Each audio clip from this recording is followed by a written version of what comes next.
Hey everyone, just a reminder to subscribe.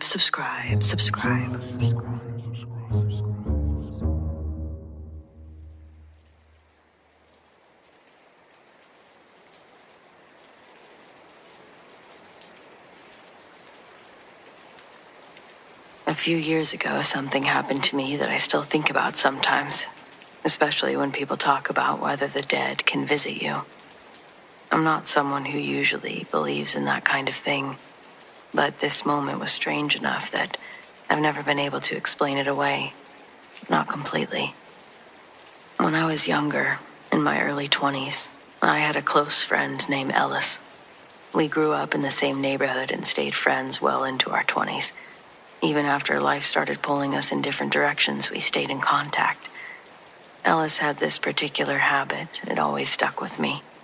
He wore the same cologne every single day for all the years I knew him. It wasn't anything expensive or fancy. It was just one of those simple, clean scents that you'd recognize instantly if you'd smelled it enough times.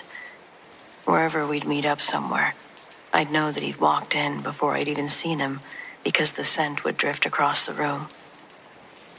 Eventually, we both moved to different cities like people do.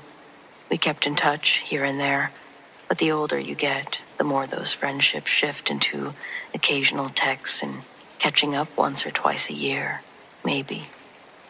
Then one night, something odd happened. I was sitting alone in my living room, watching TV, just a quiet weeknight after work. At some point, I noticed a smell in the room. It took me a moment to place it, but then it hit me instantly. It was Ellis's cologne. Exactly the same scent I remembered from years before. The strange part was that it didn't make sense for it to be there. I lived alone at the time. I hadn't seen Ellis in years. No one had been in the apartment that day except me. I actually got up to check around the room and found myself going toward the door. Perhaps Ellis was here. But there was nothing there. The smell lingered for maybe 30 seconds before fading completely. I shrugged it off at the time, thought of it as a fun memory. I assumed maybe something else had triggered the association. Later that night, I went to sleep and I had one of those dreams that feels oddly vivid compared to normal ones. In the dream, I was standing outside somewhere familiar, like a place from our old neighborhood. Ellis was there too, leaning against a car the way that he used to when we were younger. He looked completely normal, healthy, relaxed. We talked for a little while, but the strange part is I can't remember a single word of the conversation. I only remember the feeling of it being calm, like catching up with someone you haven't seen in a long time. At the end of the dream, he just smiled at me and said something like, "Take care of yourself, always." Then I woke up. The next morning, everything felt normal again, but I did think I should give him a call. I made coffee, got ready for work, and before I could make the call, the whole thing slipped into the background of my memory like most dreams do. It wasn't until later that afternoon that my phone rang. It was another friend from back home. I could instantly tell by the sound of their voice that it wasn't good news. He told me Ellis had died the night before. Apparently, it had been sudden. A medical issue no one saw coming. The timeline was what struck me, though. From what he told me, Ellis had passed away only a couple of hours before I noticed the strange smell in my apartment. And sometime after that, I had that dream. I've replayed that night in my head more times than I can count. Maybe the smell was just something random that my brain misinterpreted. Maybe just a coincidence. But I'm unable to deny how vivid it felt. How clearly I remember Ellis standing there, looking completely at peace. Almost like he'd stopped by just one last time before moving on, just to say goodbye.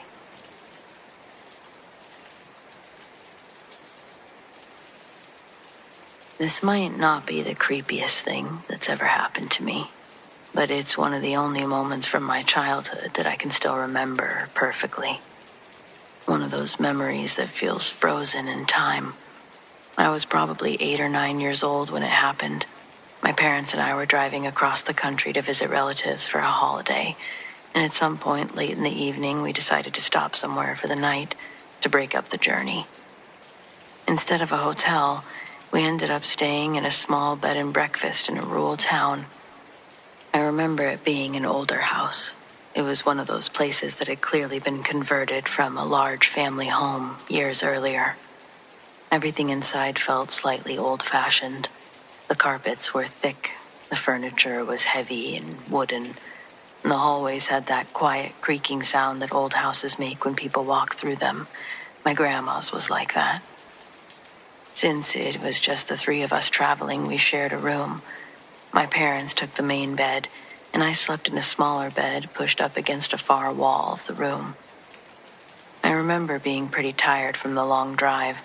The room was dim except for a lamp on the nightstand, and I fell asleep quickly. At some point during the night, I woke up suddenly.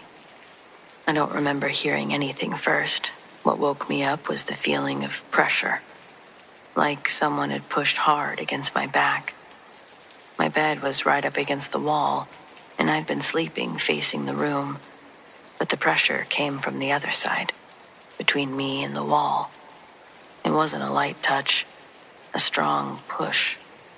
For a second, I thought maybe I'd rolled over in my sleep and hit the wall somehow, but then the blankets moved. The loose sheets at the side of the bed suddenly pressed tightly against my body, like someone had grabbed them and tucked them in hard. It felt exactly like when a parent pulls the blankets around you at night, except my parents were across the room, asleep.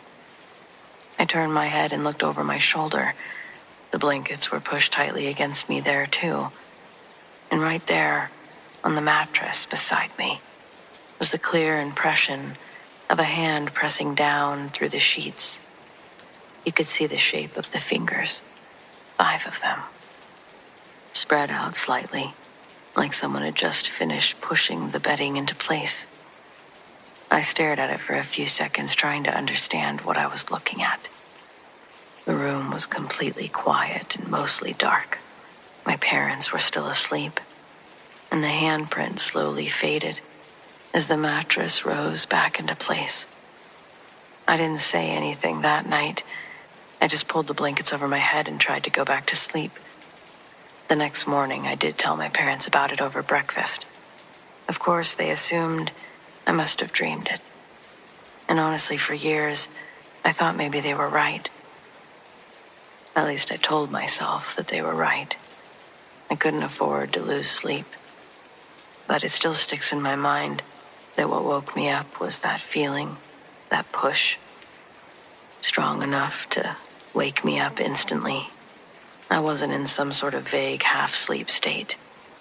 Decades later, even now, I can still picture exactly what I saw when I looked back at the bed. Just so clearly, a hand pressed into the mattress.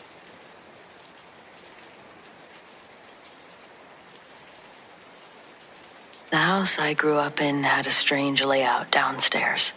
If you walk through it right away, you can make a full loop through several rooms and end up exactly where you started.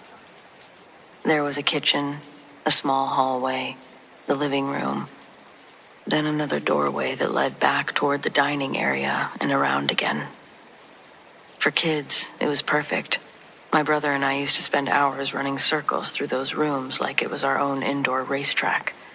Most nights it drove my parents crazy, but every once in a while they'd let us burn off energy before bed. One evening when I was about 9 or 10, my brother and I were doing exactly that. We were racing through the house, darting through doorways and laughing as we tried to outrun each other around the loop. The lights were on. The house was otherwise quiet, and I remember being completely focused on catching up to him. I had just turned the corner from the living room toward the kitchen when I saw someone standing there. He was right in the middle of the kitchen floor, blocking the path. I stopped immediately so I wouldn't run straight into him. At first, my brain just assumed it was an adult, maybe one of my parents or someone visiting. But when I looked up at his face, I realized I'd never seen him before. He was tall, probably around 6 feet, with a long face and dark blonde hair. He was wearing a green sweater vest over a shirt, which I remember very clearly because it looked oddly formal compared to the casual clothes everyone in my family usually wore, especially around the house. He didn't move. He didn't say anything, he just stood there. For whatever reason, I wasn't scared. But for a moment, I just stood there looking at him, confused more than anything. It felt almost like the brief pause that you have when you unexpectedly run into someone in a hallway. After a couple seconds, I turned my head to look behind me. I wanted to see if my brother had noticed him too. But the moment I turned back around toward the kitchen, he was gone. Completely gone. There were no footsteps or sounds of a door opening. Nothing moved in the room at all. Just the empty kitchen, exactly the way it had been a second earlier. I stood there for a moment trying to understand what had just happened before running after my brother again. At the time, I didn't really question it much.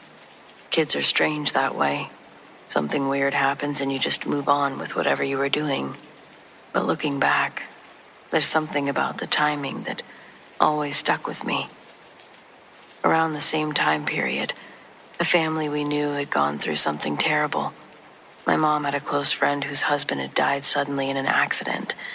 Afterward, she and her kids had moved into our home, stayed with us for a while, until they figured out what to do next.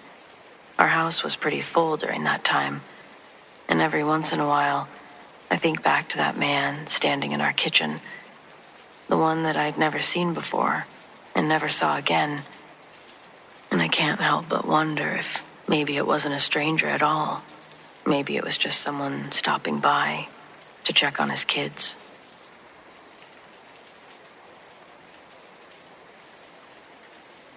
This is the only experience I've ever had that genuinely made my skin crawl, long after it happened. It took place when I was working at a summer camp years ago. If you've ever worked at one of those camps tucked deep into the woods, you know the kind of place that I mean. Real old wooden cabins, bunk beds stacked 3 high, made of the same material as the cabin. That constant sound of insects and wind moving through the trees at night. During the day, the place was loud and busy because kids are running everywhere. But once the lights went out, everything changed. The cabins would get quiet, in a way that felt almost too quiet. The reason this particular experience stuck with me starts a little earlier than that summer. There was another staff member at the camp who gave several of us a very bad feeling. I won't go into detail, but enough concerns came up that I eventually reported him to the camp administration. It turned out that those concerns weren't unfounded. Within a few days, he was fired and removed from the camp.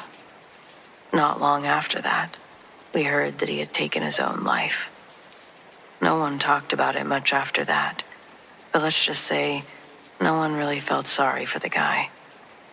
Camps tend to move forward quickly, and most of us tried not to dwell on it. But a few weeks later, something happened that I was never able to shake. I was asleep in my bunk one night in the staff cabin. The room was dark, except for a little moonlight coming through the window.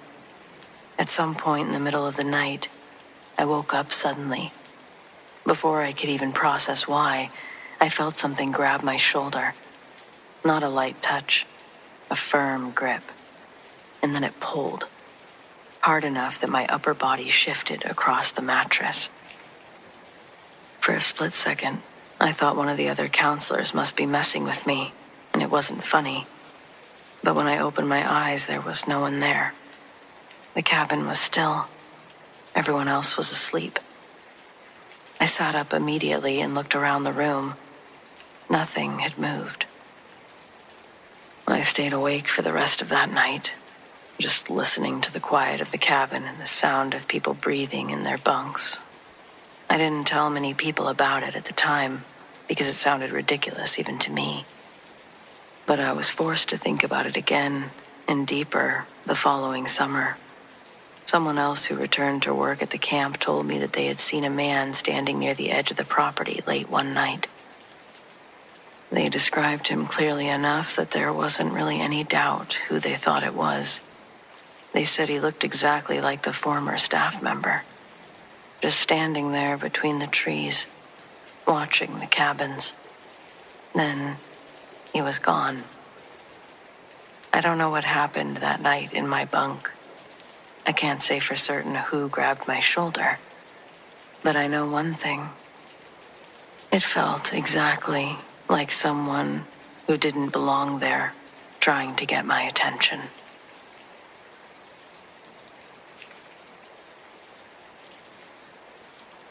I'm a nurse, so I have to work a lot of night shifts. I also live in a pretty rural area, so a good part of my drive is on old country roads. Most of the time, I'm coming and going just as the sun is rising or setting, meaning I'm keenly aware of deer. And thanks to my job, I've seen firsthand the damage they can do if you hit one. To say I'm a cautious driver is an understatement. I constantly scan the roadsides. Well, a few months ago, I was at work and starting to feel sick to my stomach. Turns out I got food poisoning, so I had to go home early. It was between 2:30, 3 a.m., and I was going between 30 or 40 miles an hour. And then I saw something moving through the tall grass on the passenger side. I could see a small head poking out the top and assumed that a doe was about to dart across the road. I stopped just as it cleared the grass. It seemed surprised by my presence and froze in front of my car. Quite literally like a deer in headlights. Only this thing wasn't a deer. Not even close. My brights were on. I had a very good view of its body, and it was the size of an antelope, but its fur was shaggy and black. Its neck was long, like a llama's, and its head was disproportionate, too small for that body, and very short fur, almost like someone shaved its head. And its shape, its face, they were the same as a large cat's. Same ears, nose, mouth. No tail at all. The way it stared at me was awful. The eyes were glowing, hopefully just from the headlights, but the whole atmosphere felt malevolent. It took one step in my direction and stopped again, like it was trying to make up its mind. And then it charged, and I put the car in drive. I pushed the gas so hard that my tires spun out. The car only started to move forward after this demon animal thing was airborne. It landed with its front hooves at the top of my windshield, and the bottom ones planted themselves onto the hood, into the hood.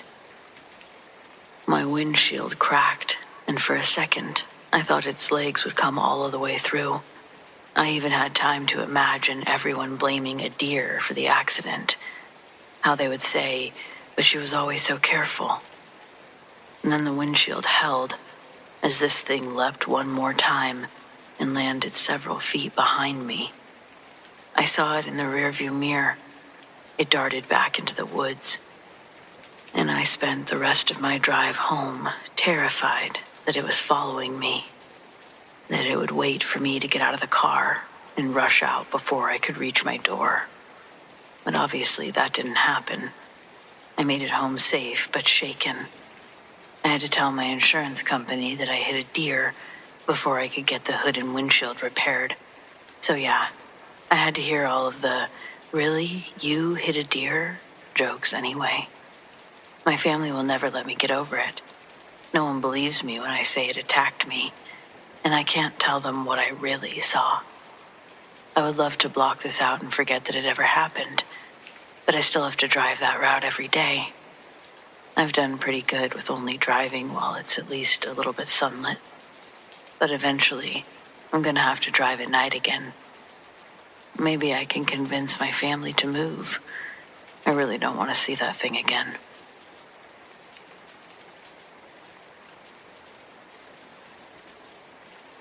I'm sure I'm not unique in that I sleep with the TV on.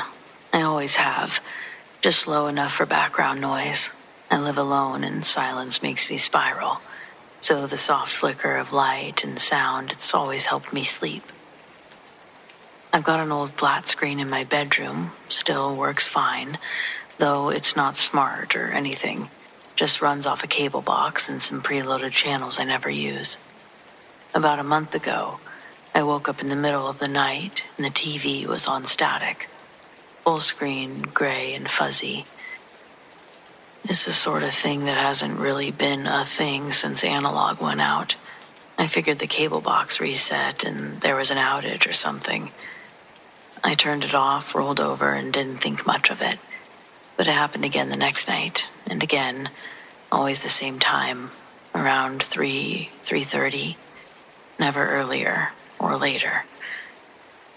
Obviously, I just thought this was a software, hardware issue. So I just tried everything I knew, reset the box, switched HDMI cords, and then switched TVs with the one in the living room. It didn't matter though. The static kept coming back.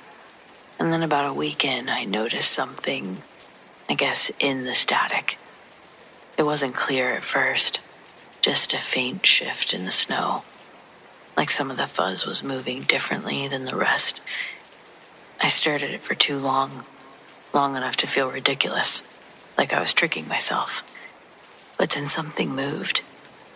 A figure, human-shaped, just standing there, moving back and forth. I sat up and blinked, and it was gone. The next night, I tried to find it again, and I couldn't see it at first, but sure enough, there it was. This time, it stayed longer. Still blurry, still faint, but standing dead center in the screen, facing forward. It was like watching me. I started unplugging the TV before bed, but even turned off or unplugged, the screen would faintly glow, like a flicker. One night I wasn't even looking directly at the screen. I was brushing my teeth. I glanced over at the reflection in the dresser mirror, and I saw a figure, clear as day, standing in the middle of the static. And right as I turned, it's like it shifted. It blinked. It wasn't a trick of the light, not a glitch. It was a deliberate, slow blink. Two dark shapes opening and closing where its eyes would be. And then the screen just went black. I didn't sleep in that room after that. I decided to get a smart TV. I did plug it in, got rid of the others. I don't know. I don't even really like looking at the TV when it's off. I'm constantly thinking I'm gonna see something in it, you know? It's been a while, so it doesn't really creep me out the same way it used to, but it still does, a little. It's that weird little nagging question in the back of your mind. What's watching from the other side?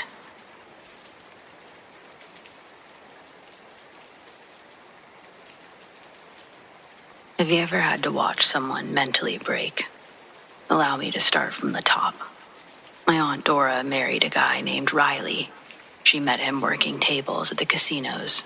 Riley was considered a high roller for the casino, and he took interest in Dora. They fell in love and got married incredibly fast. The family hadn't met Riley more than a few times, but Dora seemed truly happy. She'd been swept off her feet by a nice, normal-looking man, so the family didn't push too much on the subject. She moves in with him and nobody hears from her for months. Her Facebook details trips and excursions that she and Riley were on around the world. It was a life Dora never knew. I was happy for her, and I lived vicariously through her photos. When she came to visit, I listen to her and my mom catch up on their time apart. While they're talking, Dora mentions that she enjoys being gone so much because she hates being at Riley's alone. She says that freaky stuff always happens there. Like what? My mom asks. Dora looks down at me, then back up at my mom, and she says, I've seen a ghost there. Not just once, but multiple times. Same ghost. She tells us that this ghost is in their garage.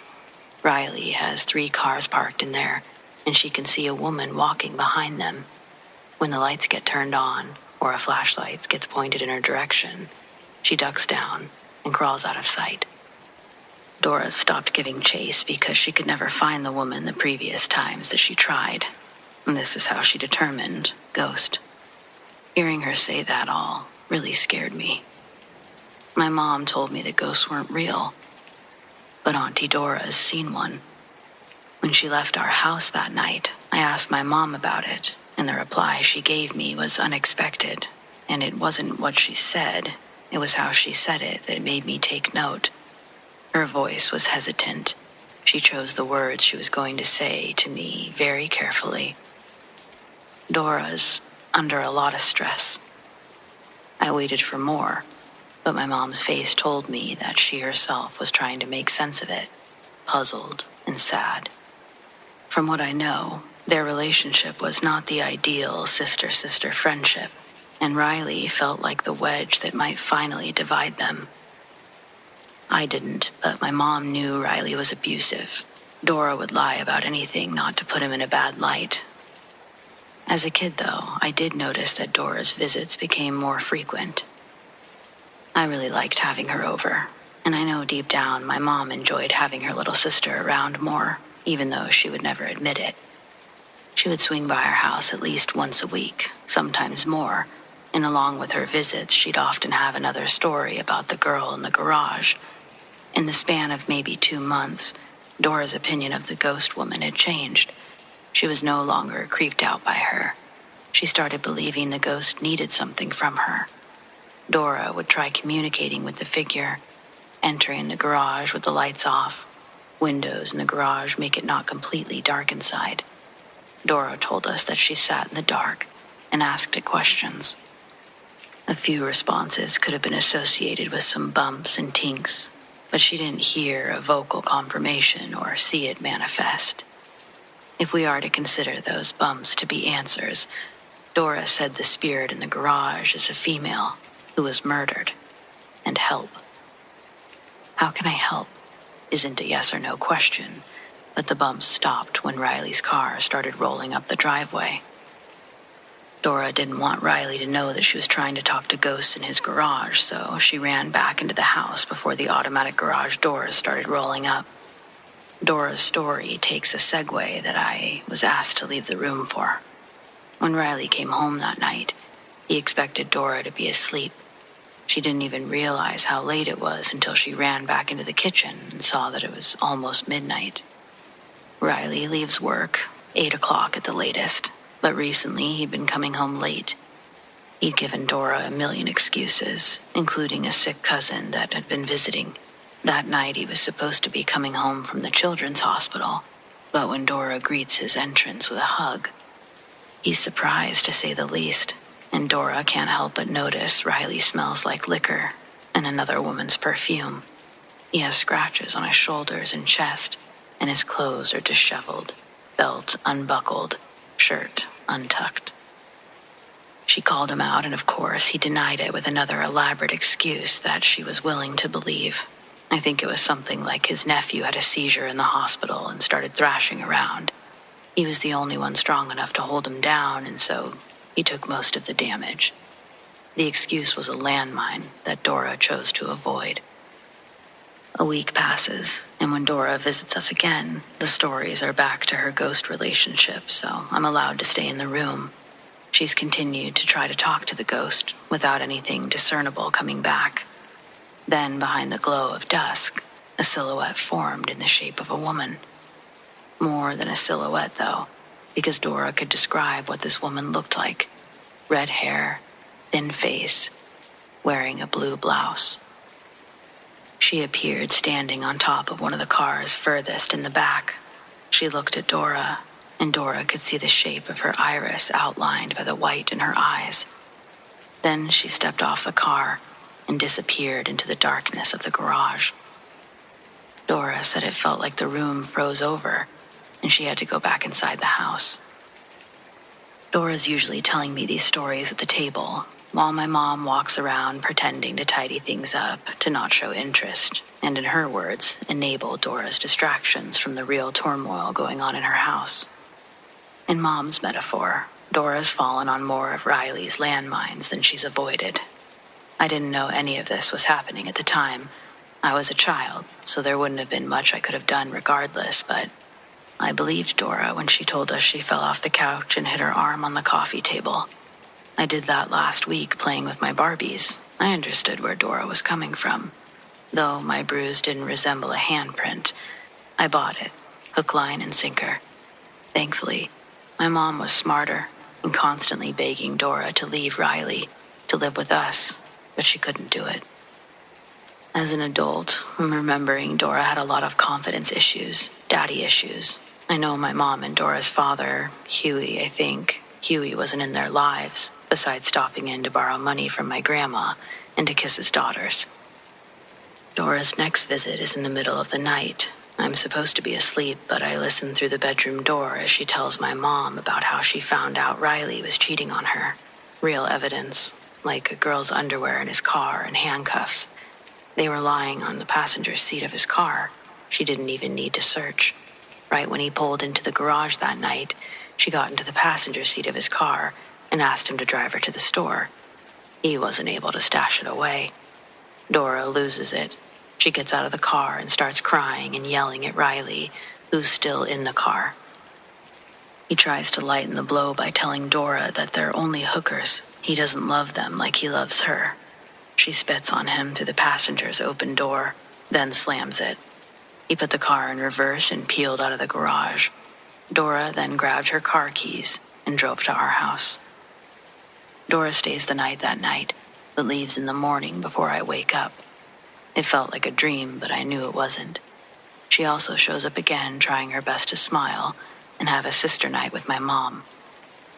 I remember I already knew what was really going on, even though I shouldn't have, but still, I decided to give them some natural space. Then Dora stayed another night, and then sooner or later, she's living in my mom's yoga room, decorating it with her own style. Months go by. Our living situation is just fine, but out of nowhere, the cops show up to our house looking for Dora. They ask when's the last time she's seen Riley. That question brought the feelings and emotions back up to the surface, and Dora told the police all that entailed his departure. One of the police officers pulls out a photo and shows it to Dora. It's too high for me to see, but when both sisters cupped their hands over their mouths, I could only assume that it was something bad in that photo that they'd tell me about later, hopefully. I hated waiting for stuff as a kid, but I knew that it would have been in bad taste for them to call me over to gawk at some photos.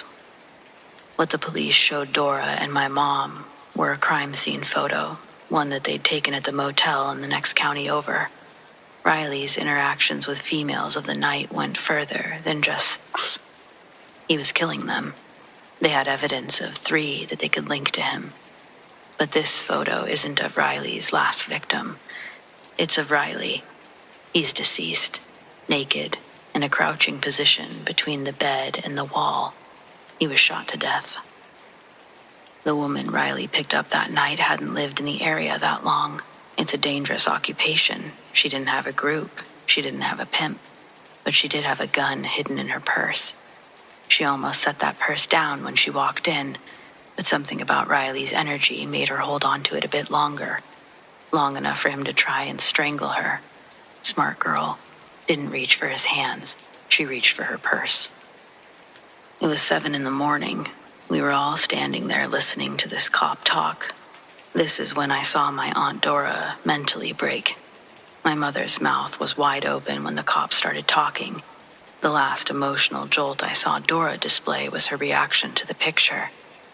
After that, her face was stoic, flattened with expression. like she'd been bored with what the police officer had to say. When they left, Dora stayed one more night and left the next morning before me and my mom were awake. Within, I'd say, 9 days of this whole thing, Dora used all of her savings and moved to Fairbanks, Alaska. She lives in an apartment and works at a bar. I'm pretty sure my mom said she doesn't even go by Dora anymore.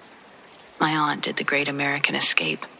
Although it was for such extreme reasons, it's nice that she took that leap into a new life. Optimism.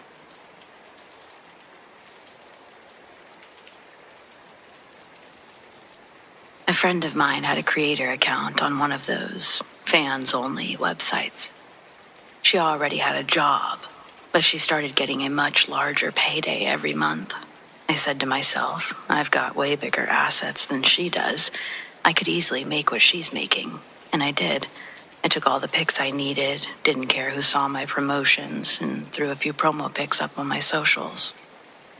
Talk about dudes coming out of the woodwork. Suddenly, all of my friends were photographers, all willing to shoot for free. They just appreciated the exposure. It would have been bad business not to accept at least a few of these offers, so I got my account poppin'. All this had me feeling like my next move was to go live, you know? I was planning on having a live session on a specific date. The night arrived, curtains up, lights, camera, action. I'm shaking my ass to some young thug, and the chat's blowing up with donations. The camera was artistically positioned with my sliding closet door in mind because it had a huge mirror on it. I'm facing away from it, typing to my followers, and one of them says, "I'm out. Whatever you got going on behind you is creepy." That was offensive to say when I'm delivering the goods, you know? So I clap back. "Well, screw off then, you limp prick." But then, more people in the chat start saying things like, "Who's in the closet? Is that guy going to join you? Someone keeps looking out." I stop what I'm doing because multiple people are blowing up the chat. I mean, if these dudes are pausing their business to warn me, I'm taking it seriously. I've seen people with literal roaches crawling through their sheets, and no one in the chat bats an eye. Yet here I am, working hard for my money, and all they're talking about is some pale face that keeps popping its head out from behind the closet. I get up, walk over to it. In the mirror's reflection, I can see the chat bubbles rolling, faster than ever. I don't know if there's a word for the mix of terrified and oddly humiliated, but that's what I was feeling. My sexy night turned into some Casper hunting nonsense. Goes without saying, nobody should have been in my closet. I slide the door open, showed the chat that nobody was inside, and then close it. Got back into bed and typed, "Can we keep going or what?" They start replying, "Do you know the history of your house? Has someone you know died recently?" Cool, this cam session was the worst confidence booster in the history of time. I'm here in front of you, God and country, and you're more interested in the history of my house? Thanks. I ended the session right there. Exit, goodbye, go watch the Discovery Channel, and I clicked out. I'd made a special room for my job. Shh, don't tell anyone, but it's not my real bedroom. It's half of a room that I filled with lava lamps and a mattress, and the other half is packed with my computers and lighting equipment. I can't keep the lava lamps on all the time. There's about 16 of them scattered around, and their cords are clustered into 3 power strips that I flip off individually. The room goes into a temporary blackout before I can reach the main light switch. It's a California King mattress, so it's a squishy crawl across the bed's memory foam, and the room is as quiet as can be. That serenity was interrupted by the squeaking wheels of my closet door, slowly opening in the dark. I freeze mid-crawl, listening to the door bump against the wall. If the lights were on, I'd be looking into a wide open closet. I live alone, and I'd already checked that closet live on camera. I'm positive it was empty. There's still a fourth of the mattress to get across, and a couple of feet of carpet between me and that light switch. Just as I'm about to move, the hanger starts shaking, making noise. That had me Superman diving for the wall switch. I flipped it on and pow, the closet was wide open again. Everything that had been on a hanger was on the floor, along with most of the hangers. I was pissed.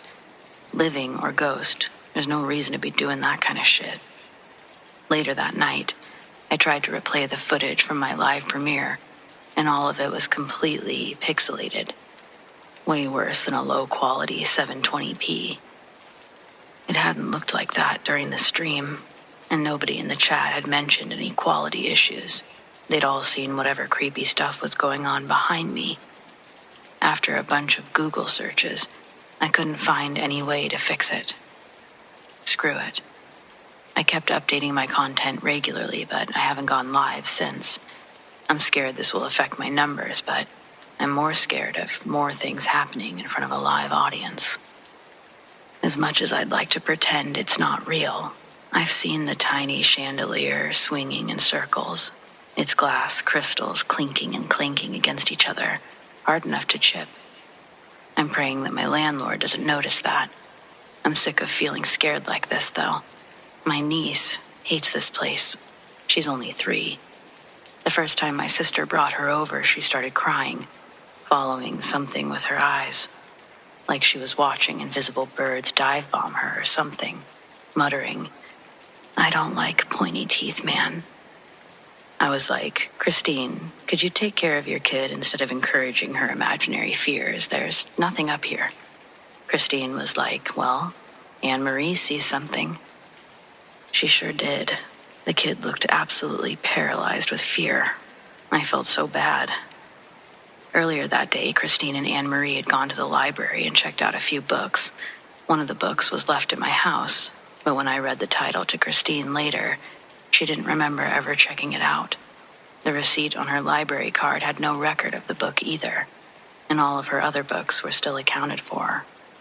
Those of you wondering, it was a book about national parks, so I'm not sure it's exactly scary, but it appearing out of nowhere is. One night, I was lying on the mattress just trying to relax when I heard a soft whisper. It was too quiet to make out the words, but it sounded like it was right next to my ear. I jolted upright, and the room was empty. I thought maybe I was just freaking myself out, but then I felt something. It was cold, like an icy finger trailing down my arm. I scrambled off the bed, flicked on the light, and checked every corner. Nothing. I was starting to think I was losing it, but then Anne-Marie came back with Christine a few days later. As soon as they stepped into the room, Anne-Marie froze. Her eyes got wide, and she pointed toward the closet. "Pointy teeth man's in there," she whispered. I felt the hairs on the back of my neck actually rise this time. I told her it was just a closet, empty, and I went to open it to prove it to her. But as I reached for the handle, she screamed, a scream I'd never heard. I stopped, frozen in place, and just stared. She was backing away, staring at the closet, clutching my sister's leg, sobbing. Through her tears, she tried to say, "He doesn't want you to open it." Christine grabbed Anne-Marie, and they left in a hurry, my sister whispering apologies over her shoulder. I was left standing there, feeling completely rattled. That night, I was lying in bed when my phone buzzed with a notification. Someone had posted a comment on my account from a profile I'd never seen before. "Why'd you stop going live? We miss you. He misses you." I know it was probably a typo, but it really creeped me out to see that message. And then my phone buzzed again. Another comment. "The man says he'll see you soon." Also, probably just trying to mess with me. Either way, I haven't been back in that room since. I locked it up, put a heavy dresser in front of the door, and I don't care if it costs me followers. I'm not going back in there. I'm not sure what's in that closet, but whatever it is, it seems to want to scare me. It seems to be watching, waiting. For what? I'm not going to find out.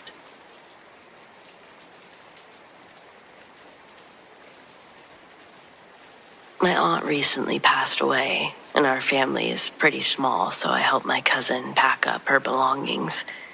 She had an extensive antique doll collection, a few of which were insanely creepy. One in particular gave me chills when I first saw it. The doll was over a foot tall when standing upright.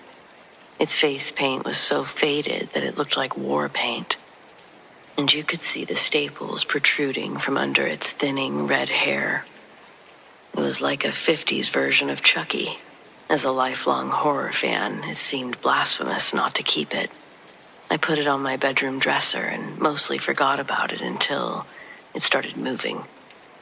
It was subtle at first.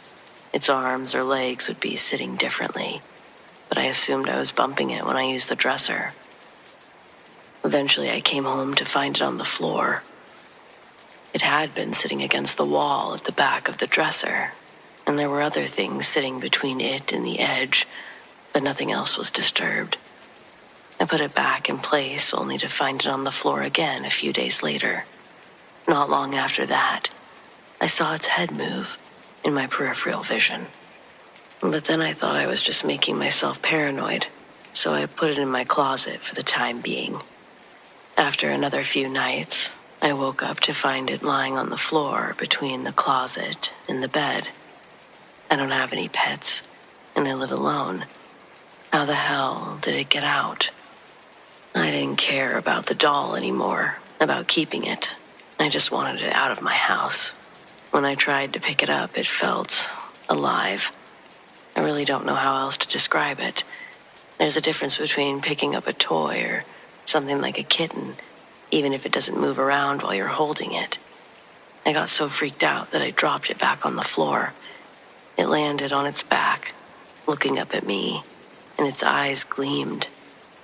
There was moisture in them, but only for a second. Then it stiffened, and when I picked it back up, it felt like a normal doll again.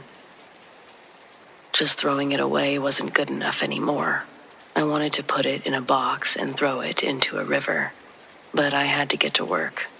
All I could do for the moment was throw it in a drawer and deal with it that afternoon. I even bought a lockbox on my lunch break.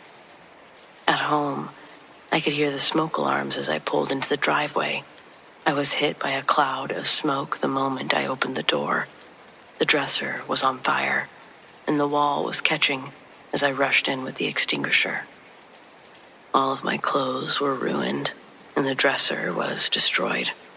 The wall, floor, and ceiling, they all had to be repaired, and insurance paid for none of it due to the accident's suspicious nature. It's not like I could tell them what really happened, and I certainly don't know how to fake an electrical fire. Maybe I should have thrown a candle in there. Who knows? The doll wasn't so much as scorched, and I swear it smiled at me when I picked it up out of the ashes. I wasn't sleeping in the same house with that thing, not for another night. I threw it into the lockbox and drove over an hour to a bridge on the Ohio River, where I threw it into the water. I didn't leave until it was completely submerged. Whether it sank to the bottom or just got carried downstream, I'll never see that thing again. I'll probably never be able to watch Chucky again either, but at least it's over now. That was 3 weeks ago, and I haven't had any problems since, except for the nightmares and random whiffs of something burning, but I imagine those will take some time.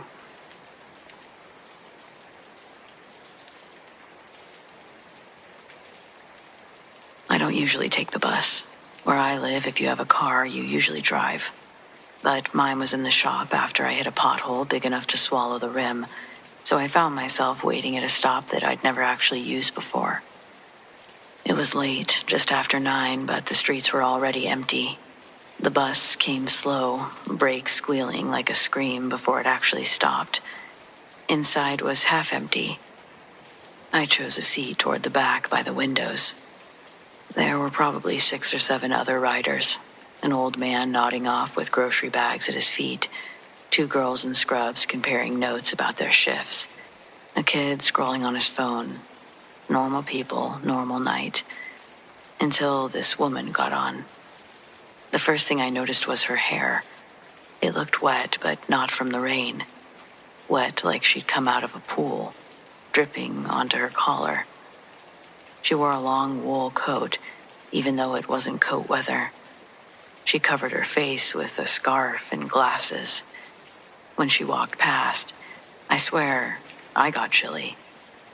She sat down 2 rows in front of me on the aisle, but she turned to face me. I didn't pay her much mind until the bus started moving again, when she turned her head just enough to catch me in her peripherals. It felt odd.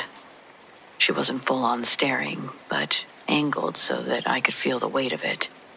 You know the sensation when someone's eyes are on you, even if they're behind you. It was that times 10. I shifted in my seat because I was literally uncomfortable. I looked out the window and told myself not to be paranoid, but when the bus hit the next red light, I risked a glance back at her. She was smiling, and I know it sounds corny, but it was a wide smile. I didn't like it. Her lips stretched like the skin couldn't quite contain the grin. Her eyes were pale. For a second, I thought maybe she was just amused at something else, a private joke. But the smile didn't break. When the light turned green and we started moving again, she fully turned in her seat, looking right at me. And then she said, "I'm the beast." Just like that. Calm, as if she were saying her name. The words didn't make sense at first, and my brain did this weird stutter, like when your computer freezes and the cursor refuses to move. Even though I didn't feel good after she said it, I half expected her to laugh afterwards, like it was a prank. But she didn't. She just kept looking at me, smiling. Nobody else on the bus seemed to react. The girls in scrubs were still chatting, I could hear that much. The older man was asleep. It was like the sentence hadn't landed anywhere except directly in my ears. I wanted to scoff or roll my eyes, maybe chalk it up to mental illness, but here's the thing. When she said it, I felt it. That heaping heaviness. It was the same kind of pressure that I'd felt years ago in a basement I wasn't supposed to be in. Even though it was a memory from a long time ago, it hit like a fresh bruise. It was settling in my chest and making each breath counted. She didn't say another word, though. I don't think she needed to. The smile stayed until the bus pulled up to the next stop. Then she stood, coat whispering across the aisle, and walked off. I thought she'd vanished into the night like a ghost on the street, but instead she stepped onto the sidewalk and walked towards the lit storefront of a liquor store. The bus pulled away and I kept my eyes on her through the glass until we rounded a corner and she was gone. I figured I was probably being dramatic. Maybe she was just a runny-haired and charmingly random person. But the heaviness stayed. My palms were damp for the rest of the ride. I couldn't shake the feeling that she'd seen everything that I was trying to hide, even though I didn't know what I was trying to hide. I got off a few stops later because my phone said I needed to transfer. I figured I'd walk the last bit home. I needed air and light, and the act of putting distance between myself and whatever the hell had just happened seemed great. The night smelled like exhaust and warm metal. The city was quieter than the bus had been.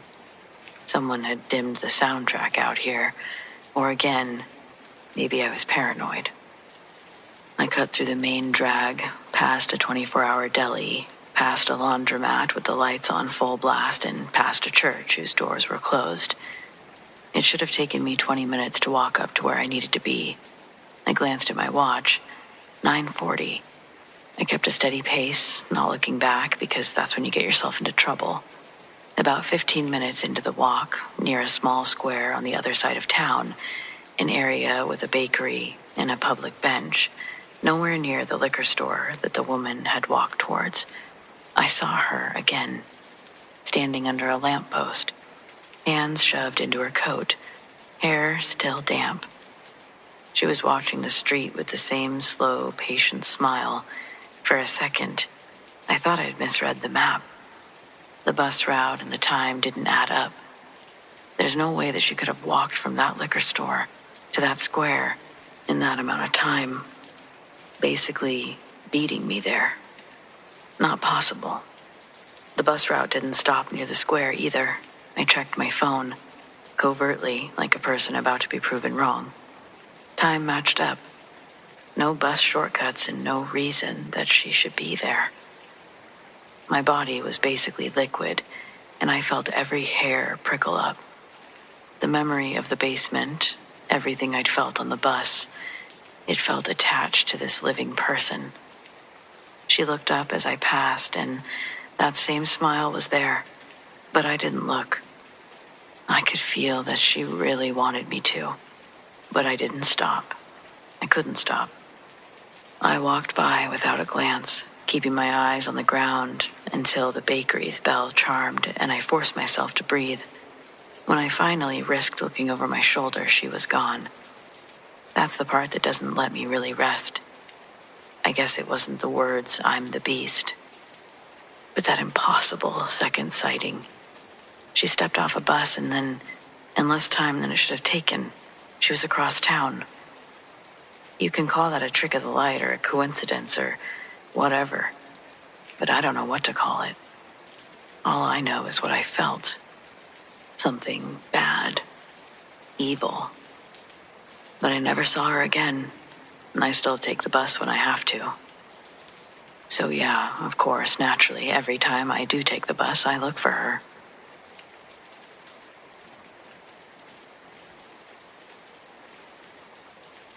Honestly, I don't usually post stories.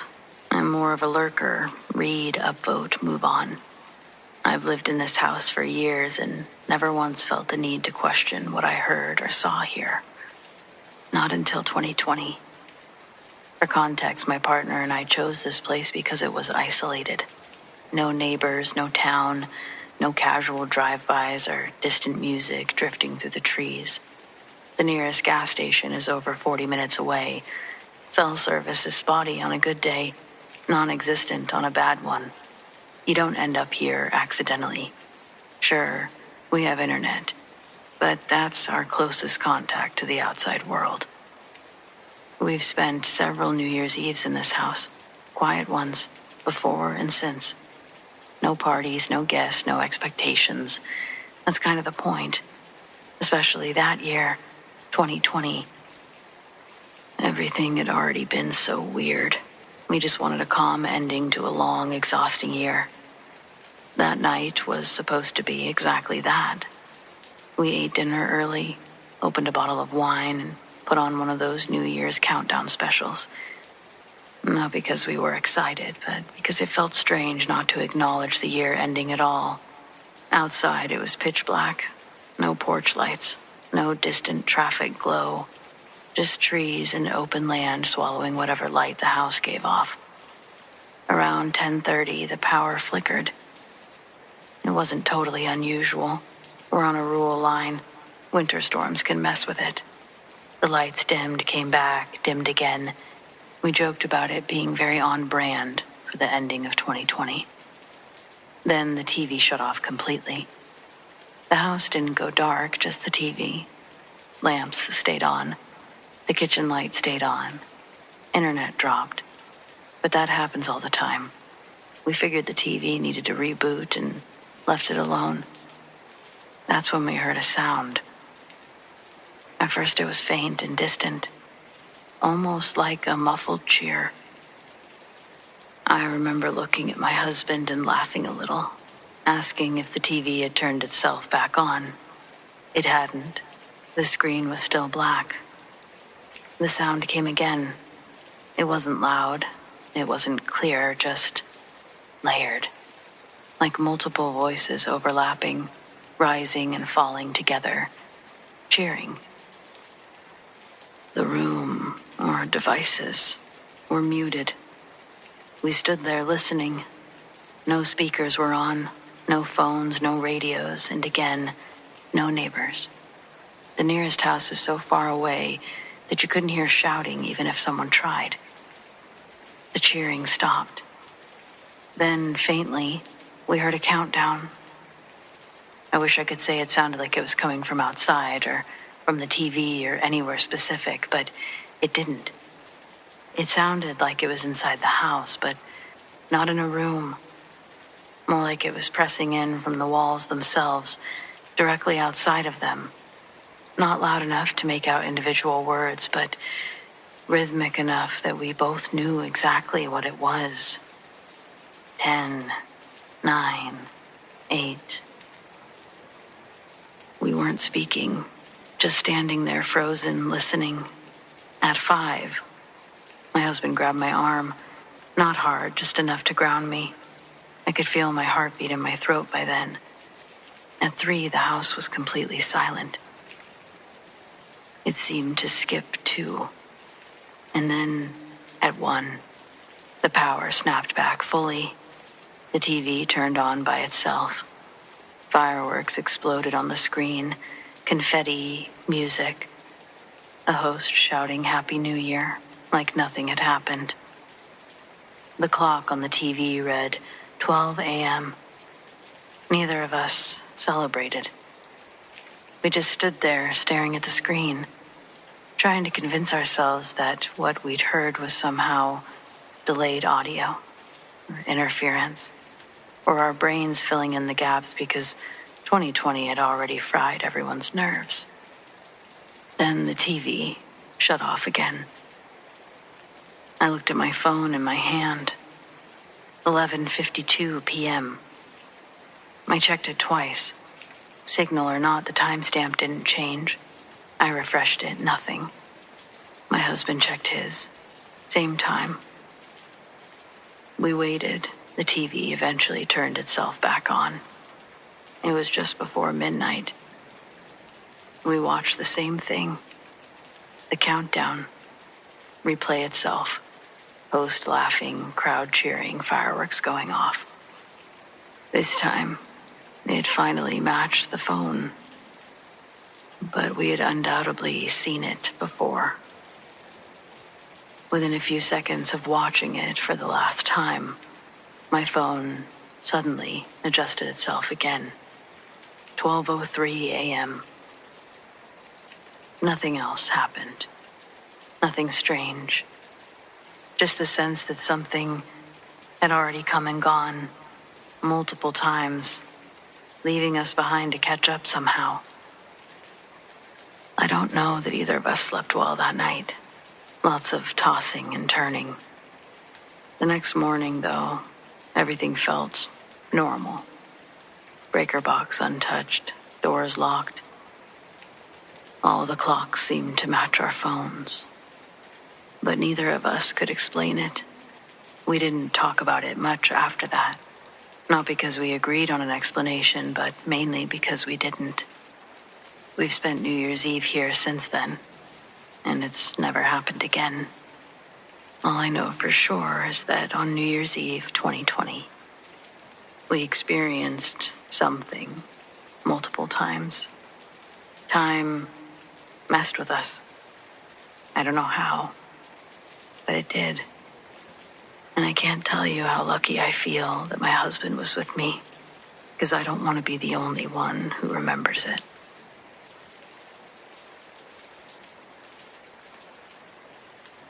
You know, when you're in college, you'll take just about any job if the cash is good enough. I was 20, trying to scrape together tuition money in Wilmington, and I found myself in a bizarre corner of Newcastle, Delaware, the historic district. Old money, old houses, and even older secrets, as it turns out. This story is about one of those jobs, house-sitting for the Vandermeer family. A sprawling, imposing 3-story Queen Anne. Think dark, varnished wood that swallowed the light, heavy velvet drapes, and that scent that all truly ancient homes have. The job itself was easy. Keep the lights on, water the ferns, don't let the cat die.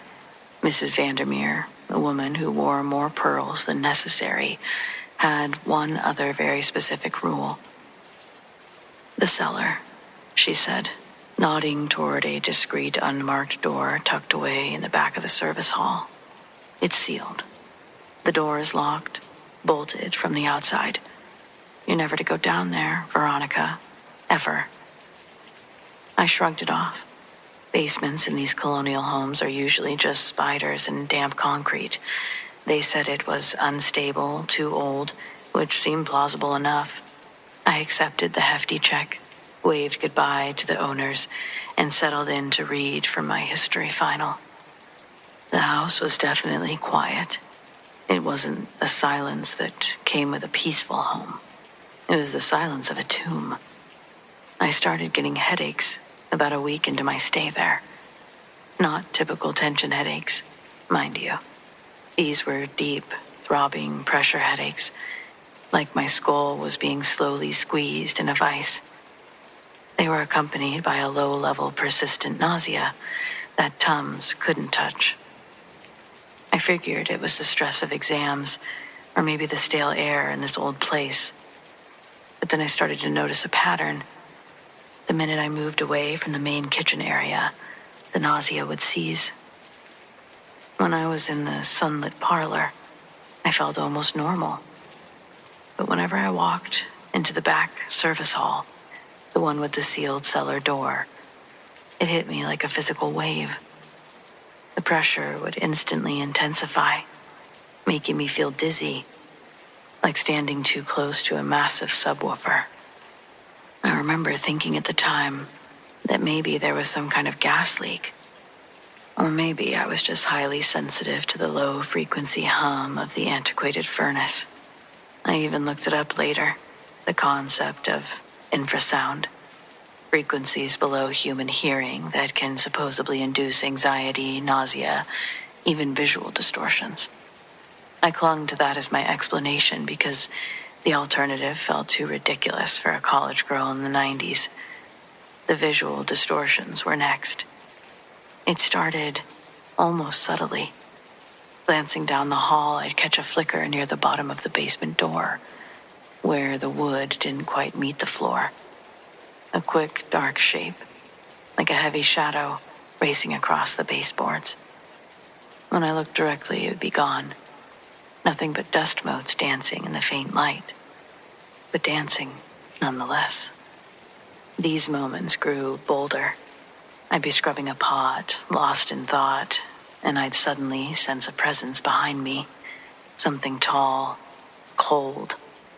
I'd whirl around, heart slamming against my ribs, and find nothing. Yet the physical feeling of oppression, the crushing weight in my chest, it would be so profound that I'd have to grip the counter to stay upright. One night, probably 3 a.m, I was in the small office adjacent to the hall, trying to finish a paper, when the pressure suddenly peaked. It was the worst headache I'd ever had, sharp, blinding, and the nausea made me gag. I slumped forward, resting my forehead on the desk. It was during this moment of absolute, agonizing sensory overload that the house responded. A single, monumental knock. It wasn't a thump. It was a heavy, deliberate, rhythmic thud, thud. It came from behind that sealed door, directly through the floorboards, beneath my feet. It didn't sound frantic. It sounded patient. It was the sound of something immense and solid, acknowledging me. It was a question, or maybe a demand. I didn't move for maybe 5 minutes. I was paralyzed, not by a ghost, but by the sheer weight of this hostile energy radiating from this spot. My college self, the one who desperately needed this paycheck, was caught in a terrifying paradox. I had to stay, but I felt like staying was going to physically break me. I realized then that whatever was sealed in that cellar wasn't content to merely be an echo. It was actively leeching something. My comfort, my focus, my physical well-being. It was trying to impose itself. It felt like an infestation. Driven by a mix of fear and an urgent need to stop the crippling feeling, I did something completely irrational. I grabbed the heaviest thing I could find, my 1980s edition of the Oxford English Dictionary, and I dragged it down the hall. I didn't try to open the door. I didn't try to investigate. I simply took that massive heavy thing and shoved it right against the bottom of the door, completely blocking the small crack between the wood and the stone floor. And just like that, everything seemed to stop. The pressure headaches eased immediately, like a plug had been pulled. The nausea vanished no matter where I was. The room temperature seemed to lift 10 degrees. It was a cessation so abrupt and physical that it proved, without a shadow of a doubt, that the source of distress was emanating directly through that small, negligible gap. How? Why? No idea. Even if it was simply all in my head, it's still pretty miraculous. But I can tell you, I don't think that's what was going on at all. The next morning, the Vandermeers arrived back. Mrs. Vandermeer paused in the service hall, her eyes flicking down to the heavy dictionary still blocking the cellar door. She didn't ask why it was there. She just gave me my final check and a cold, quick smile. Thank you for your service, Veronica. Everything seems quite untouched. I took the money and I left. I never learned the history of that house, and I never heard that sound again. I never saw a clear figure, either. But I'm 52 years old now, and I've never forgotten that feeling. Was it infrasound? Was it some hostile geological anomaly? I can't tell you for sure, but I know that for 2 weeks, I was paid to babysit a presence, a dark one, so physically debilitating that it only needed the tiniest crack under a locked door to make a person desperately, cripplingly ill. Whatever was down there, it wasn't a ghost you could see, but it was an entity you could feel.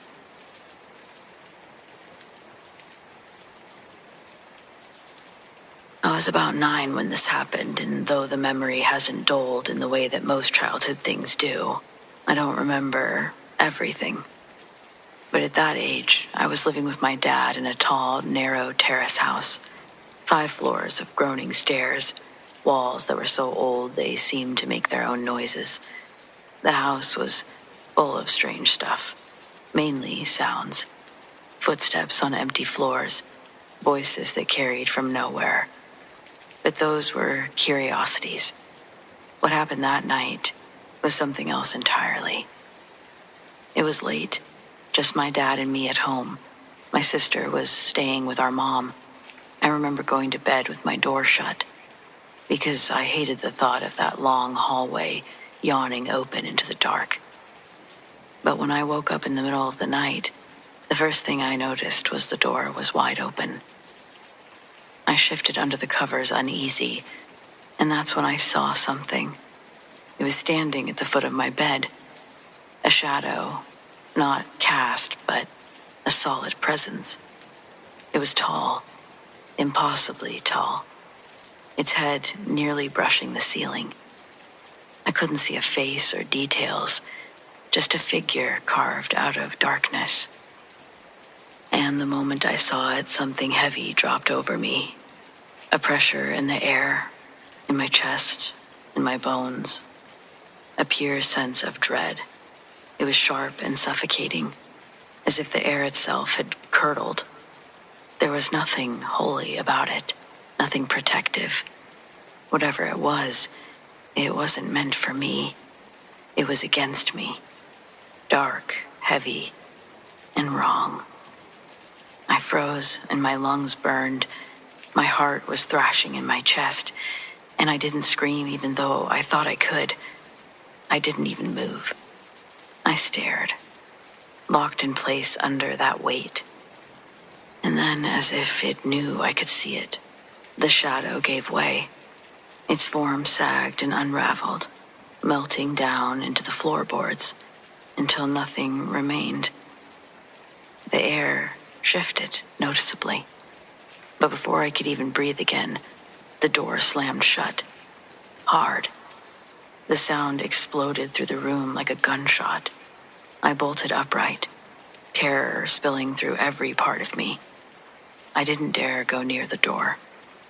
I reached for the lamp instead, snapping the chain with shaking fingers until warm light spread across my room. But the light didn't touch the fear. I spent the rest of the night fighting to stay awake. I stacked my pillows high, pulled the blanket to my chin, turned on the radio, flipped through books. Anything to keep my mind occupied. Anything to stop me from glancing at the door again. Every creak of the house, every groan, every echo, those kept me awake too. My light stayed on until it was finally morning. When my dad saw me at breakfast, he asked if I'd been up all night. I told him I just couldn't sleep. At 9 years old, I didn't have the words to explain the truth. Obviously, I do now and I have since. And I know this much. Doors don't slam themselves, and shadows don't carry that kind of weight or belong at the end of your bed, unless they mean harm.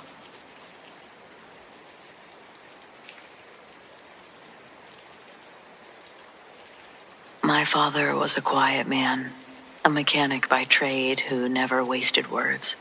His messages were always brief, direct, and usually related to the state of my car's oil or the wisdom of saving money.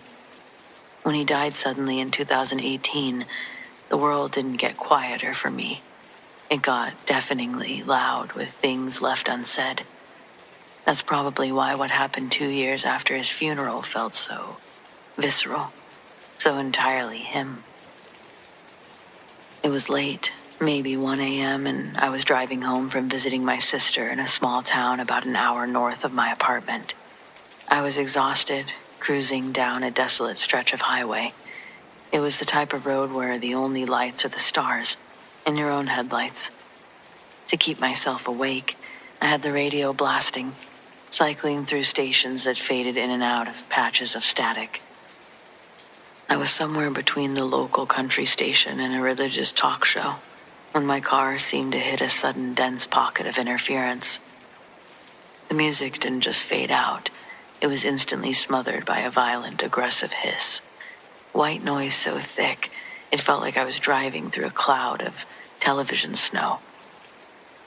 I reached out to twist the dial, muttering about the lousy reception when a sound, impossibly clear, cut through the electrical storm. It was a cough, dry, low, and distinct. It was the way my father cleared his throat, right before he was about to say something serious. My hand froze inches from the radio knob. I could feel my pulse hammering against my temples. I thought, no, I'm exhausted. But then a voice came. It wasn't distorted, hollow, or processed. It was him. It had the same low, gravelly timbre and the familiar New England cadence that softened the letter R. It sounded as if he were sitting in the passenger seat, not miles away or years gone. He still got that little rattling in the front end, kid. That was it. That was the whole message. A mundane 3-second observation about the minor chronic suppression issue my old sedan had always had. A sound he had often scolded me about. It was such a perfect, unnecessary, fatherly comment that it shattered my skepticism instantly. My breath hitched in my throat. I wasn't scared in the typical way. I was terrified by the profound intrusion of reality into the impossible. That was his voice, giving me car advice. My reaction wasn't reasoned.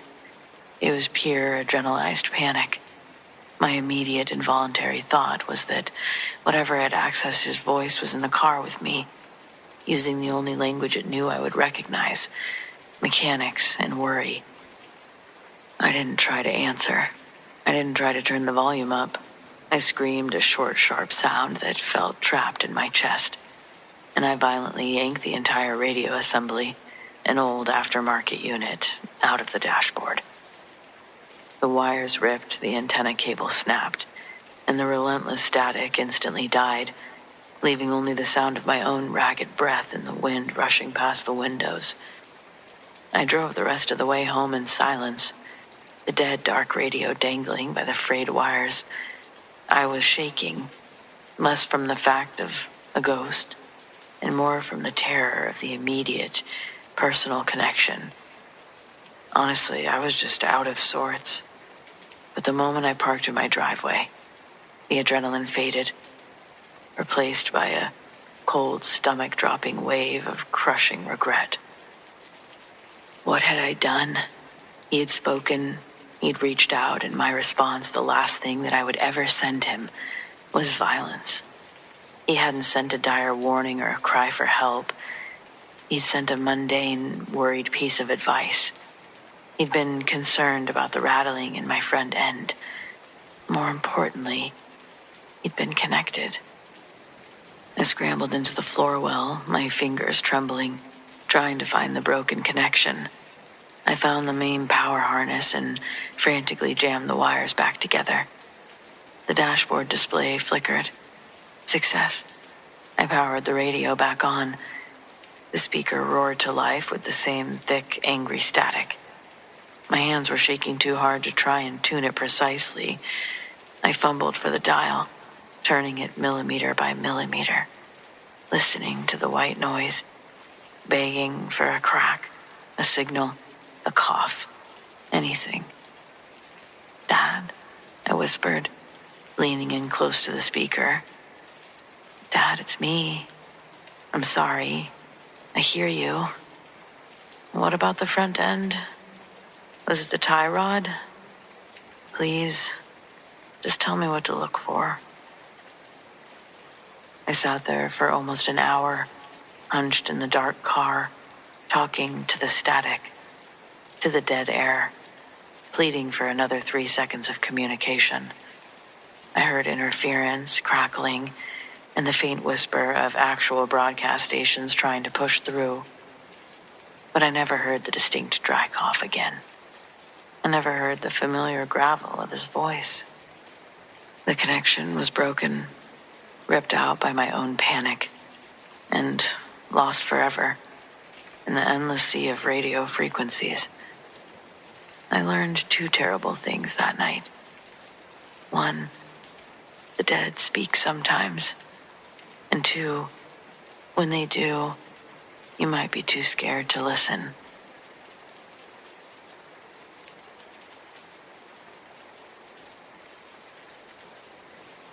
I'm not one to really post online, really at all, but I've been turning this over in my head for years, and it still keeps me up sometimes. A lot of the stories on here do, so I figured I'd share mine. This happened outside Taos, New Mexico. I was 19 at the time, staying with my cousin for the summer, doing odd jobs, helping out on his property. It's pretty far out.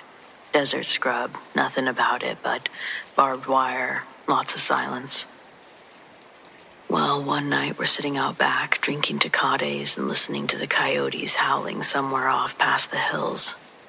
There's just general noise happening, nature doing its thing, but then it goes silent, instantly.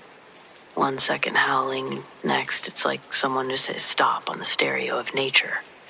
That was weird enough, but what happened next? No way. Something called out. It wasn't a howl or a bark. It spoke. I swear to God, it spoke. And it said clear as day, "Come on in." What? So random, so clear. But what made my stomach actually turn was it sounded like my cousin's voice. He went real still, didn't even blink. I was looking over at him and I said, "You're messing with me. He shook his head real slow. Then it started again, but this time it was like it was trying to mimic me. Not quite right. Like someone who'd heard my voice once, tried to recreate it from memory, or was like mocking me. Come on in. Same words, same cadence.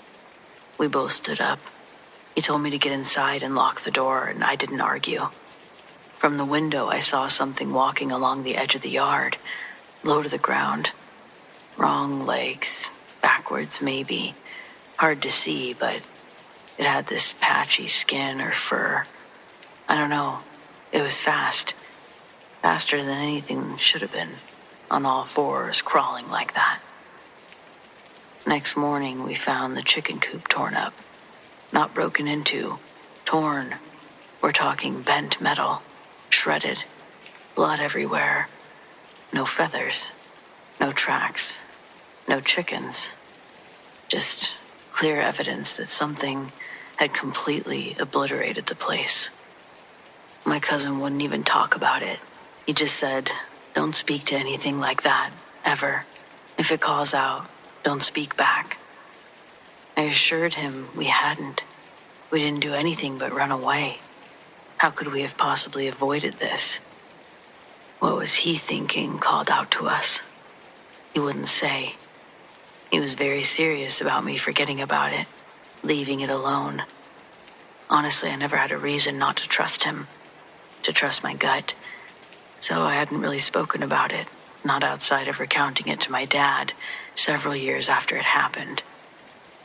He didn't make me feel bad or silly. Maybe that's why I didn't feel the need to keep repeating it, just doing what my cousin asked.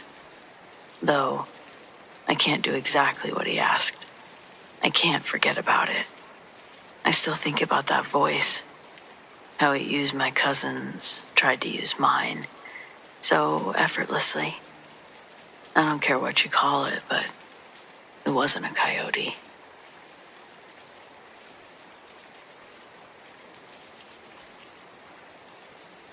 I've hunted the woods around Catahoula Parish most of my life.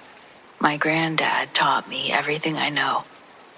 Tracking, still hunting, how to read a trail like it's a sentence. I don't rattle easily, and I sure don't spook at every twig that snaps, but what happened last fall made me hang up my gear for the season. It was late October. Weather had finally turned, cooler in the mornings with that bite in the air. It tells you the deer season's getting good. I'd set up my stand before sunrise near Little River, deep in a stretch of bottom land I've hunted for years. I know the woods like the back of my hand. I could walk them blindfolded. About a half an hour after first light, the woods went really still. Not quiet, just still. No birds, no squirrels, nothing was moving. And then I heard something that I'd never heard out there before. It was like this clicking sound. Not like branches or critters, it was rhythmic, sharp, like something tapping its teeth together. At first I thought maybe a hog with bad tusks or something, but it didn't sound natural.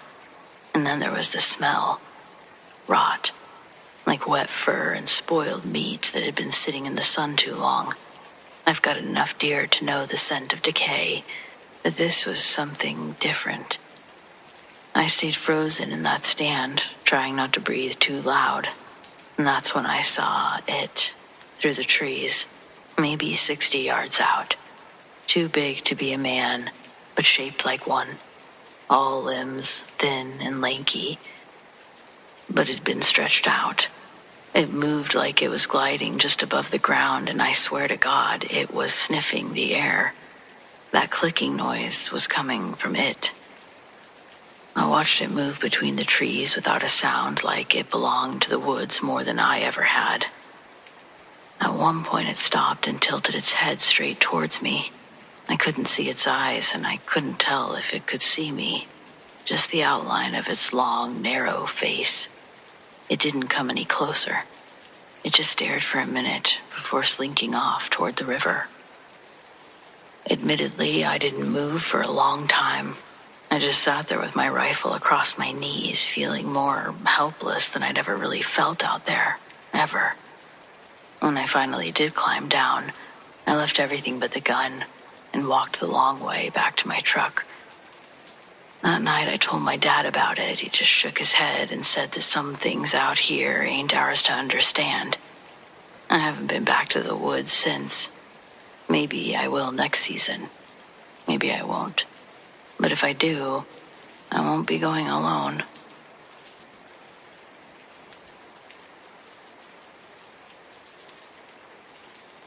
We were sitting in the living room, my sister and I, talking about our grandfather. It had been a year since he passed. He was the kind of man who never had much to say, but somehow still managed to fill a room. Always polished shoes, always carried peppermint candies in his pocket. We weren't crying or anything like that, just remembering, telling stories, laughing quietly at the little things, his terrible handwriting, how he used to insist that all bananas were too green. The picture frame on the bookshelf across from us, third shelf down, the photo of him and our grandma on their anniversary. He's smiling in it, something rare. His hand is on hers. It's one of those moments that doesn't look like much until the person's gone, and it suddenly means everything. We were mid-conversation. She was saying something about his old workshop when I noticed it. The picture frame had turned, not tilted or tipped, it turned, slowly and deliberately, as if someone had gently twisted it to face us. The movement took maybe 3 seconds, just enough to make my stomach drop. I pointed. My sister turned and saw it mid-move. Neither of us spoke for a good 30 seconds. There was no draft in the house. Nothing was shaking the floors, and nothing else moved. Just that one frame. She got up and walked over to it, placed a hand on it, looked behind the shelf. Nothing strange and nothing out of place. "Okay," she said, half laughing, but her voice cracked a little. "Hi, Grandpa." We haven't seen it move since, but we do swear that it happened. And neither of us has moved that frame back, still facing the direction he left it, in that room.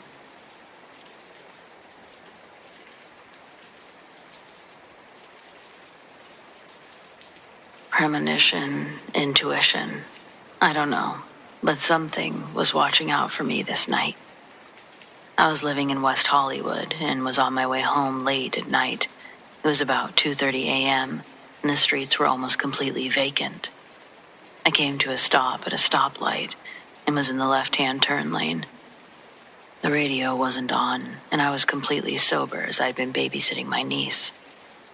I looked over to my left, and in the far lane was a guy in a car looking at me. You know how it's late at night, long red light, so you just look around while waiting. Suddenly, I heard a voice that said, "If you go when the light turns green, you'll die."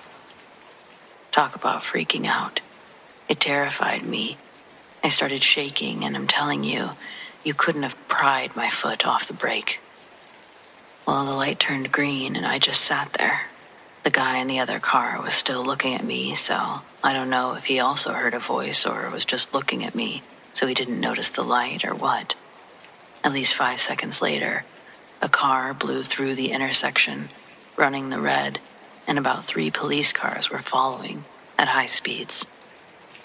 If I'd gone into the intersection, I'd have been killed, and if the guy in the other lane had gone, he probably would have died also. I often get thoughts, ideas, or premonitions, and I've learned that it's important to listen to them.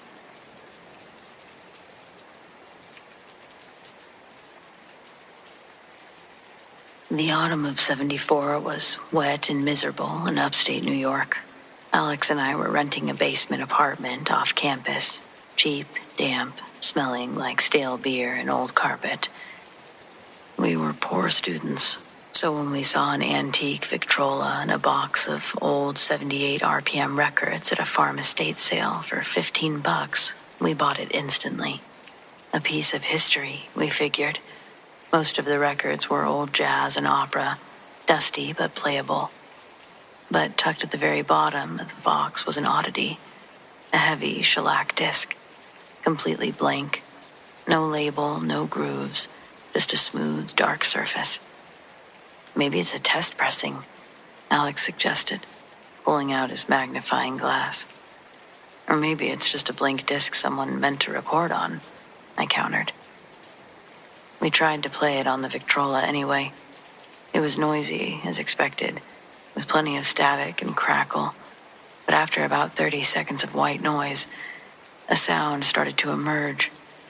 Not music, but a faint, wavering male voice. It was muffled and distant, like listening to someone underwater. We listened closer, straining to hear the words. The voice was clearly speaking, but the syllables were garbled, backwards. It's playing in reverse, man, Alex said, already excited. That's wild. Let's tape it and reverse the audio. We spent the next hour rigging up my cheap cassette recorder to the Victrola speaker horn. When we finally played the tape backward, we heard it clearly. It was a man's voice, raspy and terrified, speaking into the record. It sounded like a confession, perhaps a desperate plea. The hands, they're cold. He's here now. I haven't slept. They say I did this to myself. But the voice in the walls, it keeps asking for the blood. It says I have to give it. It says I must. Dear God, help me. I'm scratching the chair now. The pain. Terrible pain. The recording ended with a long, drawn-out wail that seemed to defy the limits of the cheap tape. We looked at each other, stunned. This wasn't a joke. This was someone's final, desperate message, trapped on a blank disc. We tried researching the estate sale, but the family was gone. The house already sold to a developer. We kept the record, playing it a few more times, fascinated and unsettled. The trouble started immediately. I woke up the next morning, feeling a burning sting across my chest. I lifted my shirt. There was a single deep, bleeding scratch mark, perfectly parallel and precise, running from my collarbone down toward my sternum. What did you do? Alex demanded when I showed him. I didn't do anything. I woke up like this. There was no reasonable explanation for the mark, so we went to unreasonable. The record. That message. It was strange. That evening, we locked the Victrola and the record inside Alex's small bedroom, and we went out for dinner. We were gone maybe 2 hours. When we returned, the apartment felt colder than the outside air. As we stood in the living room, a terrible loud crash erupted from Alex's locked room. We looked at each other, grabbed the heaviest things we could find, a textbook and a lamp, and shoulder-charged the door, ripping the cheap lock out of the frame. The sight inside was jarring. The heavy wooden Victrola was lying on its side, overturned. The blank 78 RPM record was nowhere to be seen. But the worst part was the wall behind the desk. The dry, peeling plaster had been gouged open, not scraped but furiously carved. 3 deep, savage gouges ran across the paint, looking like an animal had attacked the surface. At the center of the damage, carved deeply into the drywall and painted with something dark and slick that smelled faintly of pennies, blood. There was one word. Mine. We found the record moments later, shattered on the floor under the desk.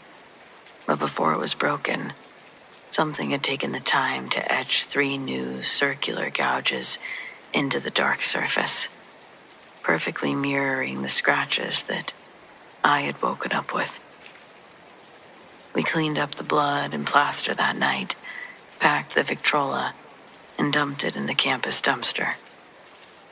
We never spoke of the record again. I know for me, something told me not to. The apartment felt clean after that, though. Sometimes, though, when I listen to a crackly old song, I feel like that phantom icy coldness pressing against my chest. It's a reminder that we listen to a man's final struggle, and in doing so, we might have inherited the thing that he was trying so desperately to warn somebody about. Once you hear something like that, the silence is never truly silent.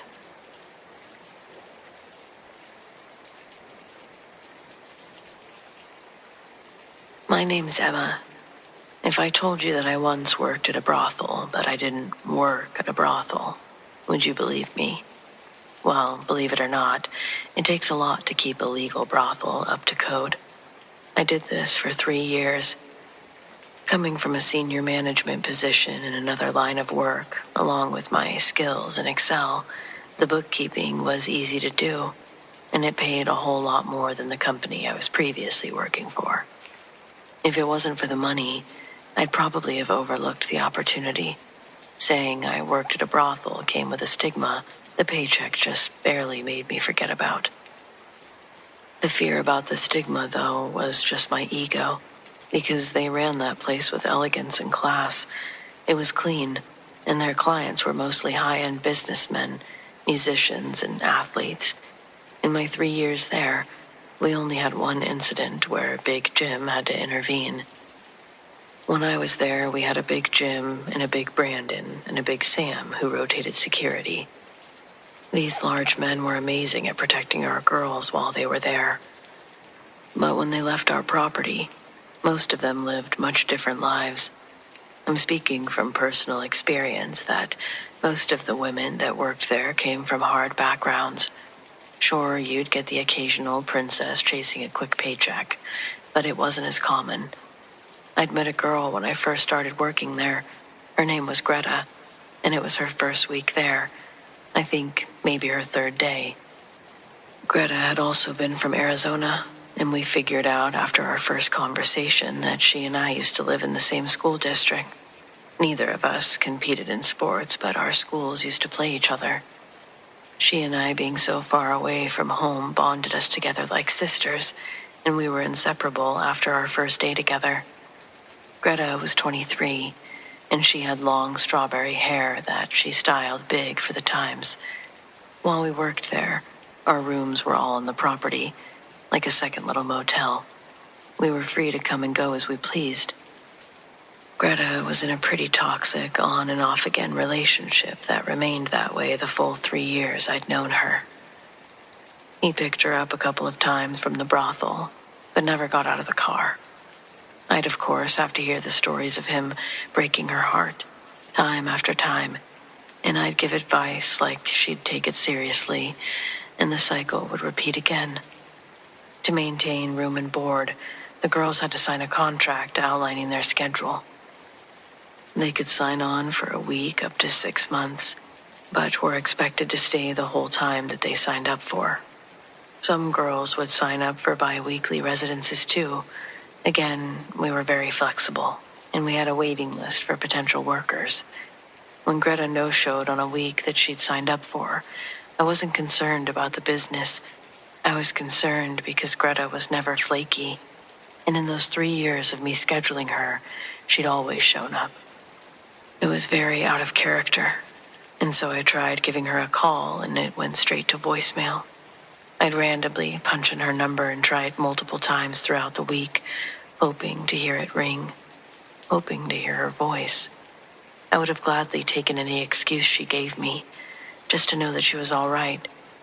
But every time, it went straight to voicemail.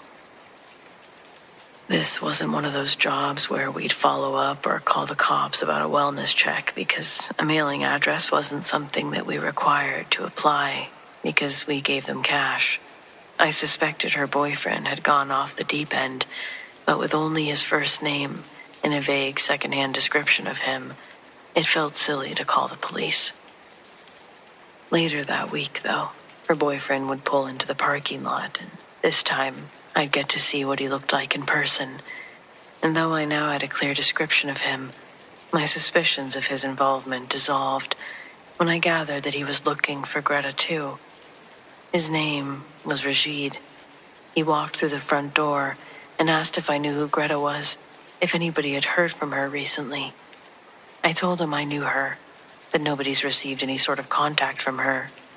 Rashid thanked me, wrote down his number just in case she did come back, and then he departed. After that week had passed, Big Sam was tasked on cleaning out the rest of Greta's things from her room. As he's lifting up her mattress from the box frame, he saw the wood on the floor had some discoloration. So Sam lifts up the wooden frame and uncovers a decent-sized pentagram painted in red that was hidden under her bed. In her drawers, we found these tiny dolls carved out of wood. They were small enough to fit in your palm, and if you stared at them long enough, they all resembled somebody at the brothel. The details on them were incredible. Taking them into the light, we could see that they were all individually painted. Seeing the familiar features on these figurines had caught my eye, because there was one with blue and black hair. It looked just like the hairstyle of one of our residents. Big Sam wasn't too impressed. He went back to cleaning out the rest of Greta's stuff. But I stayed standing outside, looking at these creations, wondering if Greta had whittled them. If she did, she'd never mentioned having such a talent. Along with the multicolored hair one that was easy to pick out, I also found a little Big Sam figurine, a little me, and what I believe was Greta's character. She was one of 2 African-American women that worked there, and they had different body types. Greta's doll didn't look like the rest of them. The painted faces all of them wore were simple white circles and black pupils. No nose, no mouth. A few had blue pupils, but Greta had black circles with red pupils. I'm staring at this demonic-looking doll when Sam pops his head out of the door and asks me if I had the remote to the TV in there. I said no, and he gave me an interrogating hard stare before going back in. A second later, Sam's coming out of Greta's room again, but this time he's running out, arms wailing, like he's swatting a bee away from his ear. I go, "What's wrong? What's wrong?" Hand to God, Sam looked pale, shaken up big time. He says, "Look," and shows me his goosebump-filled arms and says, "Someone just whispered in my ear, Emma." Now I was giving the interrogation stare down, wondering if he was trying to prank me, but he swore intently that he wasn't. He said the TV in there kept turning on and off, so he got on his hands and knees, reaching behind her dresser to unplug it from the wall. And while he was down there, that's when he had not just heard, but felt the breath of someone whispering in his ear. I was sure a bug had just flown by his ear, but his temper jumped to aggravated as he told me that he'd know the difference. We paid Big Sam for his size, not his manners or people skills, so what do you do when your big security guard gets spooked? Well, I don't know, so I went into Greta's room myself. I think on the idea that I'd find a moth or another winged bug in there, and I'd be able to laugh in Sam's tattooed face, call him a baby. So I step inside, and it felt like Sam had the AC cranked all the way up before he'd ran out. But I went over to turn it off and noticed it already was. The unit wasn't cold. The chill in the room wasn't coming from there. I didn't stick around long enough to figure out where the source was coming from either. As I'm searching for a pest to blame, I inevitably look up. When I do, I see there's a message written on the ceiling above me. I'll always remember what it said, because I had to take a picture of it for our records and insurance purposes, as well as physically rewrite it on a ton of documents. In the same red paint that was used for the pentagram, Greta had written, "I'm still here," in big capital letters that stretched across the white ceiling. I got a tingle up my spine I couldn't ignore, and I made my way out almost as fast as Sam did.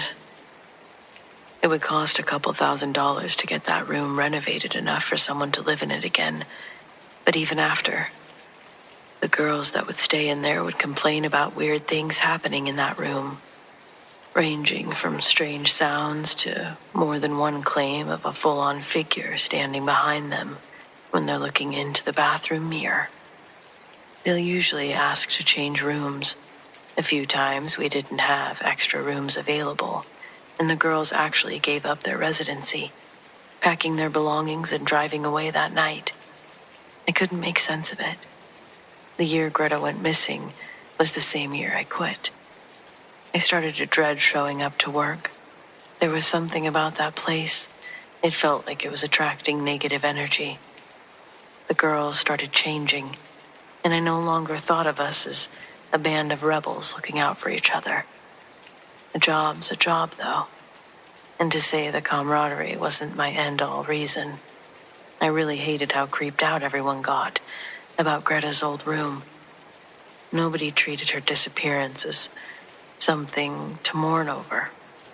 Everyone just moved on, started treating Greta's door like little children would, daring each other to knock on the door at night, making a mockery of something truly tragic. I couldn't explain why she had those dolls or graffiti in her room, but everyone's apathy toward it made me sick, because she was a good friend to me. And wherever she is now, heaven, hell, or in between, I'll always wish the best for her.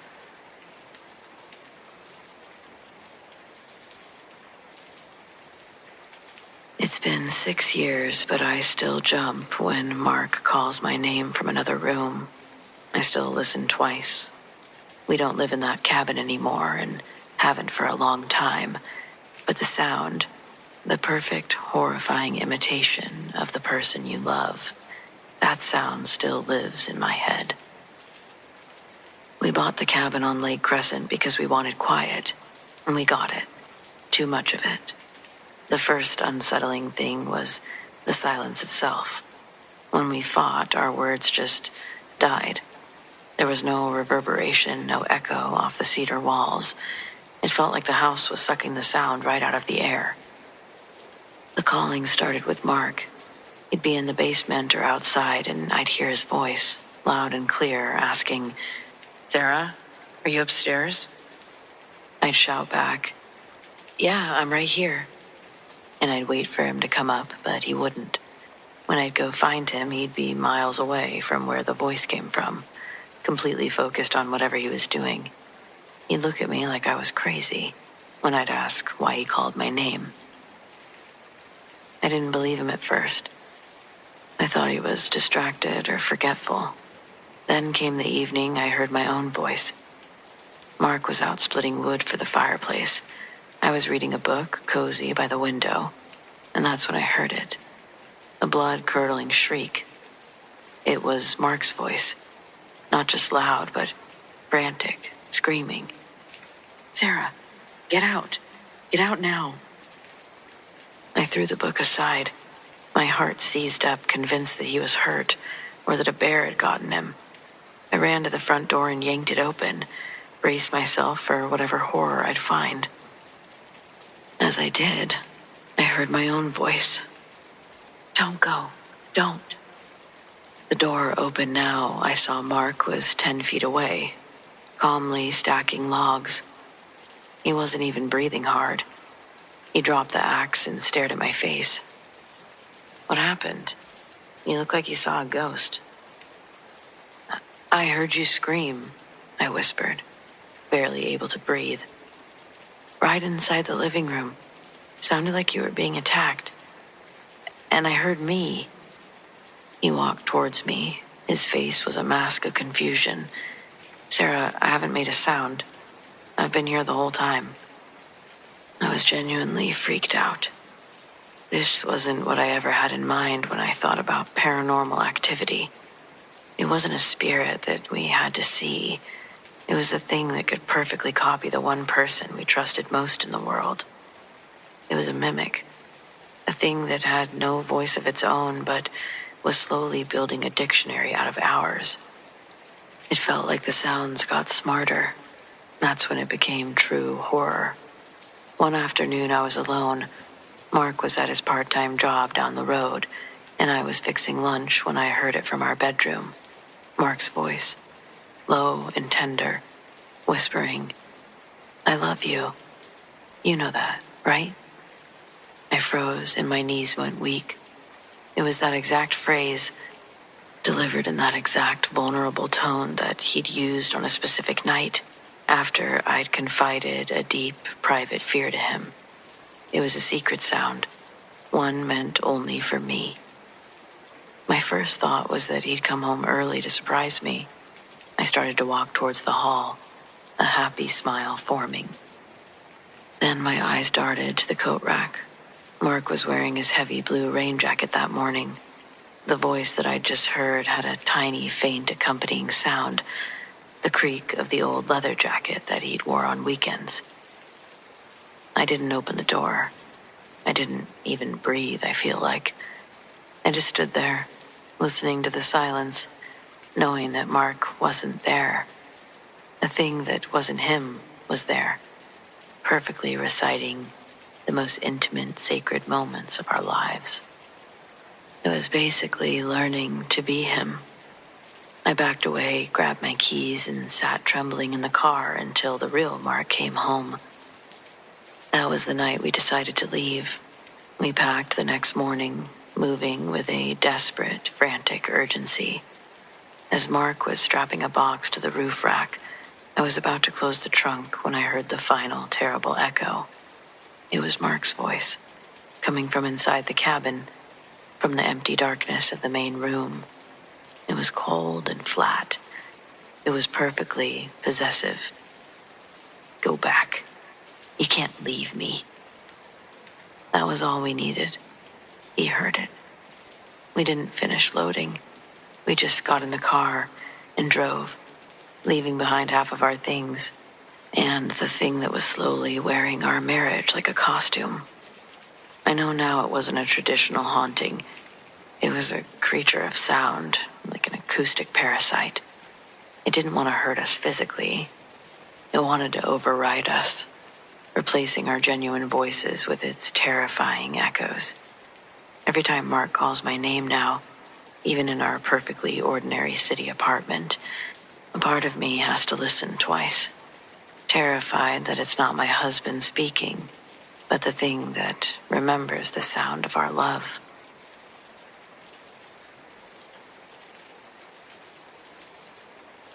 I was a huge idiot. That's the simplest way to explain how I ended up with this scar. Back in the early 2000s, I wasn't some veteran paranormal investigator. I was just a loudmouth skeptic. I thought that I was smarter than every campfire story, every weird legend about abandoned places. My plan wasn't to find ghosts. It was to prove that every moan and chill was just old plumbing and drafts. This exact attitude is what led me to Westwood State Hospital. Everyone local knew the place. It had been shut down for decades, but the stories persisted. All centered on the terrible history of a doctor in the mid-20th century. We'll call him Thorne, who was infamous for his bizarre, cruel treatments. They said that he used to lock the worst patients in freezing water as a form of shock therapy. The hospital was a ruin, a monument to misery, and people swore that Thorne's spirit still held court in the lower levels. I broke in one night in 2002. I only took a handful of things: a sturdy flashlight, a cheap tape recorder just in case, and a basic thermometer. I wasn't mapping drafts, I was looking for the infamous hydrotherapy rooms in the basement, the rumored epicenter of the hauntings. When I found them deep underground, the air hit me like a physical barrier. It wasn't the fresh, earthy smell of a basement. It was dense, stagnant, and tasted like metal and dried rot. I managed to get inside a small concrete cell, the old solitary confinement area. I sat down and made myself wait. I wanted the silence. That's when the temperature dropped. I wasn't watching a fancy meter, but I felt it. The air around me didn't cool. It solidified. It felt like being suddenly submerged in an invisible, paralyzing ice bath. I could feel the cold steal the heat right out of my skin, and my lungs seized up, not from fear, but from the shock of the temperature. I couldn't move, I couldn't shout. I was frozen solid, sitting up. Then came the weight. I felt a tremendous, crushing pressure on my left shoulder. It was heavier than any man and colder than anything earthly. And it was digging in, right next to my ear. I heard the sound, one that didn't belong to any language, not any I know. It was a vicious, wet, hissing whisper, a rapid-fire snarl that was absolutely saturated with pure clinical cruelty. It seemed like the sound of a hateful man giving a diagnosis to his victim. I felt the malice pour over me like black oil. And when the pressure finally abruptly released, I collapsed, gasping for air. The cold vanished immediately, but my heart was hammering so hard, it hurt. I didn't even bother trying to grab my gear. I stumbled out of the horrible cell and didn't stop running until I was on the highway, shaking myself to pieces in the driver's seat. I thought I'd survived with only a story. But it was the next morning when I was checking myself for cuts, I found the evidence. On my left shoulder, where the pressure had been, there was a mark. It was shocking. It wasn't a bruise. It was a circle of bone-white skin, totally void of color, as if the life had been sucked out of it. And right across the center were 5 perfectly, deathly white fingerprints. They were pressed into my skin with impossible force. A brand of absolute supernatural cold. My doctor looked at it confused, told me that he had no explanation for the pigment loss. The mark is still there. It's the proof I never wanted, I guess. But the mark isn't just a scar, really. Feels like a tether. Whether the spirit of that awful doctor gets close or when he does, usually when I'm alone and quiet, the mark starts to radiate that impossible, painful cold. I feel a knot of ice in my shoulder that spreads down my arm. And with the chill comes terror, I guess. Thoughts that feel alien, yet perfectly formed. It's just in the most messed up way. There's like this feeling that I'm connected to whatever spirit was there, that it's not a good one.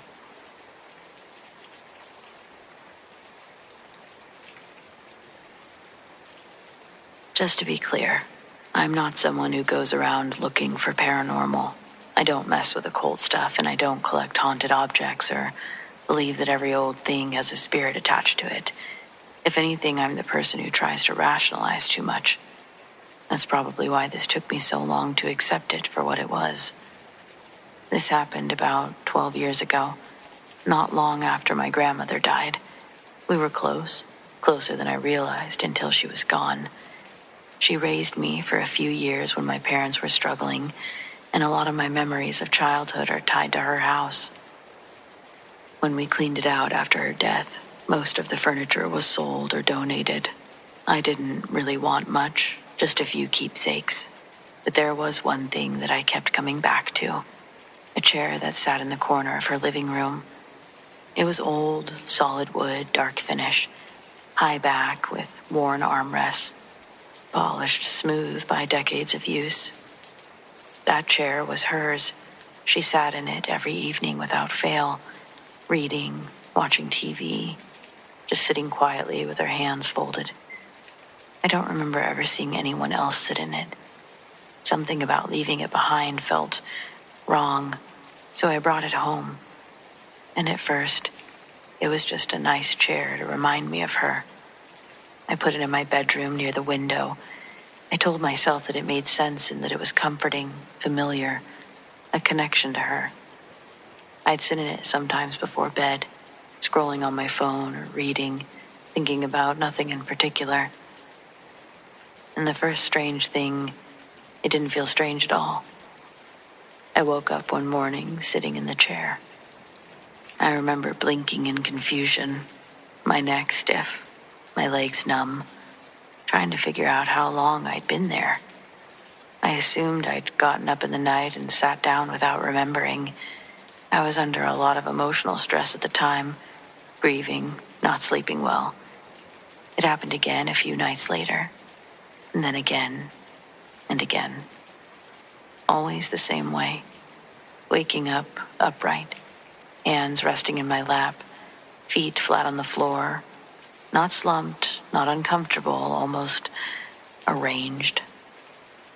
Each morning after, my body felt heavier, not sore exactly, just weighed down, like gravity was pulling harder than it should. I started waking up exhausted. Even times when I remembered sleeping through the night, I told myself that grief does strange things to the body, and it does. But what bothered me more was how natural it started to feel. I stopped questioning waking up in the chair. I'd just sigh, stand up slowly, and go about my morning. That realization that I accepted it so quickly, it still gets my stomach in knots.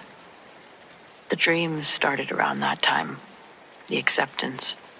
They weren't nightmares, that's important. They were quiet.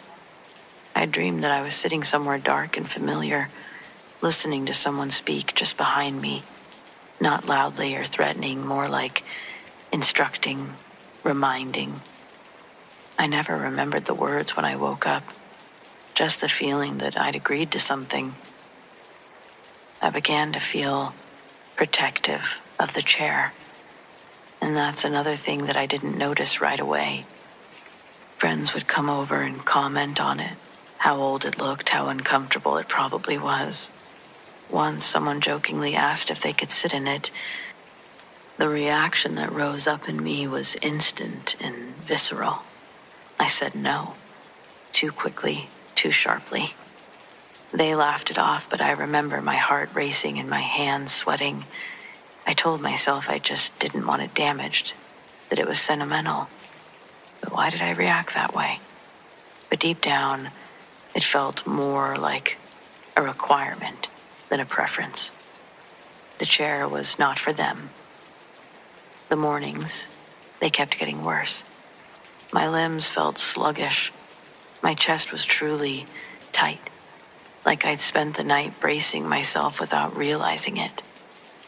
I started noticing faint pressure marks on my arms where they rested on the chair's wooden supports. One morning, I woke up and I couldn't stand right away. It was like something was pressing down on my shoulders and holding me in place, securing me not violently but patiently. I sat there, breathing shallowly, waiting for the feeling to pass, and eventually it did. That was the first time I thought, this isn't normal. The breaking point was probably a few weeks later. I don't remember falling asleep at all that night. I just remember waking up and realizing that the chair had been turned slightly. It wasn't facing the window anymore. It was facing the bed. I was sitting in it, staring at the place where my body should have been. And that's when the thought finally surfaced. This isn't where I rest. This is where something waits. I stood up slowly. every movement feeling as though it might break my limbs, and I dragged the chair out of the room. It was heavier than it had been, which is likely because I was so weak. I put it in the garage. It was a heavy trip, but it was worth it. It was like the moment I put it out there and said, no more, no thank you. That night, the dream stopped immediately as I slept in my own bed. The heaviness faded over the next few days, and once I got rid of the chair entirely, the feeling was gone. I started waking up feeling like myself again, like my body belonged to me. I didn't sell that chair or donate it. I ended up throwing it away. There was something about passing it along to someone that felt irresponsible, but also it felt like my grandmother was connected to that chair. And I don't mean that in a way to say that I'm going to get rid of my grandmother. I just mean that that was her chair. And I think that it should go with her. And maybe that's the entire reason that the chair never really settled with me to begin with. At least I'd like to think so. Otherwise, it's just like my grandma had a cursed chair, and I don't know how to feel about that.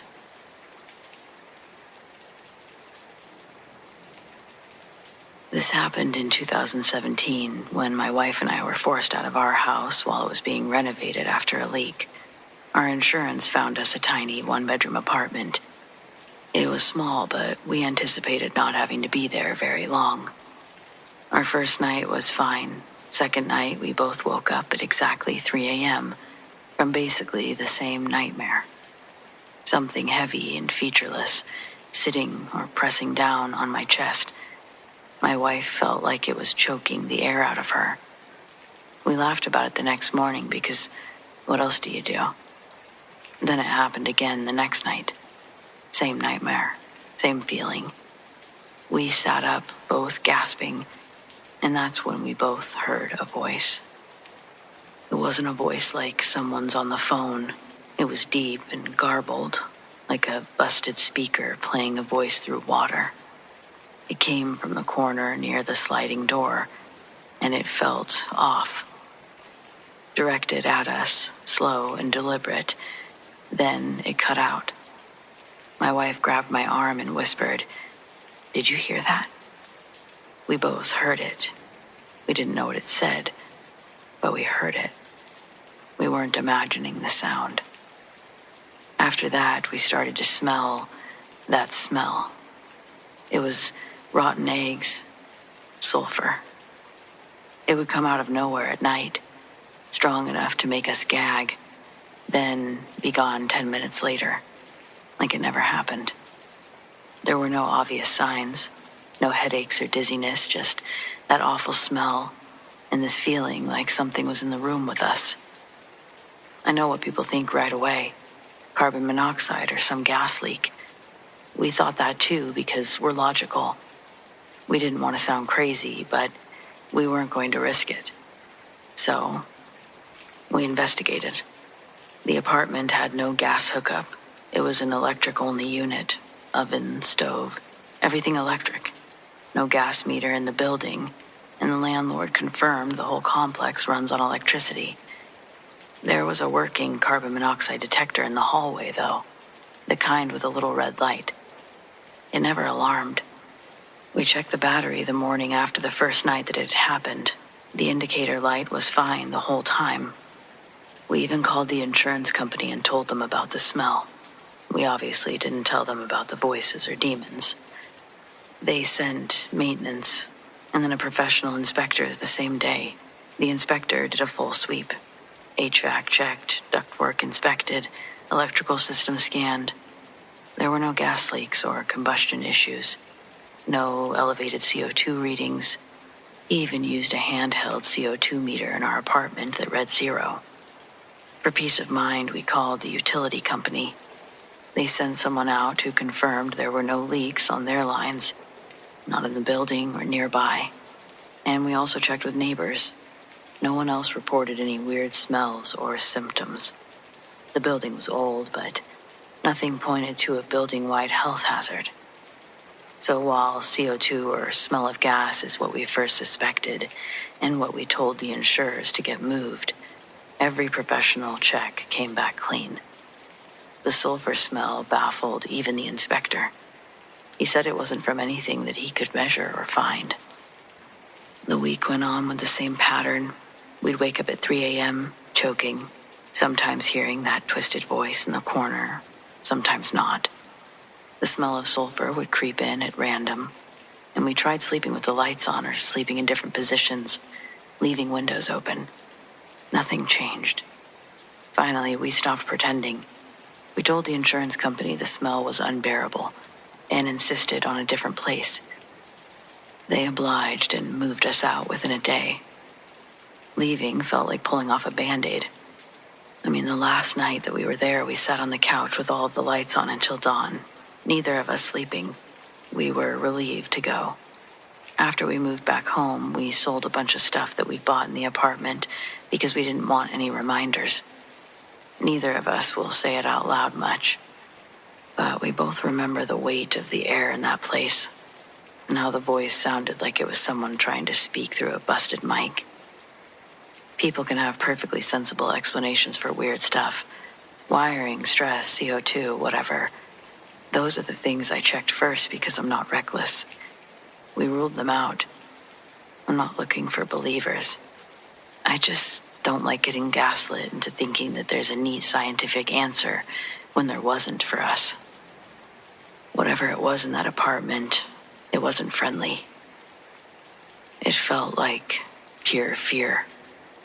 We left, and we've never heard the voice again. But every time my phone buzzes or something happens at 3 a.m., I still get that tight feeling in my chest. I check the bedroom, see if someone might be standing there. They never are. So yeah, I blame that apartment and whatever's attached to it.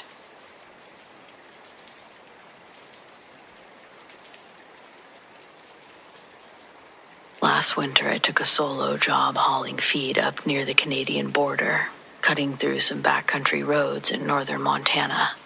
A blizzard came in hard and fast. Visibility dropped to next to nothing. I slowed to a crawl and kept my eyes glued to the shoulder markers, what few I could see. About 10 miles from the drop point, my dash camera flickered. Then the cab lights dimmed just for a second, and I noticed a shadow. Something was walking alongside the truck. At first, I thought it was an elk, but this thing was taller than the cab and kept perfect pace, even as I slowed. I couldn't see it fully, just its outline in the snowstorm, long arms that dragged near the ground, and a strange rhythm to its steps, almost like it limped. When I hit a patch of cleared road and picked up speed, it stopped, just stood there in the snow. I swear I saw its head turn and just watch me go, like it wasn't bothered by the cold at all or being left out there.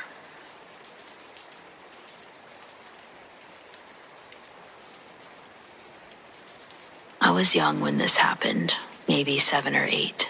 My great-grandmother's house was old, smelled like lavender and dust, and every creaky wooden floorboard had its own memory, I'm sure of it. It wasn't a scary house, not exactly, but something about it always made me feel like I wasn't alone there.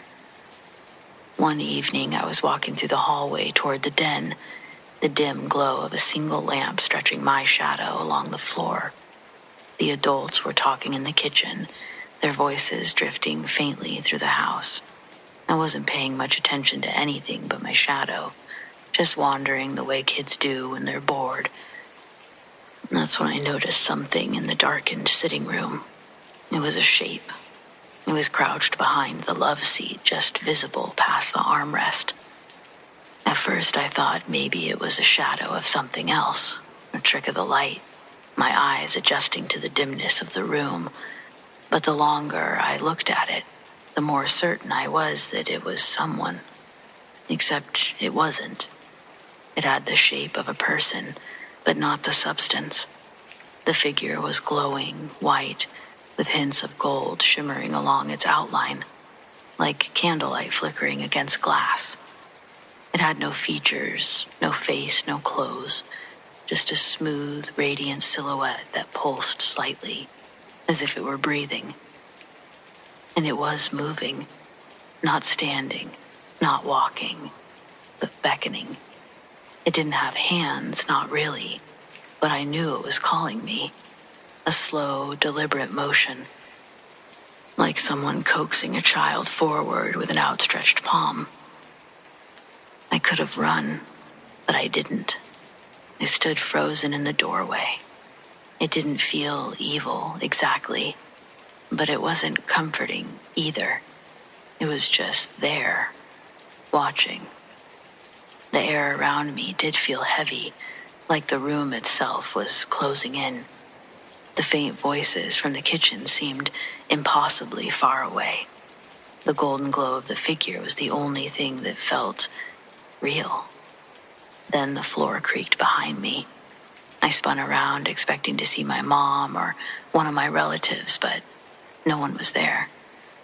When I turned back, the figure was gone. Just empty space behind the love seat. No shadows, no shapes. I didn't go into that room again for the rest of our visit. Years later, I can't help but still wonder what it was. A spirit, a memory imprinted on the house. Something that had been there long before me, waiting for someone to notice, maybe. It never felt like it wanted to hurt me, but I was still afraid.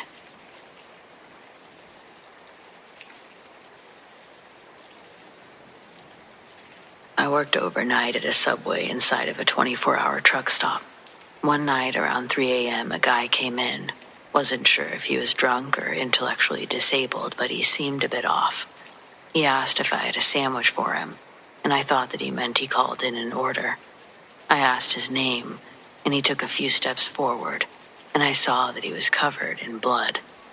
He told me I didn't need to know his name and to just make him a fucking sandwich. The truck stop hired off-duty state troopers to work security for part of the night, and we were all friendly. I asked the girl at the gas station counter to ask Hitchcock, the off-duty officer, to come help me with a customer.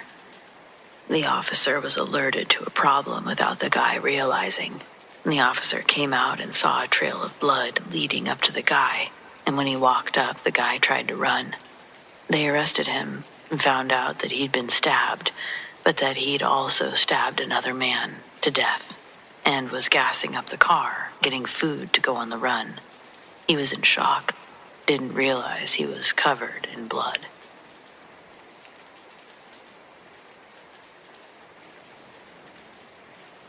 When I was 19, I jogged everywhere, partly because I was a poor college student who couldn't afford books or a car.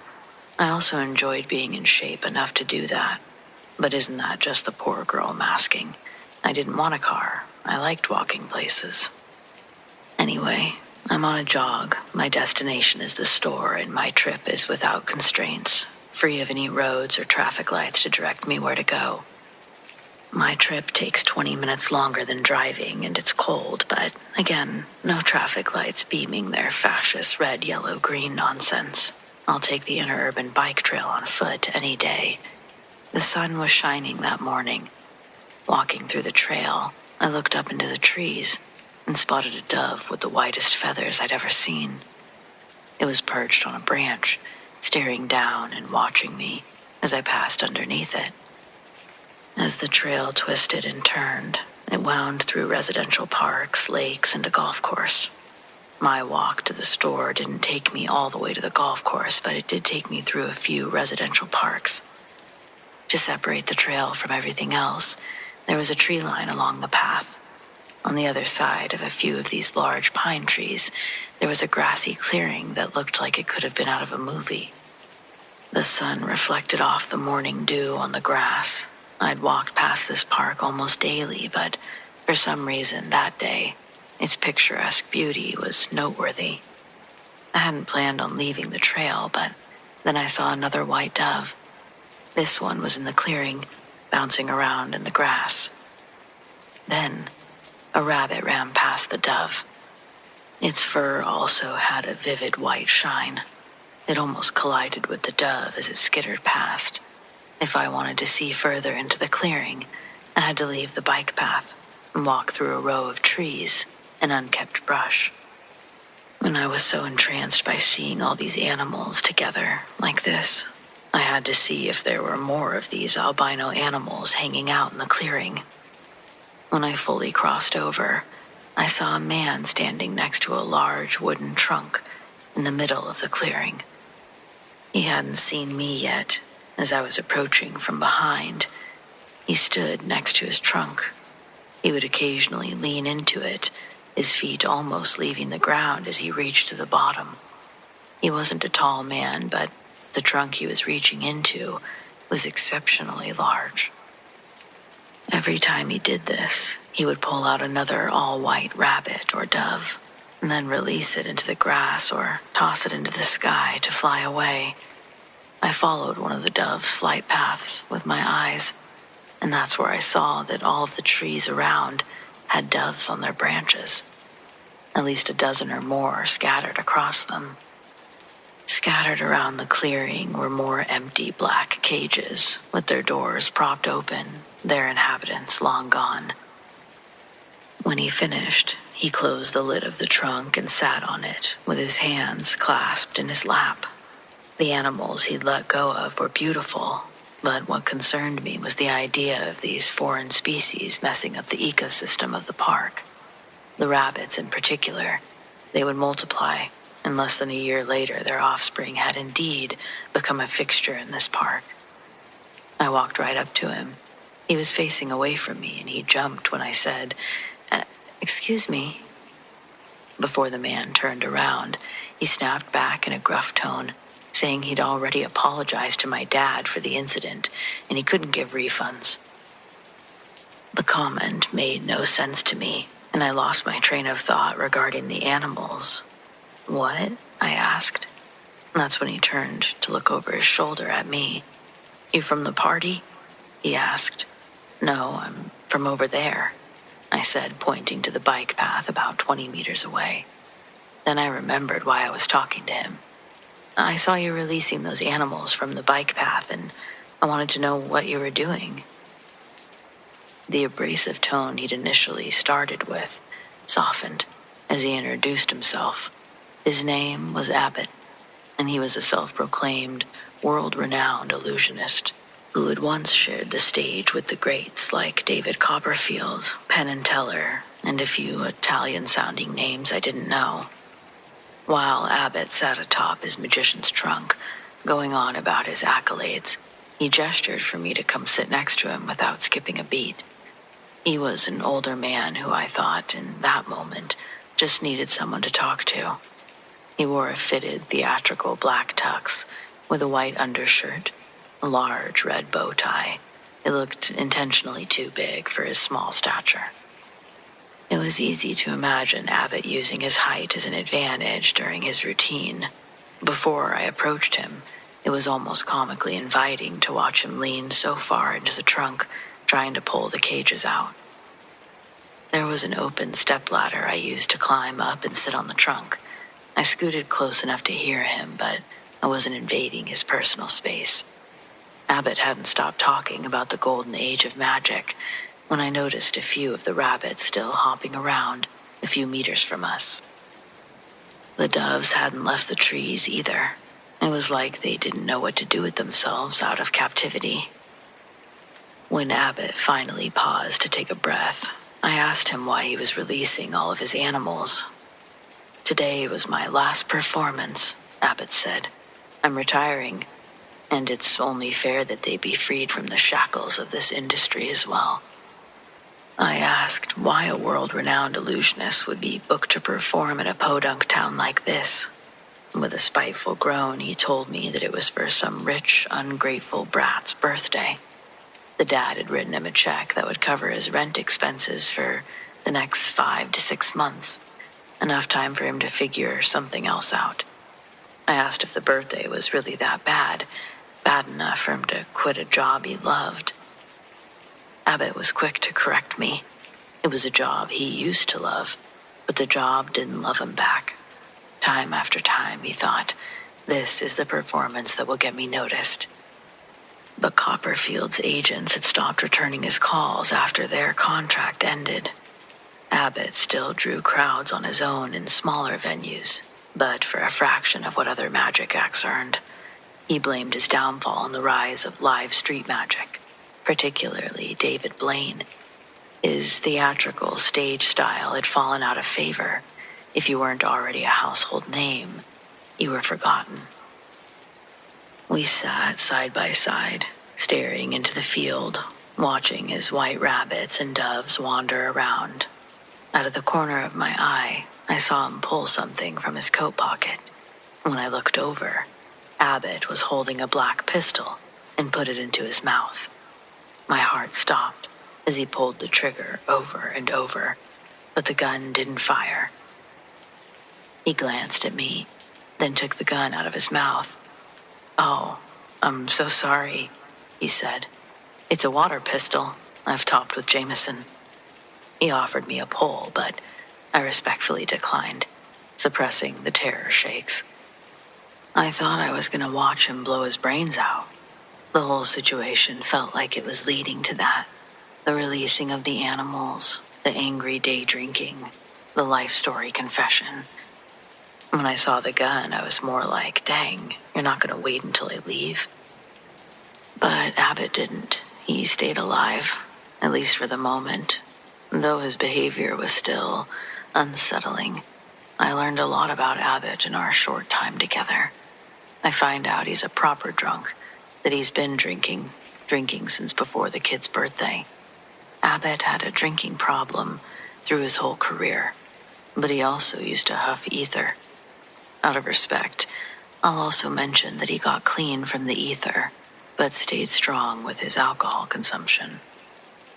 But while he was on all of it, he showed up all messed up to one of his performances at an exhibition hall overseas. It was some big event put on by a royal family. As the competition for magician gigs narrowed, Abbott had begun incorporating more and more dangerous stunts into his routine. The beginning of the act goes as planned, and he's got the crowd in his hands. He'd become so accustomed to performing in his inebriated state that he could have done the first 20 minutes of his set completely faded, which he was. It was only the second part of the performance, the less rehearsed one, that Abbott had problems with. Mainly the trick where he's supposed to cut one of his lovely assistants in half with a long, wobbly handsaw. Spoiler alert, Abbott revealed the basic idea of how the trick works. If you don't want to know, and have this trick be ruined for you, I'd skip ahead. So he has two assistants shoved into a box. One only has her upper body out, the other only her lower body, and there's a thin metal gap between them where he puts the saw. Now, the woman with her legs visible, so her upper body's hidden, it's her job to shut the two doors of the table, one hiding her and the latch just outside of her door to conceal her partner before Abbott separates the tables and moves them around. I'm sure you've seen the idea. While Abbott positions the saw above the opening, Assistant 2 is slow to close both doors, though in court, both women would later blame Abbott for not giving the correct verbal signals or time allowed for the women to complete the task. Regardless, Abbott slid the saw down like a guillotine onto the hidden assistant's arm as she was latching the doors. He felt the blade stop, and he thought that it jammed, so he really started to put his weight into it, the sawing, that is. And his efforts were not in vain. The saw did begin to move faster, and soon he was through the box. The audience was the first to see the blood. But they all thought it was part of the show, so they continued to cheer. It was only brought to Abbott's attention that something was wrong when he did the separation bit. That's when he and Assistant 1 saw the other girl hanging out of the box, Her left arm had been sawn completely through, and she was unconscious from the pain. The padding inside the boxes Abbott built with their comfort in mind only muffled the woman's screams and would have alerted them to an emergency. The lady lived and sued Abbott for everything, and nothing was ever at the level he'd previously been at. Nobody would work with him and his act, his tricks. It wasn't a solo gig. Now it was when I met him. Years of degradation eroded his act down to hat and animal magic, parlor tricks for rich, ungrateful kids. He said it paid the bills, but his soul died in the process. Shaking his alcohol pistol in my direction again, he told me, "Don't live to pay the bills. The world doesn't give a fuck about you." I was 19 hearing all of this, and Abbott was both scarring and inspiring me. Then he ruined any goodwill by following it up with, "And I don't give a fuck about you either, bitch. Now get off my trunk." Offended, I instantly hopped off. Abbott did too, landing on the ground at the same time as me. I turned towards him, unsure what to say. He lifted the lid of the trunk that we'd been sitting on, climbed in, and closed it behind him. I stood there, not sure how to handle myself, but he never came back out. I didn't want to stand there all day, staring at the magician's trunk, waiting to tell him that he'd hurt my feelings. No, I decided to call the cops. I don't know what time they did arrive, but when they did, they said they couldn't find the large wooden chest with the purple felt and gold trim like I'd described.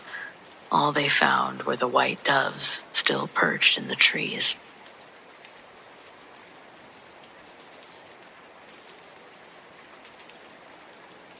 It was a quiet trip going to pick up my son early from summer camp, but it felt quieter as we both drove back home. The night before, it was just after 1 a.m. when the phone rang. An unknown number blinked across the caller ID, and I let it go to voicemail. This was when voicemails were stored in a gray Panasonic answering machine. Ours was able to listen in as the caller recorded the message. When I heard Colin's voice, I picked up the phone before his third word. He was in hysterics. Hearing him like this, I was already in mom mode, getting my shoes and purse ready. The counselor takes the phone from him and explains that everyone's okay, but Colin would like to come home. Of course, I ask what the hell happened, and the counselor tells me Colin got pretty spooked, and we've been trying to get him to calm down and return to the cabins, but he's refusing. I ask to talk to him again, and before I can speak, from the other side of the phone, he says, "Please don't make me go back, Mom. They're going to replace me." I told him I was on my way, but that he needed to take a deep breath.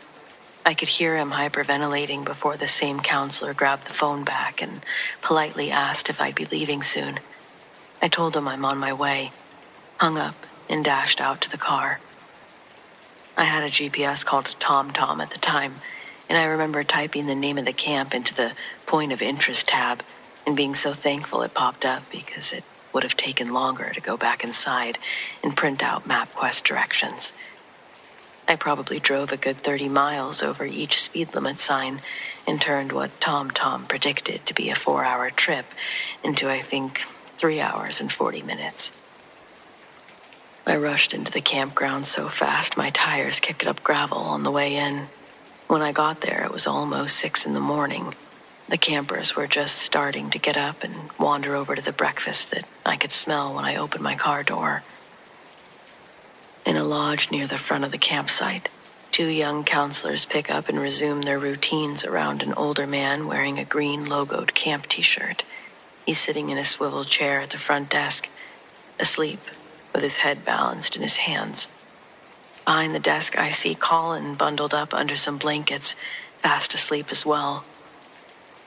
The 2 teenage counselors tiptoed, stepping over his body to access the copy machine. I cleared my throat and say, "Excuse me."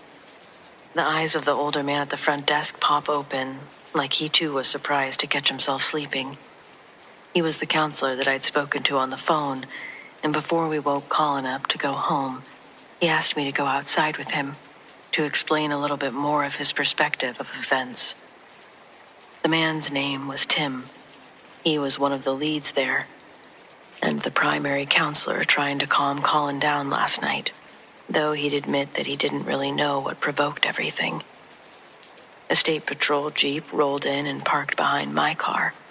My anxiety started making my hands shake. I asked him if they were there because of Colin, and he says that they're here because of what Colin claims he'd seen. Tim says that's why I wanted to talk to you first, because last night was pretty rough for everyone involved. Colin's behavior scared a lot of the kids and counselors alike. He tells me that around 8 last night after dinner, the kids should have all been going back to their cabins.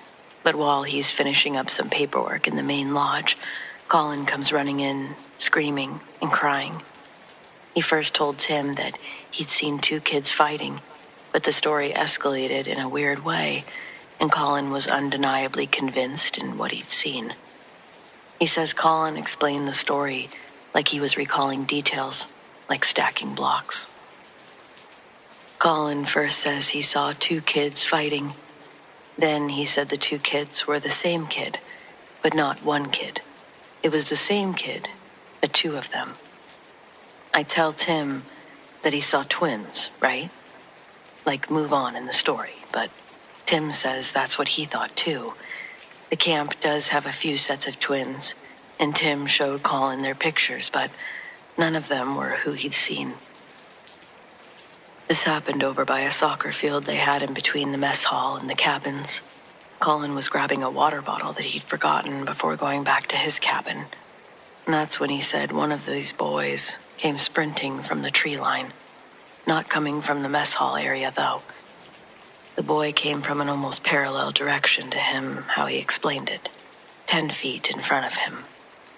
The kid's being chased by another person that comes tearing out of the tree line behind him. That's when he said they looked identical. Then, one catches the other, and they both fall into the grass.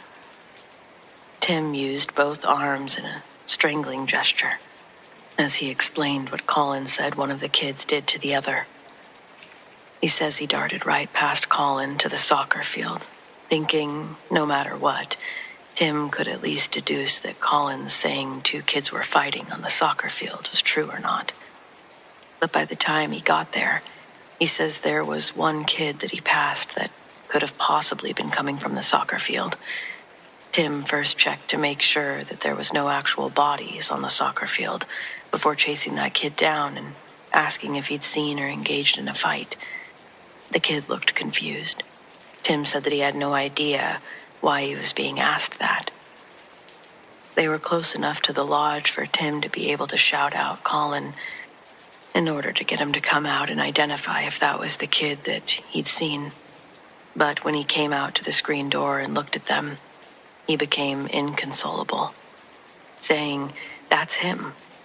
Something took his place." Whatever that means. Colin ran back inside, and Tim spent the next few hours trying to talk to him before calling me. The police were there because it was the only way that Colin would settle down after calling me. Tim called them when he thought I was close to explain the situation the best he could, softly advising the operator the level of emergency or non-emergency. She said that they have a unit stop by within a few hours to check things out. Hearing this was what let his little heart settle enough to fall asleep. I spoke to the responding officer, telling him Colin's never acted out like this. Nothing had changed in his home life. He had no problem being away. They obviously treated me like I was the root or the reason for all of this, and I understand that they're just doing their job, but the amount of suspicion that they had was a little much. Colin retold them the same story, the one that Tim had told me. They recommended Colin get checked out, mental health. At the time, I wanted to argue, but the claims Colin made were objectively unsound enough to get him set up with a specialist. So we went that route. This never made him change his story, though. I think what the therapy did was make him talk about it less, and then eventually, not at all. Which a therapist would call being cured. I don't know if I necessarily agree with this, yet if I'm disagreeing with them, that means there's something inside of me that believed my son when he told me that. I'll even go as far as to say that I don't believe all of the details that Colin stayed fastened to. But as a mother, I do know in my heart that Colin did see something that unsettled him. He was a completely normal 9-year-old kid. Again, never behaved like that. He was so embarrassed he had to leave his summer camp in such a bad way, but he also never wanted to go back there again. They're replacing the kids, he'd say. But years of that therapy, and it's been decades since he mentioned it. I haven't mentioned it either.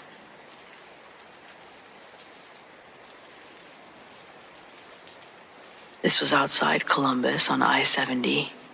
It's a flat stretch with nothing but concrete and sodium lamps burning pale. Midnight was the hour. My brain was buzzing, but my body felt like lead. And then I saw a woman in the median. She was standing there. Long hair, dark against her jacket that glowed white under the lights. No car nearby. No suitcase. Just her. Arms loose at her sides. Her face was tilted toward the traffic like she'd been waiting. I had maybe 5 seconds to process before she stepped forward. My foot hit the brake, hard enough that the cab rattled and the trailer groaned. The horn bellowed, tires screeching, and my stomach flipped a couple times as I braced for impact. But nothing. The road ahead was empty. My headlights cut through space like a blade, and there was no one there. No woman, no jacket, nothing. I pulled onto the shoulder, shaking, grabbing my flashlight. I walked down the median. The grass was still stiff with frost. No footprints. There was no sign that anyone had actually stood there at all. Back in the cab, I remembered the dash cam. I watched the clip with my hands sweating. Everything looked as I remembered it. Headlights, concrete, median. But no woman. There's just nothing there. No one where she was standing. But there is a burst of static. When it comes back, the lane is still empty. I don't know if she was trying to cross, or if she was ever really real there. But even now, every time I pass that stretch, I keep in the far right lane as to not hit her again. Though I've never actually seen her again, so maybe it was just the one time. I don't know. I don't think I'll ever pass that stretch without wondering if I'll see her again. Whatever she was.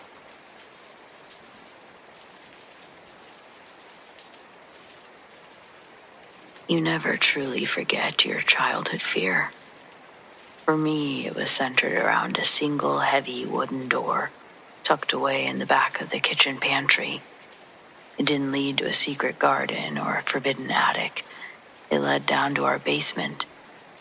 And in 1986, when I was 7 years old, that basement was the antechamber to hell. Our house was old, built maybe in the 1920s, and the basement was a cold, damp concrete cavern, smelling perpetually of dust and mildew, and something metallic that I now recognize as fear. The door was solid core, dark-stained oak, and the handle was one of those old-fashioned brass twitch latches, clicking with that sickening finality when it shut. My parents always told me the basement was just a place for storage and the furnace, but I knew better. The air around that door felt thin and anxious, and at night, I swore I could hear soft, rhythmic thumps coming through from the floorboards, like something large and heavy was adjusting itself for sleep. The event I remember most clearly the one that cemented my terror, happened in the middle of a brutal New England winter. We were hit by an ice storm that took out the grid for 3 whole towns. It happened around 8 p.m. One moment the house was humming with the sound of the evening news in the refrigerator. The next, it was swallowed by an absolute profound silence. My mother immediately remembered the emergency flashlights that were kept in the utility closet, which, of course, was right next to the door. "Daniel, be a big boy and grab the 3-pack from the utility closet," she said, her voice sounding oddly brittle in the sudden darkness. I froze. The closet was merely 2 feet from the brass latch of the basement door. "Mom, can't we wait? Maybe the power will come back on," I asked. "Don't be silly, Danny. It's just next to the scary door," she teased gently, not realizing how real the fear was. "A big boy like you isn't afraid of a little darkness." My dad was fumbling with the landline phone, trying to see if the lines were down, so the duty fell to me. Swallowing the stone of rising panic, I shuffled across the kitchen. The cold was immediate, seeping up from the floor, a damp contrast to the warmth that the furnace had been providing. I reached the utility closet, my hands shaking so badly I could barely open the bifold doors. I found the rubberized flashlights and was pulling them off the top shelf when the basement door, the heavy, closed basement door, spoke. It didn't creak or rattle. It was a direct, breathy sound, like a piece of dry leather being rubbed together, originating from the wood itself. It was a whisper, impossibly close. "Danny boy." I dropped the flashlights. They hit the linoleum with 3 distinct, sickening plastic thwacks, scattering and rolling away into the dark. I didn't move. My blood felt like it had turned to liquid nitrogen. The voice was a mix of low, gravelly, deep, and also a woman. It just wasn't quite right. It had too many layers. It felt like it had scraped against my eardrum. I backed up slowly until my spine hit the closet shelf. I knew instinctively that this wasn't my dad playing a trick. Dad's voice was light and jokey. This was heavy and loaded with a chilling, patient malice. This was the entity that I had always imagined living down there. It seemed to know me. My eyes, now adjusting to the deep gloom, were fixed on the door. There was a thin, cold light filtering in from the street lamp outside the kitchen. Through the window, it cast a faint, wavering shadow. And that's when I saw something.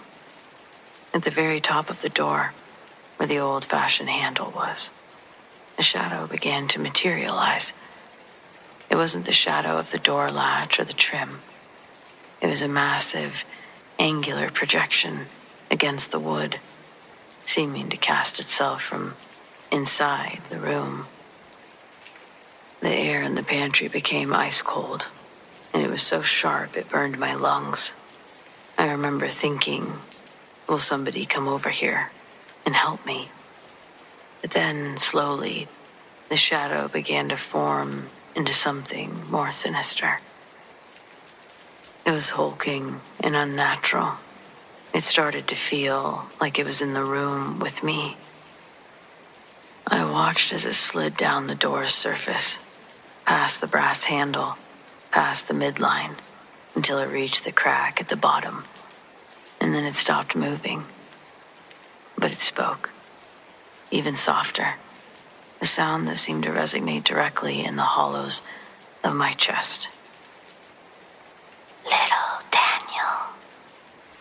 The temperature instantly shot back up to normal. The deep, heavy shadow winked out, and the air just became regular, cold, dusty air. I didn't scream. I couldn't. I just turned and sprinted, stumbling over the scattered flashlights and bursting back into the living room, where the comforting sounds of my dad frustratingly clicking the phone and my mom looking for candles filled the air. By now, I was shivering violently and weeping silently into my mother's side. "Daniel, what happened? Did you hurt yourself?" she asked. I never told them what I heard or what I saw. How could I? I couldn't articulate the visceral absolute certainty that a predator had been trying to coax me into its den, and that den was in our home. We used candles that night.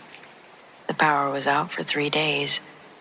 Every time I had to walk past the kitchen, I kept my eyes focused on the floor, terrified of glancing toward the pantry.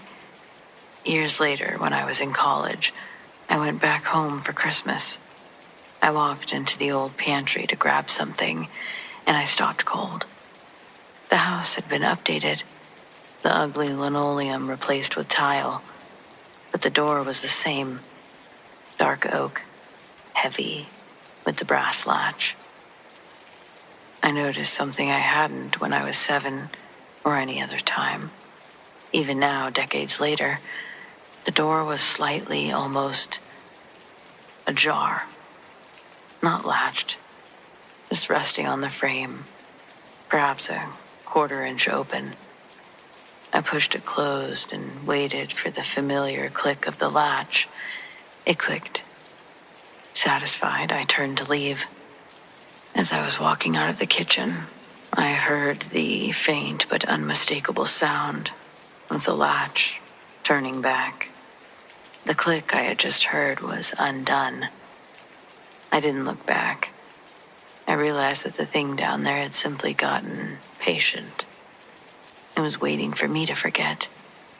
But every night when that house settles into silence and I'm there, it undoes the latch, patiently reminding me that the basement door is never truly closed.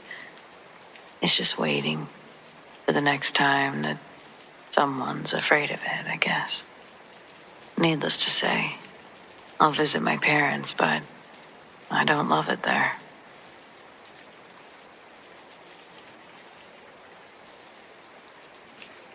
I had a hard time getting people to believe me about the scariest thing that ever happened in my life, and so I stopped trying. Whatever was happening in my old house only escalated when no one else was there to see it. And that's the part that I just still can't get past. This happened over 15 years ago. I was living alone for the first time after a long relationship ended. There was nothing unusual about the house itself. It was a small rental, older but well-maintained, no known history or creepy basement. There were no weird neighbors warning me about it. It was just a rental. And the first few weeks were as normal as the place itself. But then things started to undeniably happen. The kind of stuff that you can brush off without thinking too hard about it, but when you have the time to think, you can't ignore. Cabinet doors would open when you swear you'd close them. Objects not where you left them. The occasional unexplained noise at night.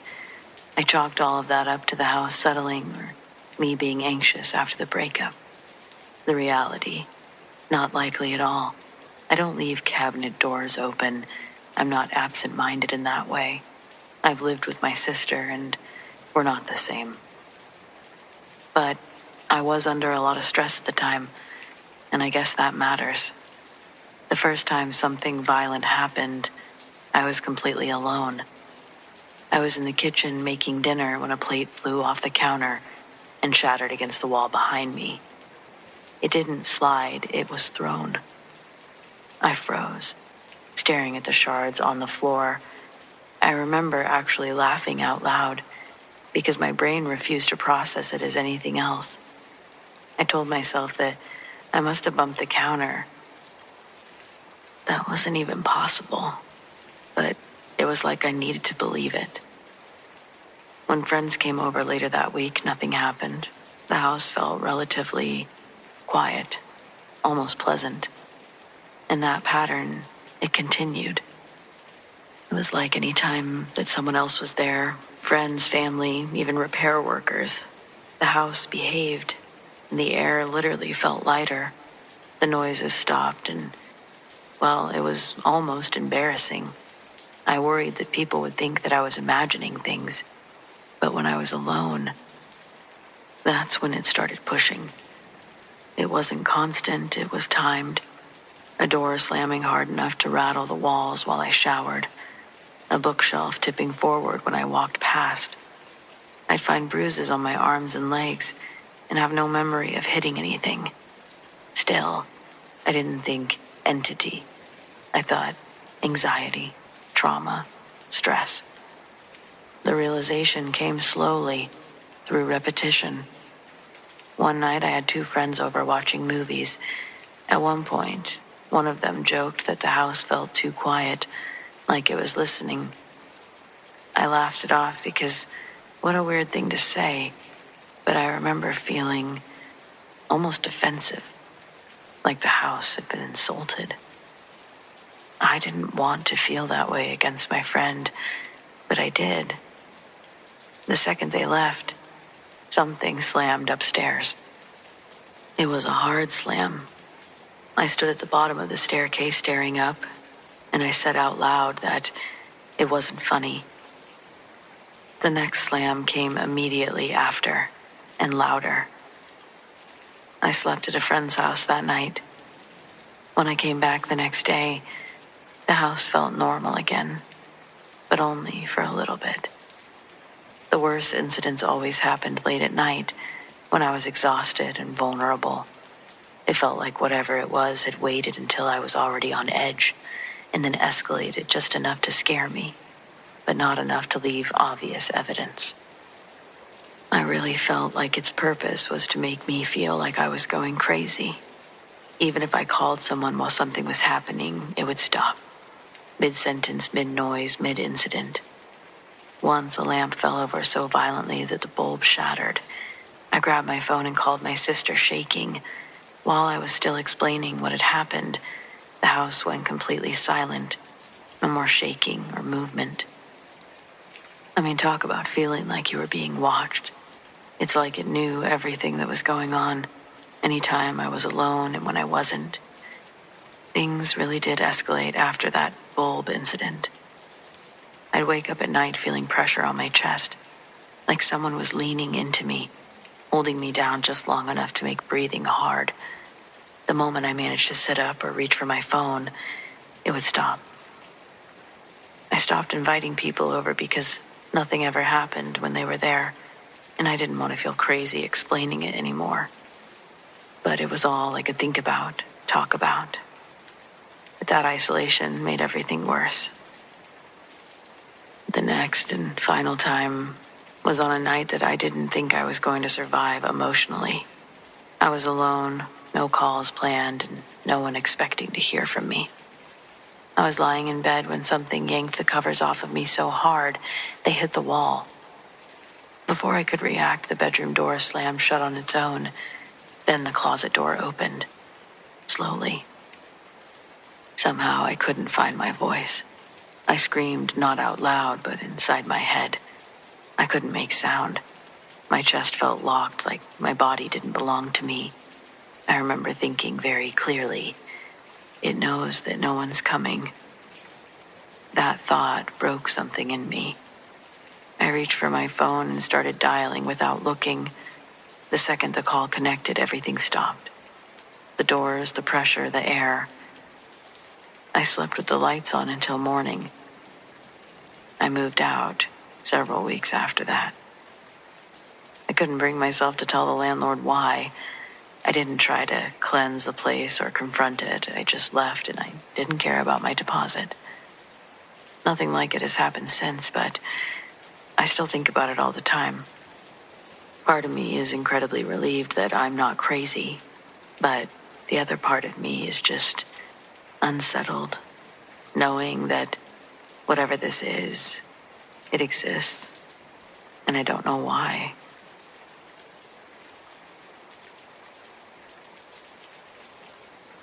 Posting this because I want to write it all out. But honestly, I'd like an explanation that doesn't lead back to wildlife. I know the woods and I know the cold, but this was something different. My girlfriend Sarah and I decided that we needed a reset. Early January, we rented the Hemlock Cabin. It's near a closed-up ski resort in Vermont. It's 8 miles down a snowmobile trail from the main road. Rustic, quiet, expensive. Perfect for us. We're both good with the cold. We grew up in Minnesota and we know how to handle the machine and the temperatures. We planned for 5 days.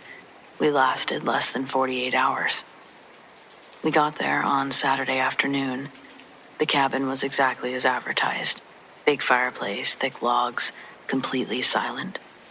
We spent the evening drinking wine, unplugging, and watching the snow. Around midnight, we headed upstairs to the loft bedroom. We felt a little exposed, being the only lights for miles, but that was part of the appeal.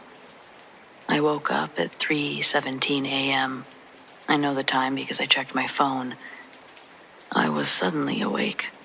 It was the kind of wake-up where you know you heard something important. You just can't recall. The wind was a constant white noise, but underneath it, I heard a scrape. Not a branch falling, this was a heavy drag, like something big or rough being pulled across the wooden side of the cabin. It was slow. It started near the chimney and dragged right along the wall, directly under our window, and then it stopped. I told myself it was a snow-loaded pine branch finally letting go. It happens. I got up, checked the deadbolt, still locked, peered through the edge of the blackout curtain. Nothing but darkness and falling snow. I went back to sleep, but the easy feeling was gone. Sunday was supposed to be spent snowshoeing. When we went out to the little wooden porch, Sarah saw it first. Al, why are there footsteps here? I had been meticulous the day before. I'd kicked the new snow completely clear of the deck and the 3 wooden steps leading down to where the snowmobile was parked. Now there were 3 massive, deep impressions in the snow on the deck. They were long, wide, and they didn't look like boots. They just looked like large, oddly shaped divots in the snow. I traced them. They led from the side of the cabin, where I'd heard the scrape, and across the porch. They definitely weren't mine or Sarah's. The disturbing part, they didn't lead off the deck. The track stopped at the edge of the railing, right near the corner of the cabin, and then the snow below was perfectly smooth and untouched. I tried every rational angle. Maybe a moose. A moose doesn't climb the stairs and then vanish without a trace. A bear woken up early, same issue. Where did it go? I told Sarah it had to be a lone animal. Big paws circled the house. The wind blew the final tracks away. She looked at me. Al, the snow under the deck is untouched. It feels like someone covered their tracks. We spent Sunday feeling like we were on display. Every time a shadow moved, we jumped. Around 9 p.m., we were watching a movie, volume cranked, trying to drown out the paranoia. But we heard something anyway. It started faint, deep in the woods behind the cabin, but it grew louder, clearer. It was a thumping, slow thump. It sounded heavy, dull, and entirely deliberate. It was moving, gradually encircling the cabin, keeping a good distance, but the sound was too rhythmic to be a tree or a rock. Something was walking.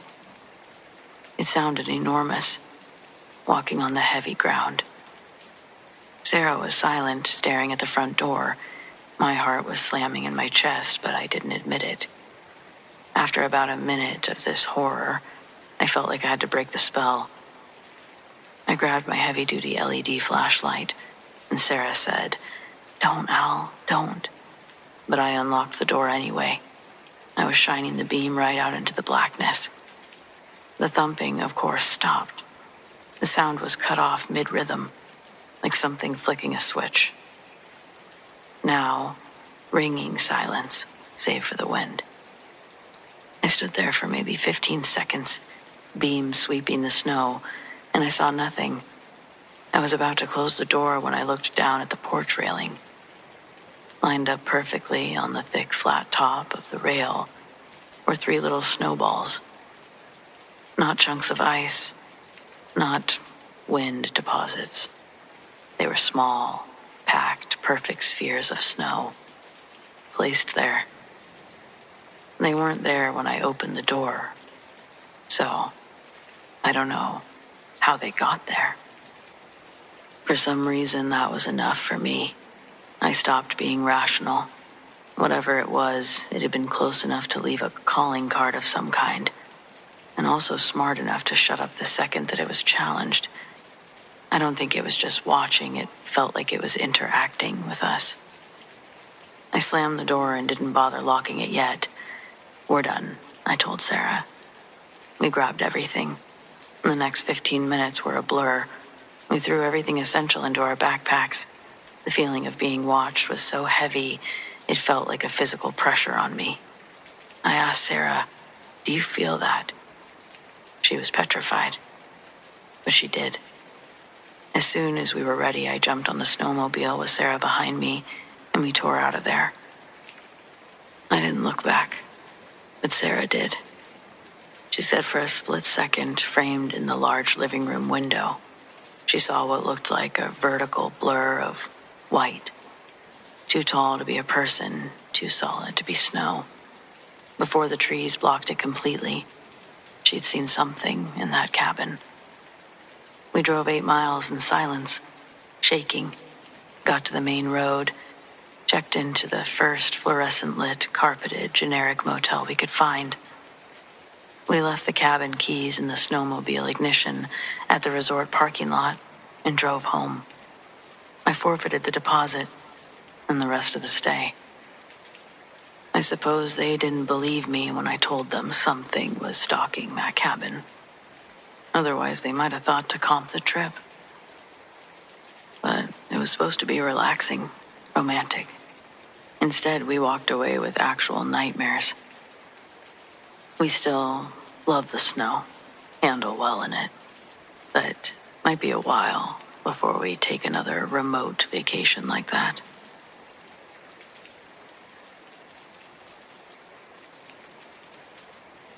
Growing up, I lived in a town with a sewer system, kind of like the one from It.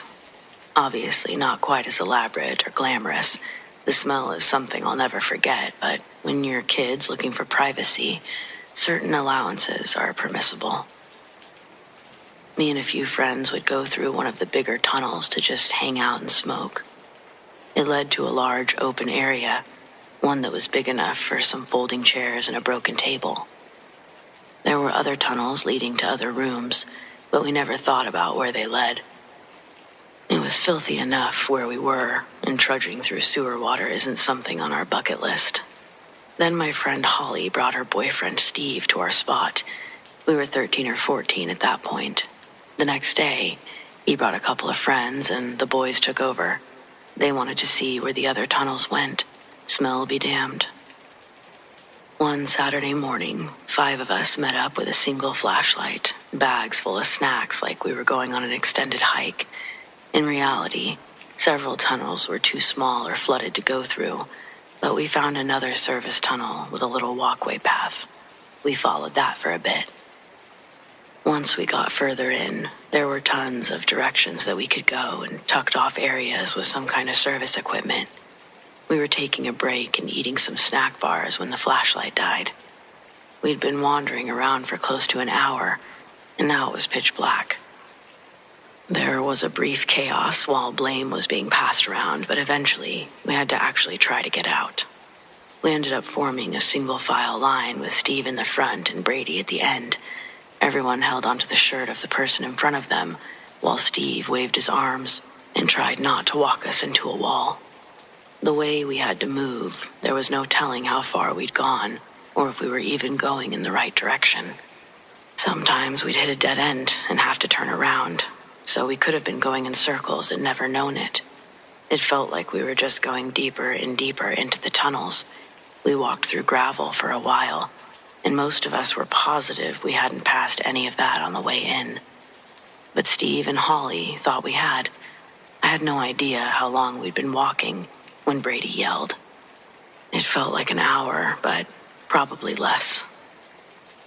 Brady said a hand had touched his shoulder, and he started pushing past the rest of us. Most of us fell while he ran straight into a wall and busted his nose. There was total chaos for several minutes while we all panicked. We knew it wasn't a joke, but we hoped that he'd imagined it. More than once I thought I'd heard whispering, but that could have been running water or anything. At least that's what I tell myself. When nothing else happened for several minutes, we calmed down enough to find each other and reform our line. We were covered in grime now, so our moods had significantly worsened, and we began to argue. Once again, we were turned around, no clue which way we were going before the chaos. We walked in a random direction for another chunk of time. Now Brady was in front and Steve was in the back, but Holly was the one to scream. She was holding onto the back of my shirt and pulled me down with her as she fell. She thought Steve shoved her, but he swore he hadn't, and we believed him. Even Holly admitted that he hadn't let go of her shirt beforehand, and he was in enough trouble with her as it was. None of us were trying to drag out this experience. Before we could calm down and regroup again, a distant cackling laughter echoed around us. It couldn't have been anyone in our group. It was too far away. That's when the real panic hit. We screamed and ran. I heard the others grunt and groan as they slammed into walls. I somehow avoided smashing my face, but I fell several times, and I could feel open wounds on my knees and palms. I was crying so loud I didn't even notice when I stopped hearing the others.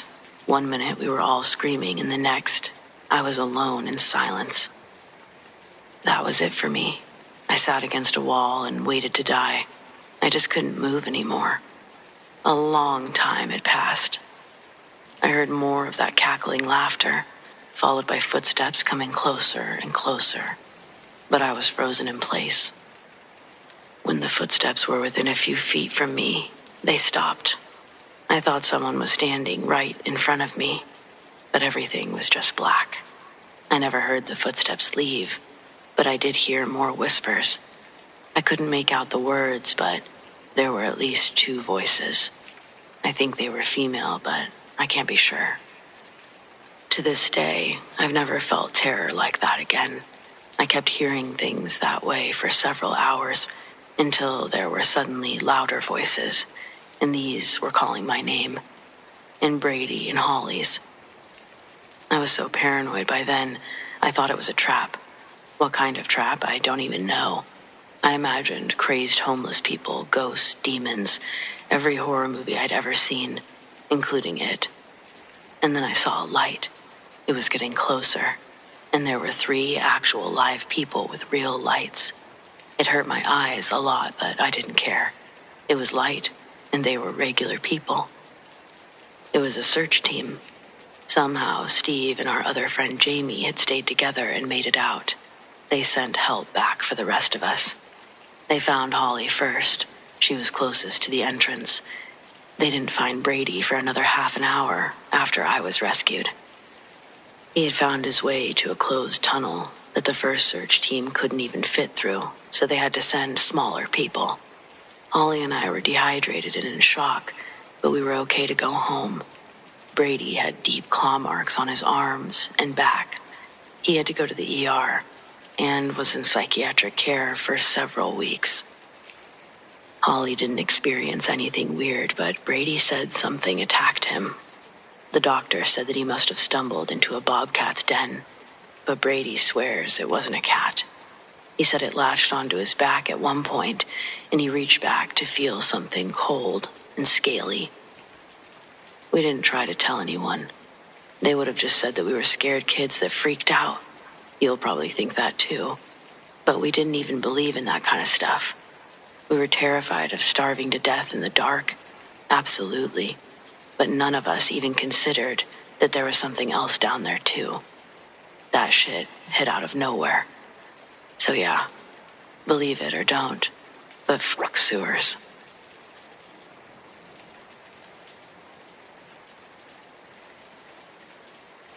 In my family, seeing spirits isn't treated like a horror story. It's treated like an ability that sometimes shows up and sometimes fades. My grandmother used to say that her mother could see them, not constantly, just in certain moments. She described it as noticing who else is in the room. That phrasing always stuck with me. It wasn't about being haunted, it was about awareness. When I was a teenager, I started to understand what she meant. We were staying in a hotel out of town for a wedding. I remember the room clearly. Beige curtains, patterned carpet, one of those stiff armchairs pushed in the corner near the window.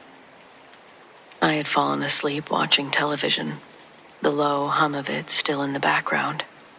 At some point during the night, I woke up without knowing why. It wasn't a jolt. It was kind of a gentle awareness that you get when someone turns on a light in another room. I opened my eyes, and I saw my grandmother sitting in the chair. She was angled slightly toward the bed, her hands resting in her lap the way that she used to sit when she was listening to someone tell a story. The lamp beside her was off, but I could see her clearly in the dim wash of the light from the TV. She looked completely solid. Her hair was styled the same way she wore it toward the end of her life, soft and brushed back from her face. She had on a cardigan I recognized immediately, pale blue, one that she wore often. There was no crazy moment of realization. I just knew it was her instantly. The recognition came first, before logic had time to object. Maybe I wanted her to speak or reach towards me, but she was simply there, watching in a way that felt protective rather than intrusive, and that was enough. I pushed myself up on my elbows, and in that small shift of movement, she was gone. The chair was empty again. I lay back down, oddly calm. My heart wasn't racing and I didn't feel threatened. If anything, I felt steadier than I had before I'd fallen asleep. The next morning when I told my mom what happened, she didn't laugh or dismiss it. She just said, "That sounds like her, just watching over us." Years passed. I didn't see anything for a long time. I wondered if maybe that moment had just been grief processing itself in a way that my brain couldn't handle. Then my former coworker passed away. She died of leukemia, and it was quick, too quick. She'd been one of those people who filled a space without even trying, organized, kind, always dressed neatly, always wearing the same soft neutral tones that somehow looked polished instead of plain. After she died, I found myself sitting at her desk one afternoon. It hadn't been reassigned yet. Papers were still stacked the way that she'd left them. A coffee mug sat near the edge, untouched. I don't know why I chose that moment to sit there. Maybe I wanted to feel close to her one more time. After a few minutes, I stood up and walked towards the hallway. Something, and I can't explain what, made me turn around. And when I did, she was sitting in her chair, exactly where I'd been, wearing one of her usual blouses, her hair pulled back in the same way she wore it at work. I could only see her from the waist up, as if the lower half of her body was hidden behind the desk. But what I saw was unmistakable. She wasn't looking through me. She was looking at me, directly. The moment lasted less than a second. Then the chair was empty again. I stood there in the hallway longer than I meant to, trying to steady myself. My pulse had jumped, but not from fear, from recognition. It's a very specific sensation, recognizing someone you know shouldn't be there. I didn't run, I just carried it, Eventually, she faded too. Both experiences were clear, clean, undeniable, and neither of them felt negative. That's the part I think people struggle with when I explain it. There's no menace, no cold rush of dread, no sense of intrusion. If anything, there was a quiet reassurance to both encounters, as though the boundary between places is thinner in certain moments, and some people know how to step near it without crossing too far. I can't see spirits constantly. I don't walk through rooms scanning for them. Most days, my life feels entirely ordinary. But I've come to accept something my grandmother seemed to understand long before I did. Some people notice who else is in the room. Not everyone stays. Not everyone lingers. Sometimes they just look in. And sometimes, if you're paying attention, you can look back.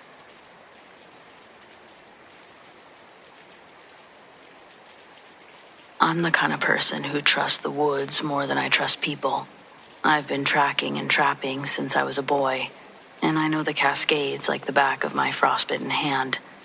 Bears, cougars, elk, wind shear, flash freeze. I know their patterns, their sounds, their tales. Nothing in this forest should surprise me. That was the mistake I made, thinking that.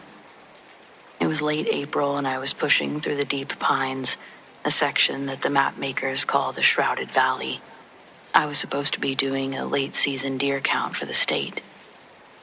But the weather turned hostile in a hurry. One minute I was hiking through patchy snow, the next I was in a whiteout. It was the kind of whiteout where you lose your hearing and your bearings in 10 steps. I knew I needed shelter fast. I pushed towards the old fire warden's cabin, a barely used relic that sits right beside the frozen creek bed. It was a solid 2-mile forced march, but I made it. The cabin was buried up to the roof line in fresh snow. I had to dig the door out with my shovel, hauling off several hundreds of pounds of white cement before I could shoulder my way inside. It was cold, dark, smelled like pine needles and mouse droppings. But it was dry, and the wood stove was functional. I got a small fire going. Outside, the storm settled into a heavy, relentless snowfall. It was silent out there. In the right circumstances, it can feel like peace.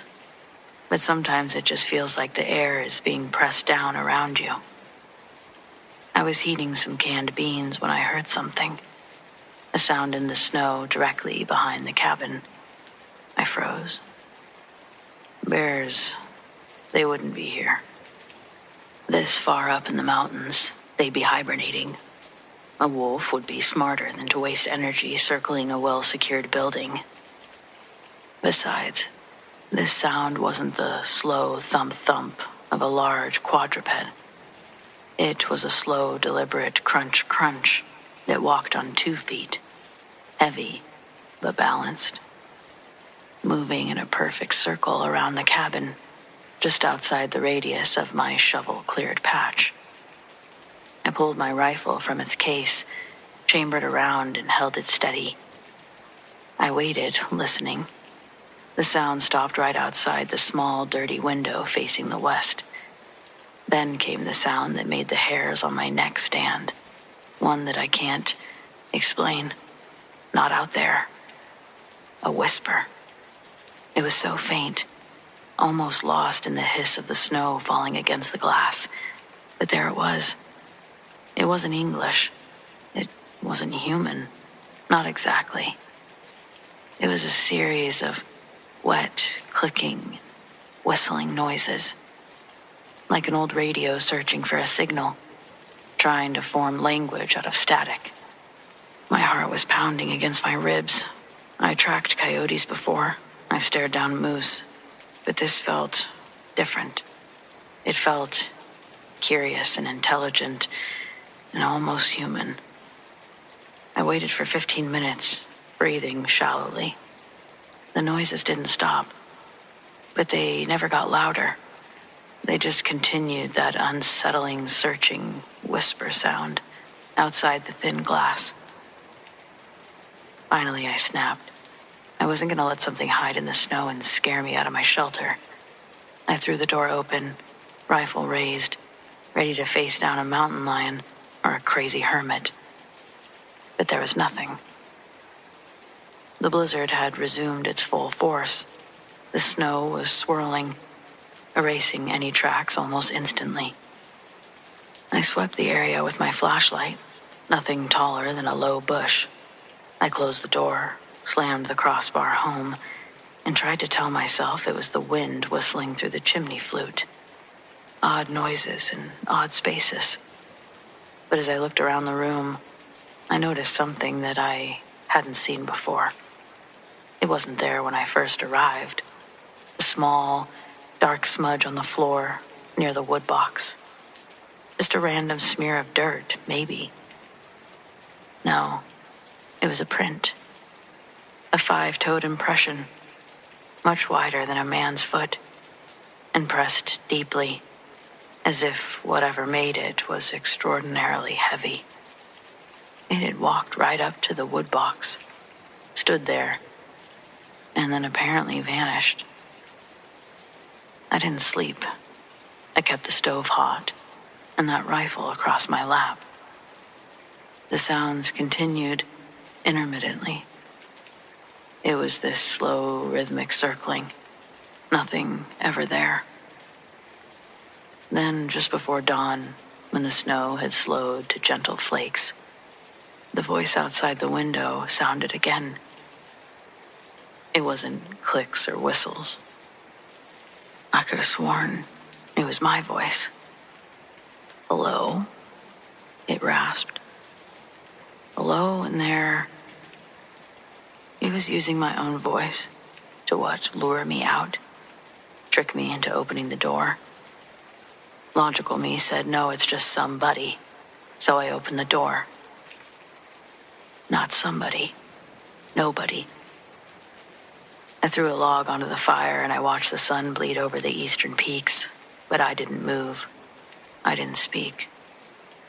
I knew that I was safe in that shelter somehow, but that creature, whatever it was, the thing that knew what it was doing, it was still out there. When the snow finally stopped an hour later, I waited until the morning light was solid and clear. I grabbed my pack, my rifle, and without so much as looking at the wood box again, I went straight out the door. I hiked south for 3 days without stopping until I hit the paved road. I didn't really look back and I didn't slow my pace, because I knew one thing. I may know the forest, but the forest might just know me better. And something in it was listening to me and copying me. And I didn't want to meet that.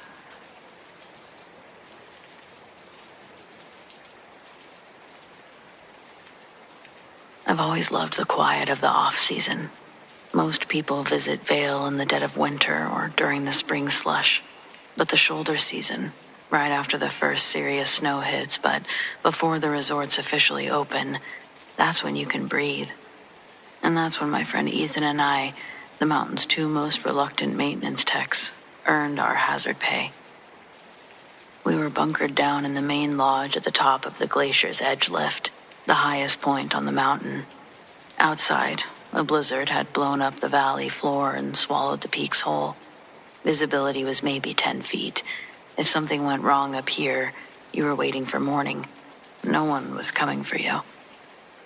Ethan had already cracked a beer and was engrossed in a terrible movie on his laptop. I was supposed to be doing a final check on the primary lift terminals, but honestly, the wind was rattling the windows so hard, I just wanted to verify everything was secure and call it a night.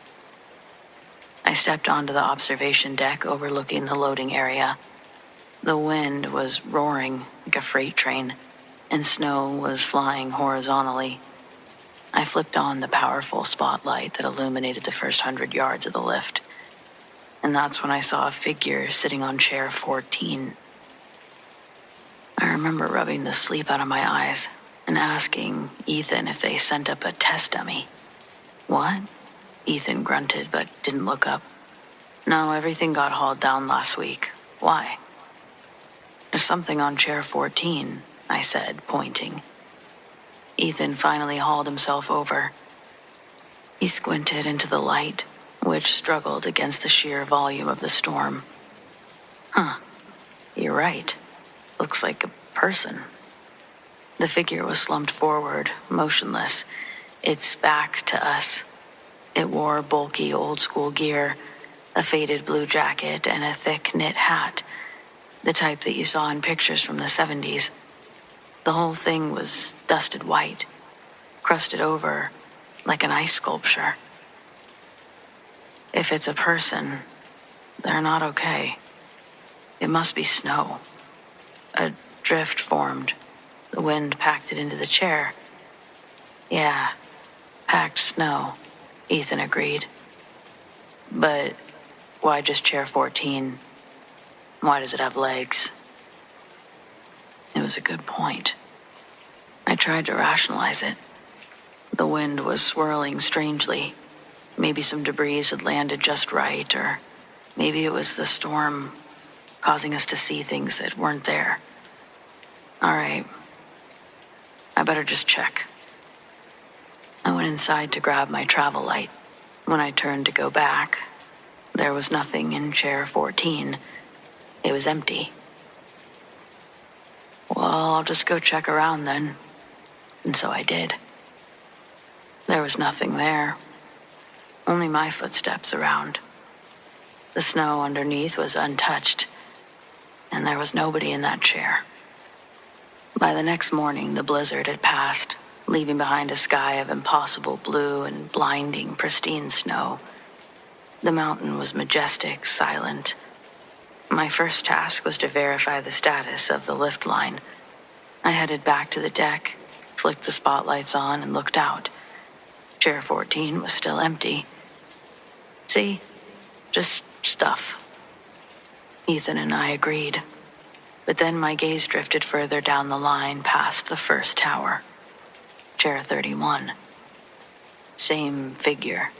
Slumped, silent, wearing that same faded blue jacket and knit hat.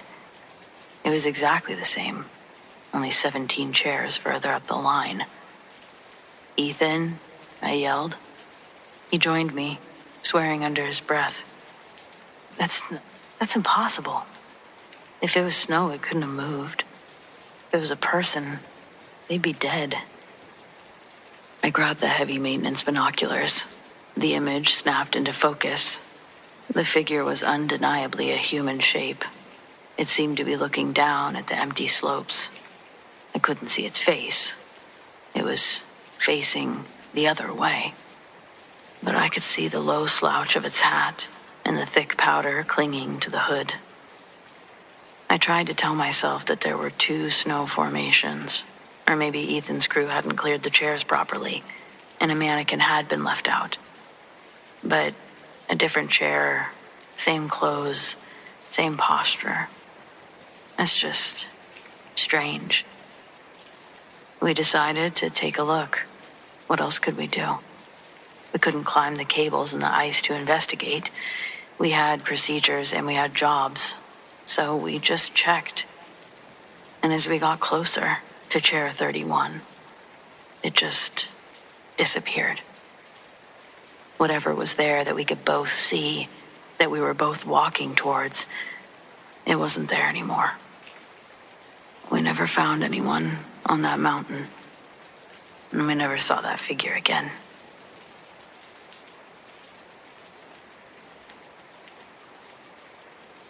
I work maintenance at a distribution center that runs 24/7. It's not an old factory like some of the other towns, but the property itself is older. The building sits on what used to be a rail yard. They paved over everything in the 90s and put up this massive warehouse. High ceilings, endless racking, conveyor belts that snake through the building like arteries.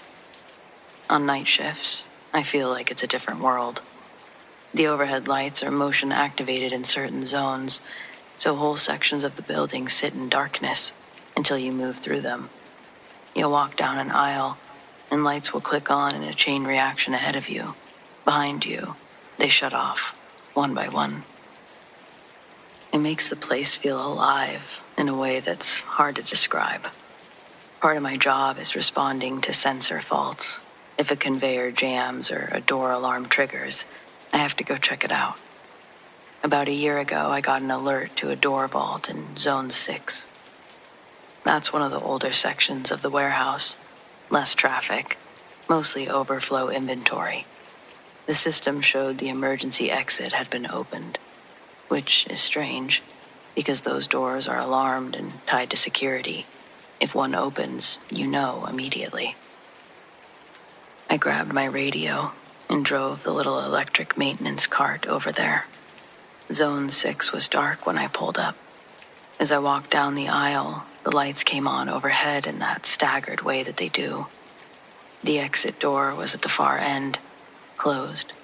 No alarm sounding anymore. The panel on the wall showed that it had been triggered for exactly 14 seconds. 14 seconds isn't a glitch. That's enough time for a door to open and close. I checked the handle. Locked. Cold to the touch. I pushed it open to test it. Alarm blared instantly like it should. So it worked.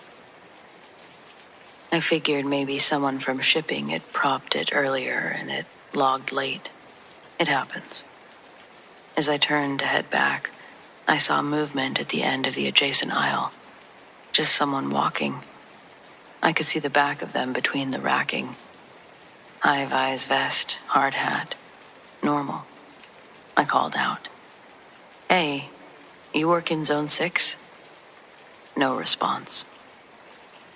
They turned down the cross aisle and disappeared from view. I assumed it was one of the forklift operators, though I didn't know they were there. When I got back to the maintenance office, I asked over the radio who had been in Zone 6. Silence for a second. Then dispatch came back and said, "No one's assigned there tonight. Forklifts are in Zone 2 and 4. I said I just saw someone walking out of 6 wearing a vest after I got an alert for the door. Dispatch paused and said, "Security shows no badge scans in that sector for the last hour." Well, security needs to check Zone 6. I let him know, because I had just badged in over there. I'd even set off the alarm. Sure, I'd turned it off, but someone should go check it out. And so they did. I checked the camera footage later that night with security after they came up empty-handed. The camera facing the exit door clearly showed the door crack open about a foot and then close. But there's no one in frame. No shadow, no visible person, just the door moving. We rewound it 3 times. I asked them to see the aisle camera, the one that would have caught the person walking away. There was nothing, just an empty aisle. None of us could explain any of the things that didn't make sense. We were forced to just move on. And that's what we did. That's what we do. I still work there. I haven't seen any phantom people. In Zone 6, as far as I know, hasn't given anybody any trouble in over a year.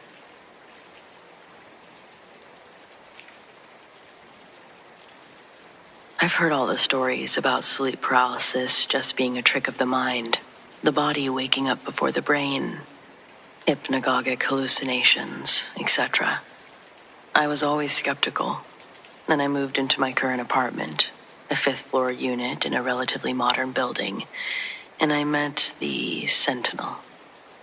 It happened around 3 a.m. I woke up totally alert, but I was completely locked down. I couldn't move my fingers, my toes, or even twitch my mouth to make a sound. Immediately, I felt that deep, primal coldness that doesn't come from temperature, but from pure, unadulterated fear. My bedroom is small, and the door is always left slightly ajar. I strained my eyes against the darkness, and that's when I saw a figure standing perfectly framed in the doorway. It wasn't a wispy ghost or a sheet. This was a full-blown shadow person. But unlike the typical hooded figure that people describe, this one was massive. It must have been 7 or 8 feet tall, broad shoulders and obsidian black. It was solid black, absorbing every stray photon in the hallway. It didn't have eyes, but I felt with absolute certainty it was scrutinizing me. It was a presence heavy, ancient, radiating a sort of passive malice. It wasn't angry. It was just watching, guarding. I tried to scream, but the sound was trapped in my chest. I tried to lift my head, but it felt like it was bolted to the mattress. The dread of all of it was crushing. I wasn't afraid of dying. I was afraid of being seen by this thing, or being stuck forever. It stayed there utterly still for what felt like an hour, just a silent black sentinel. Then a car passed outside, and its headlights swept across the wall. In that brief flash of light, the figure didn't vanish. It seemed to retract. It stepped backwards, slowly, deliberately, as if melting into the hallway's natural shadow, until the space where it stood was just a normal dark doorway again. The paralysis instantly broke. I shot up, dripping sweat, and I switched on every light in the apartment. The hallway was, of course, empty. Every time I wake up now, my heart leaps, and I look straight at that doorway, half expecting to see my giant dark watcher waiting again. It hasn't returned in full, but sometimes, late at night, I feel the temperature drop precisely in that doorway, even with the AC off.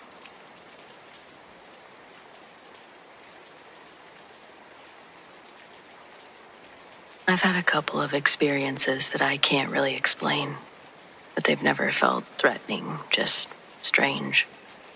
For a few years, I worked in Detroit at an old forge that had been converted into an assembly plant. The place was massive, over 1 million square feet. You can drive for several minutes inside and still not see another human being. On the weekends, I had to go in alone and do facility checks.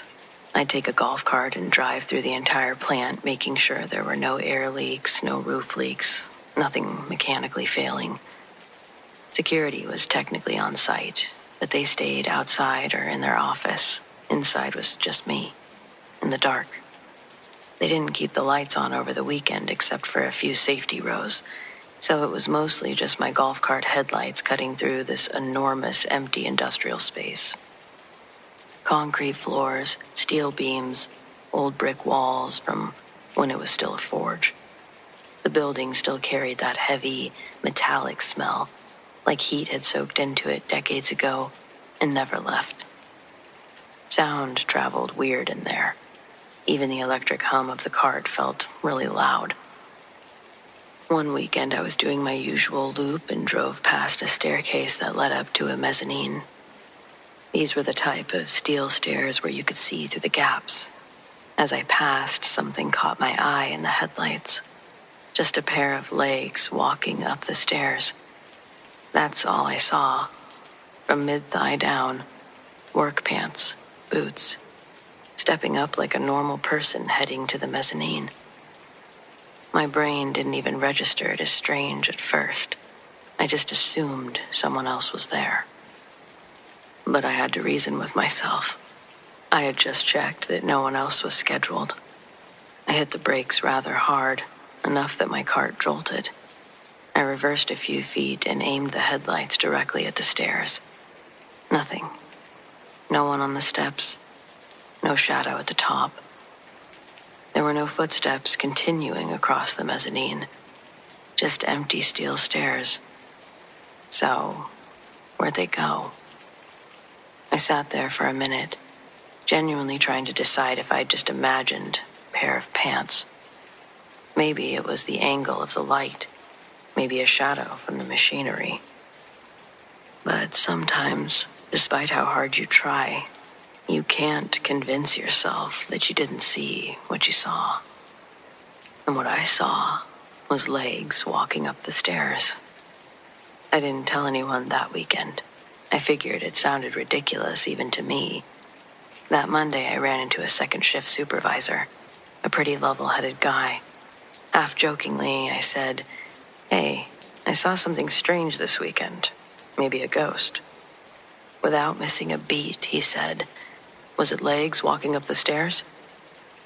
I just stared at him. He shrugged, and he said that he'd seen the same thing before. Same staircase, same thing, just the lower half of someone heading up when he should have been alone. We didn't really elaborate beyond that. It was more like acknowledging a weird maintenance issue. Yeah, that happens. And then we went back to work. The other experience happened years later. Completely different setting, though. I drove out to the end of a country road by the lake around 2 a.m. to shoot astrophotography. I like getting pictures of the Milky Way when the sky is clear. It was summer, muggy, about 85 degrees even that late.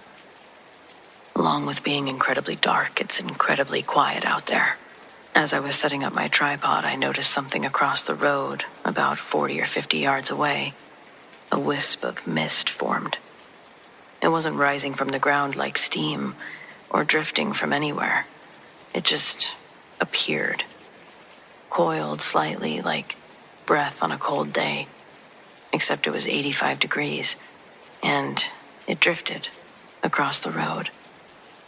As I watched, its shape was undeniably human. I'm not saying it was a person, but it went from forming out of nowhere, and that's the shape it took on. I just stood there for a second thinking, huh. Then it dissipated, and that was it. There was absolutely no one else around, or cars, people, no vape smoke, nothing. I've had other incidents over the years, but none as clear as those two. Just something that's happened in front of me and didn't quite fit. I will say that neither of these experiences felt evil or bad in any way. Just that it was real enough to register. Something passing through its routine, and I happened to be there when it did.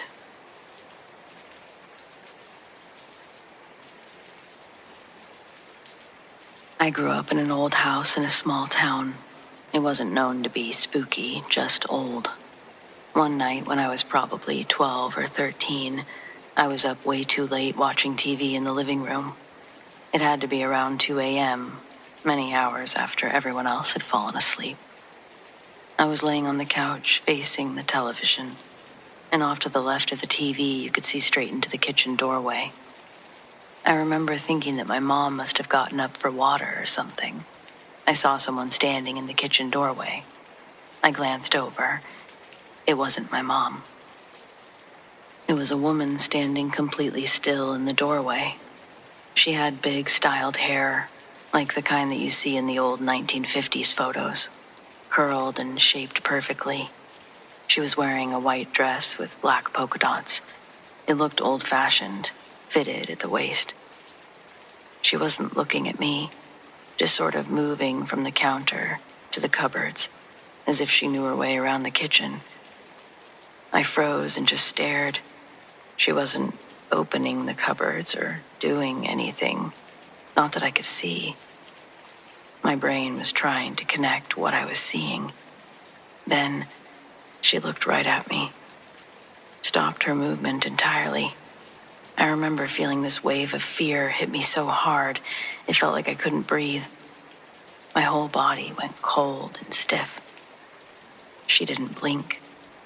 I sure did, over and over. Eventually, I watched her fade. Not fast, not like someone turning off a light, more like she slowly lost contrast until the doorway was empty again. I sat there for a long time after that, too scared to get up and turn on a light even. I told myself it was my imagination. I was tired. I guess that's how I let myself fall asleep. But it wasn't the last time I saw her.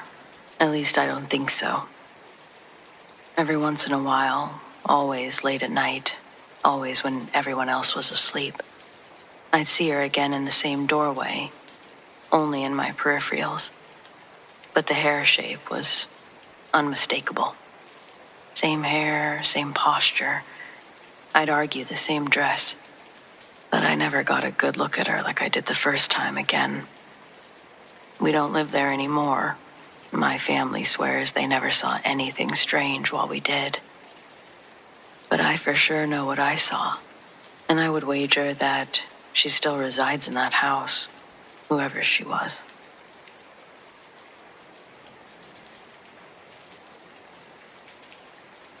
I was an adventurous kid. I loved playing outside every day, all day. There were a few acres of forest behind my childhood home, and I loved playing in them. I'd go hunting with my dad, play tag, hide and seek. I spent most of my childhood in those woods. But one day something happened that made me stop playing. The day started sunny. No clouds, no rain. It was the perfect day to go playing in the forest. I ran up to the barbed wire fence, a routine operation, ready to climb through and run to freedom. But what faced me as I approached the fence made my blood run cold. There was a woman. She wasn't ghostly or pale or translucent, just a woman. But something was off. She was carrying a little bundle in her arms, looking down at it. Her hair was long and blonde, and her eyes, well, I'm not sure they were eyes. They were hollow, sunken black holes filled with nothing. She turned her head towards me. Her skin was smooth with black lines that looked like lightning patterns. She was slim, but around 6 feet tall. She made contact with my fear-filled eyes, and all of a sudden my ears started ringing with this piercing sound. Goosebumps trailed up my arms as I began to feel lightheaded. Then she spoke, and the words that came out of her mouth chilled me to the bone. "My baby. You killed my baby. My baby. My baby." I stumbled backwards. I tried to run, but I tripped on a rock and fell. As I was running back towards my house, I felt a sharp pain in my left knee. I looked down and blood was trickling down my leg. I cut my knee as I fell. When I got back inside, I changed my clothes. My shorts were grass-stained, and my shirt had a mud stain on it. As I put a new change of clothes on, I glanced out the window. She was still out there, roaming around the edge of the fence, and somehow, as if she'd been waiting for my glance, she locked eyes with me. Her hollow eyes seemed to be dripping a liquid. Then came this wail. It was loud, ear-piercing even. And so, for reasons I can't explain, I went back outside, slowly walked up to the edge of the barbed wire fence, and she appeared in front of me. She repeated her words, and then she grabbed me, pulling me towards the barbed wire fence, and I felt something warm trickling down my arm. I was bleeding. I looked back up, and she was gone. She'd vanished. But how? I was trembling with fear as I went back inside, and I spent the rest of the day playing with my toys, fearful of what lurked outside.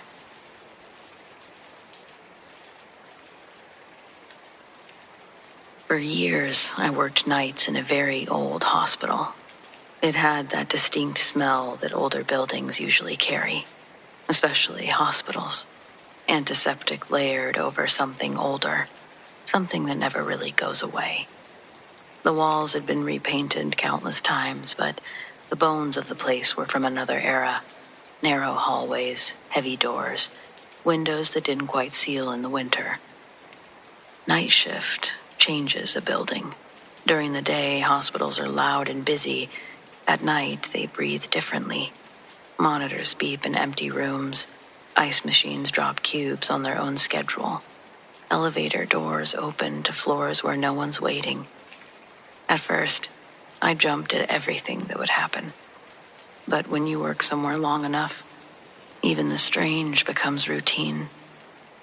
Call lights would flick on in empty rooms.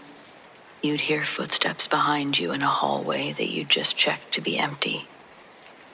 Doors that required effort to close would click shut softly on their own. Most of it I learned to laugh off. You can rationalize almost anything at 3 a.m. if you try hard enough. But every so often, something would happen that didn't feel mechanical. It felt more aware. When I got a new partner, or when I was going to be off and someone was floating down to cover my shift, I would give them a quiet orientation. Not the official one, the real one. I'd tell them which hallways not to linger in if they heard someone call their name. I'd tell them not to answer the phone on the desk near the old wing if it rang after 2 a.m., because there was no active line connected to it anymore. I'd tell them that if a patient complained about someone standing at the foot of their bed, they would document it, but they wouldn't argue. Most of them laughed. They always laugh. But more than once, someone would come find me later in the shift and say, "Okay, so something just happened." They'd describe shadows moving against the light from the nurse's station, or the unmistakable feeling of someone standing directly behind them, close enough to feel body heat, only to turn around to empty air. One girl didn't laugh at all. She was new, confident, the type who rolled her eyes at ghost stories. Her second night, she went pale around midnight. She didn't say much, just that she felt like someone was following her between rooms. She could hear them, walking.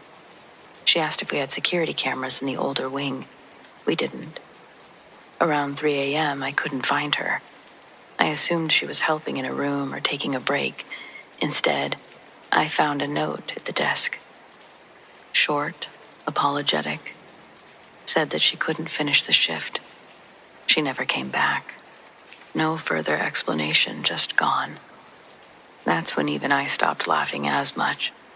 There were nights when the air felt too thick, nights when the call lights from long unused rooms flickered on and off in slow patterns, nights when patients would pass, and for hours afterward, the hallway outside their room felt charged. You develop a kind of sixth sense in a place like that. You know you're not alone, and you know when you are. Eventually, the hospital was shut down. Budget cuts, restructuring, newer facilities built across town. I remember driving by months later, seeing heavy equipment tearing into it, walls exposed, floors ripped open, rooms that held so many final moments reduced to rubble. I felt relief. I thought maybe whatever lingered there could finally dissipate. But sometimes I wonder, when a place like that is torn down, when the walls that held all that grief and fear, hope, and death are reduced to dust, where does that energy go? Does it fade?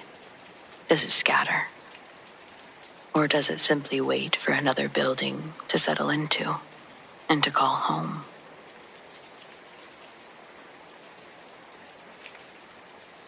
I used to work at a bowling alley, a real relic of a bygone era, creaky floors and the faint smell of stale popcorn embedded in its walls. The place always had a strange vibe at night, especially when I was the one closing up. I never paid too much attention to it, at least not until one night.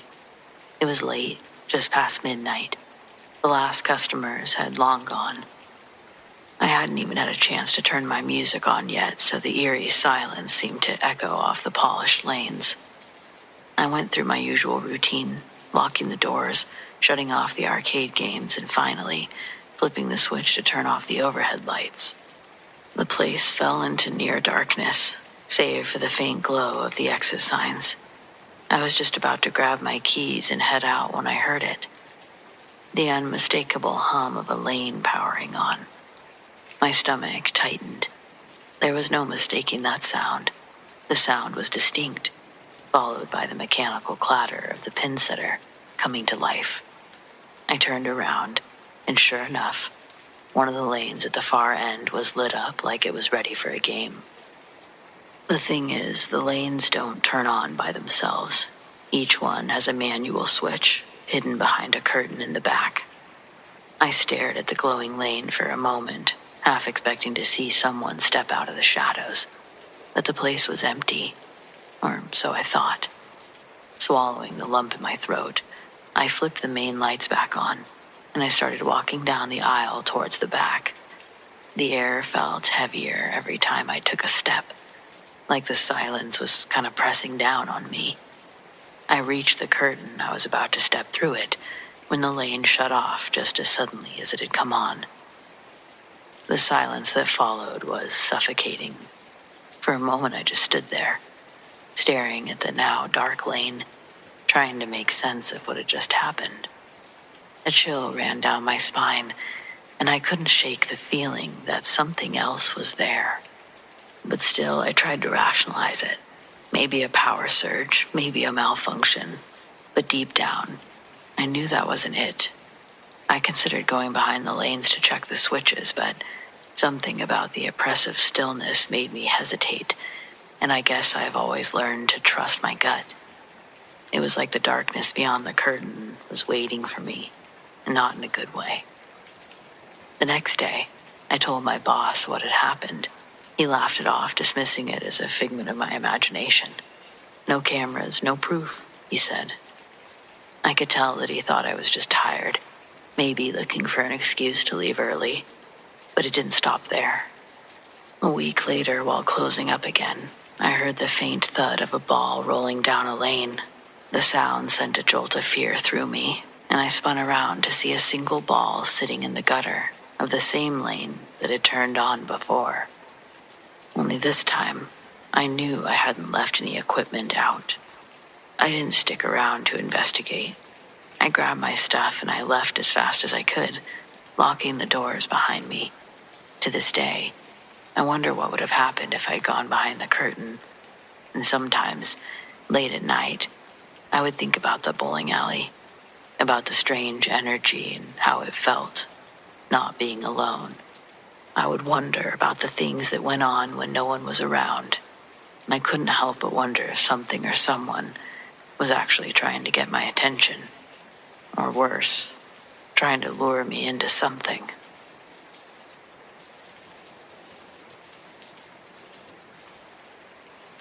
I'm a structural engineer.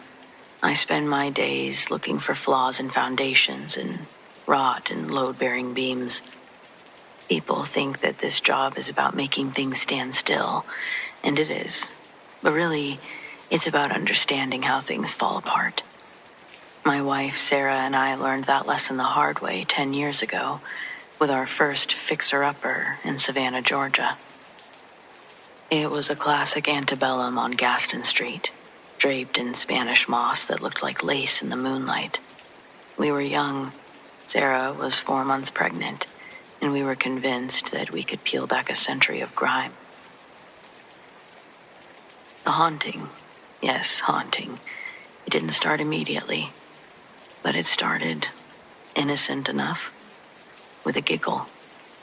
For the first month, the sound was actually a comfort. It was a soft, bubbling laugh that would drift down from the upstairs nursery while we scraped wallpaper in the parlor. Sarah called it a residual haunting, a happy echo of a child who had once loved the house. We felt like we were being welcomed. To show our appreciation, Sarah bought a set of vintage wooden blocks and a rocking horse, leaving them in the center of the empty nursery. The next morning, we noticed those blocks were stacked in a perfect, precarious tower. The horse was swaying. We smiled at each other, thinking that we were sharing our home with a guardian. Then, the spirit began to manifest. She was a girl, about 6 years old, wearing a high-collared white cotton dress. But as the weeks went by, her appearance became specific. In glimpses, her hair turned the exact shade of strawberry blonde as Sarah's. She developed a tiny mole on her neck in the same spot that Sarah had one. This wasn't just a ghost.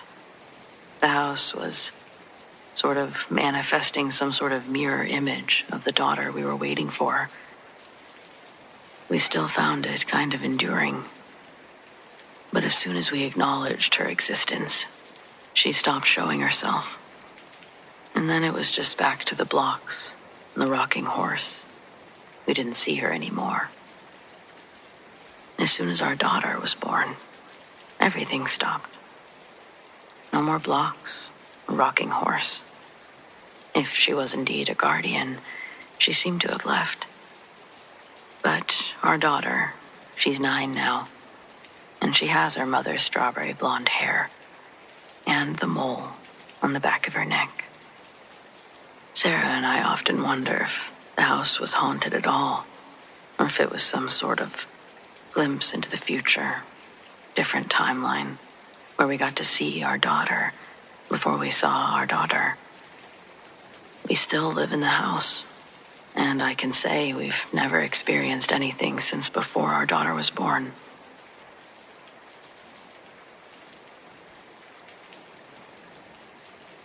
This took place when I was in high school. I'm almost 40 now, but I was still living with my family in a condo. Mom, dad, younger brother. My dad worked evenings as a restaurant general manager, so he wasn't home when these events occurred. And my mom worked days in the office, so she was home doing something in the kitchen. My brother was watching TV in the living room.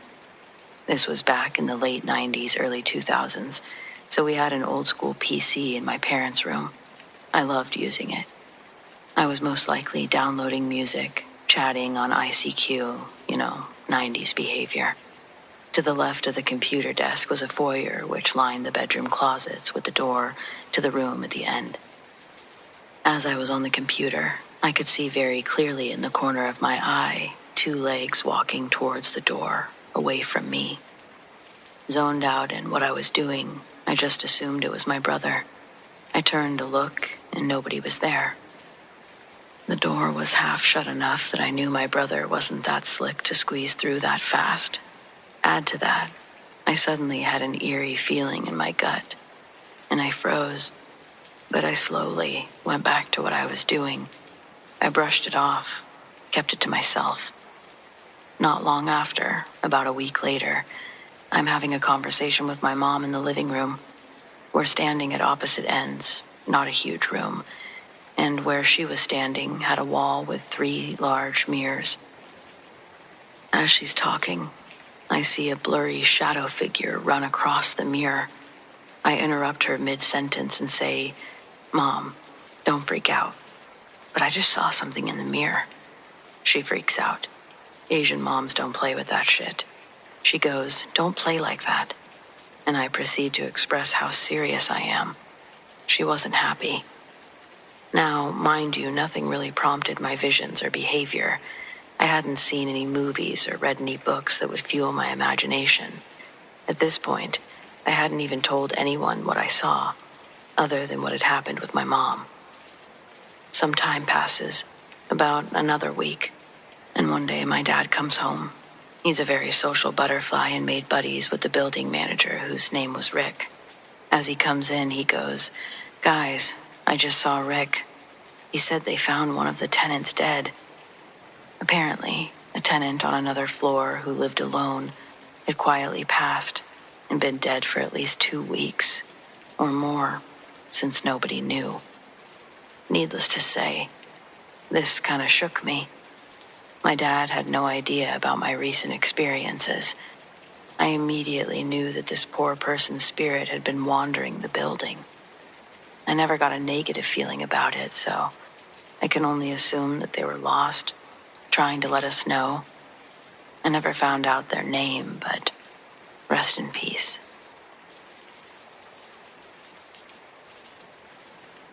I lived in Chicago for a few years in my late 20s, in one of those old brick apartment buildings that had probably been remodeled a dozen times since the 1920s.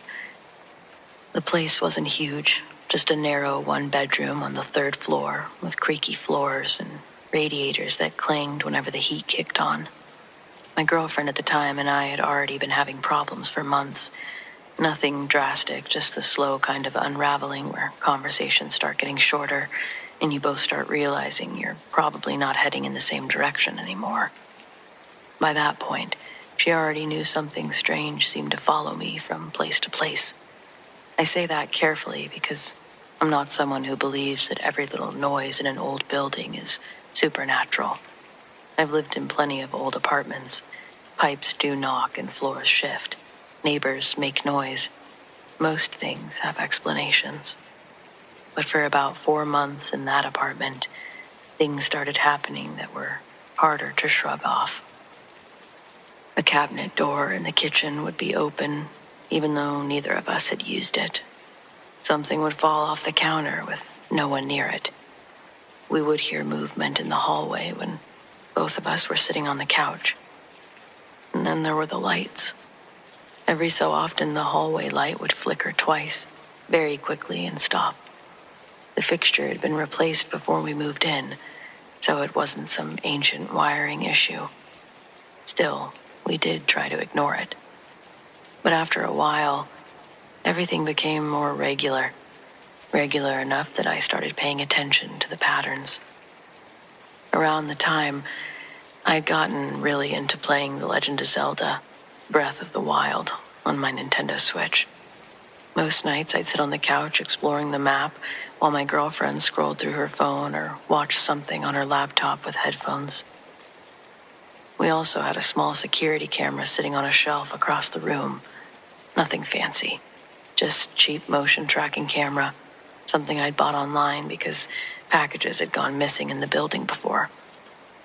It had a feature that could track movement, outline human shapes when it detected them. One night, while I was playing, my girlfriend said, "Why is your camera on?"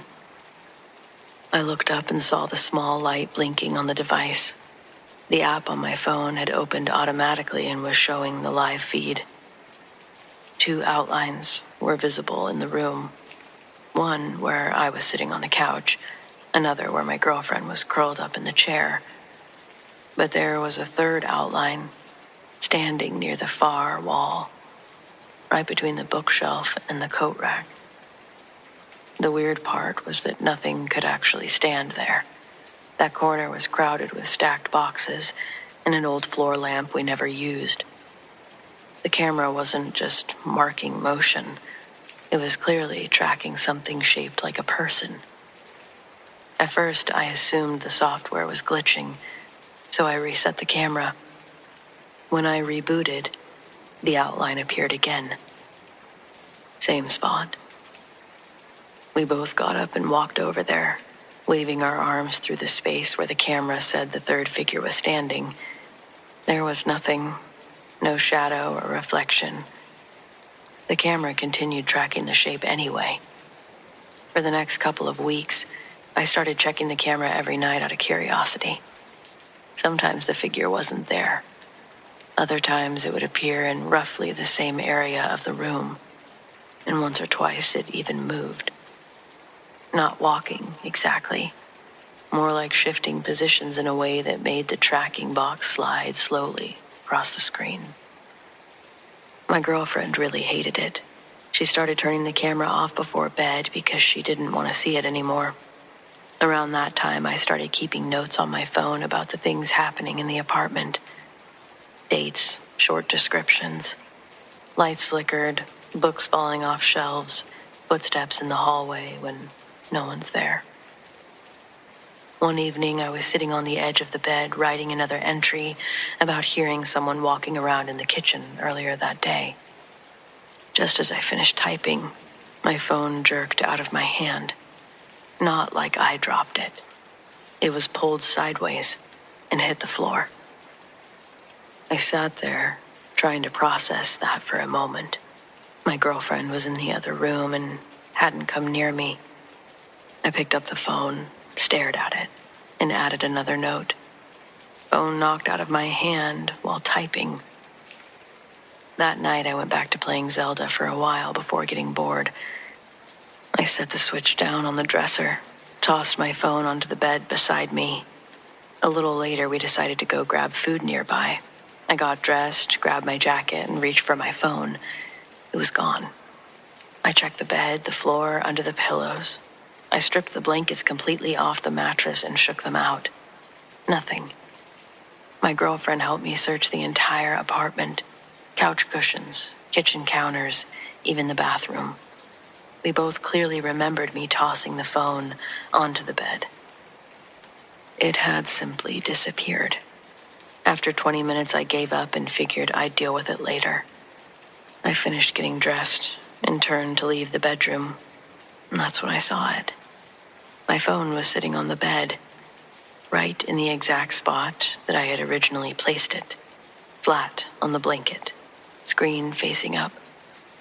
I asked my girlfriend if she had found it and put it there. Her look was that of genuine confusion. She said she thought that I had found it. Neither of us had. I picked it up slowly, half expecting it to disappear again. We went out to dinner and didn't talk much about it after that. About a month later, the phone vanished again. This time I searched the entire apartment for hours. Every drawer, every bag, every corner. I never found it. The strangest part is that when I checked the camera footage later that day, for a few seconds, the motion tracker showed 3 people standing in the room, even though I'd been home alone. I still have that same camera. I don't live in that same apartment, but I still use it. And I've never had any issues, not since leaving that place. So yeah, I think that places can be haunted.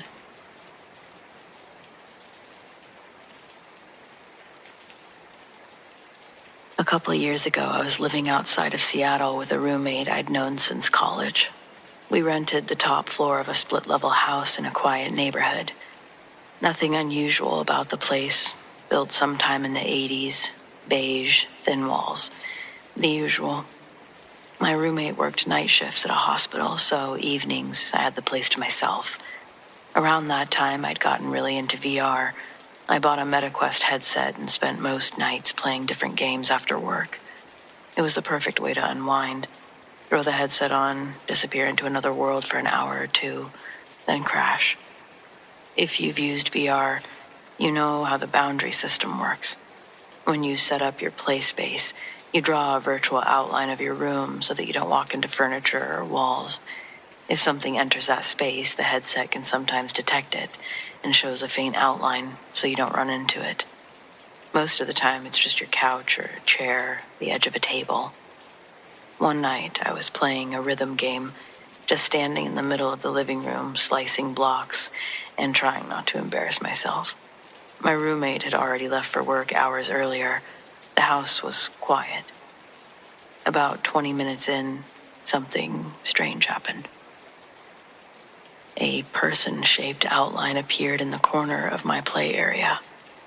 At first, I assumed it was the coat rack near the door. The headset sometimes misreads objects, but this outline wasn't where the coat rack was. It was closer, right at the edge of the boundary line. The system only shows that kind of outline when it detects something that might move, usually a person. I stopped moving and lifted the headset slightly to peek underneath. The living room was empty. I could see the couch, the TV, the hallway leading to the bedrooms, nothing else. I figured the tracking glitched and I put the headset back down. The outline was still there, except now it had moved. Just slightly, but a step closer inside the boundary. The way VR displays those outlines is hard to explain unless you've seen it. They're faint, almost like a wireframe silhouette, but clearly shaped like a person standing upright. And this one was definitely shaped like someone standing there. My first thought was that maybe my roommate had come home early without me hearing the door. That made sense for about half a second. Then I remembered I'd locked the deadbolt right after he'd left. I slowly took the headset off again. The room was still empty. At that point, I felt that sudden rush of adrenaline that you get when your body realizes something might be wrong. before your brain can even catch up. My stomach dropped so hard I actually felt a little bit nauseous. I walked through the whole house just to prove to myself that someone hadn't come in. Front door still locked, windows closed, roommate's room empty, no one in the hallway or kitchen, bathroom. When I went back to the living room, I was nervous to put the headset back on. But when I did, the outline was gone. I stood there for a minute waiting for it to come back, but nothing happened. Eventually, I convinced myself the sensors had just picked up something weird in the lighting. I tried to go back to the game. About 5 minutes later, I was facing the TV. The headset buzzed again. The boundary warning flashed.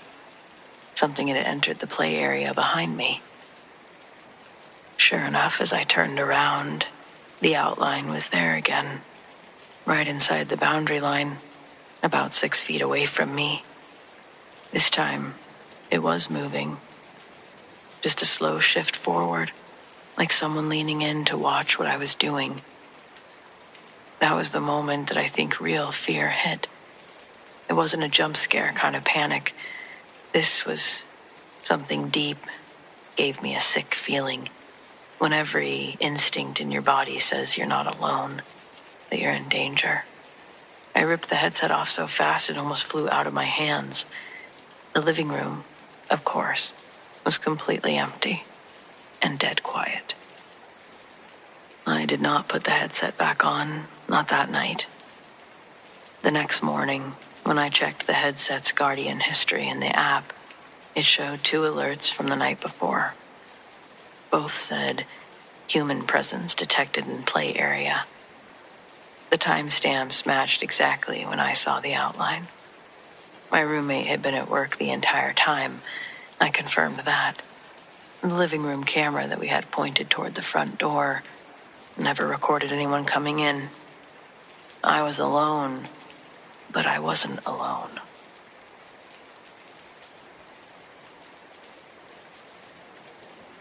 I was 18, and my mother and I were very close. She was 40. We'd been through all of my rebellious teenage crap and came out the other end as the best of friends. She had never been sick, but came home from work one day with a bad headache. She went to lie down, and I started dinner, but then I heard her crying. I never heard my mom cry before. I ran to her bedside, held her in my arms, and she died right there in my arms.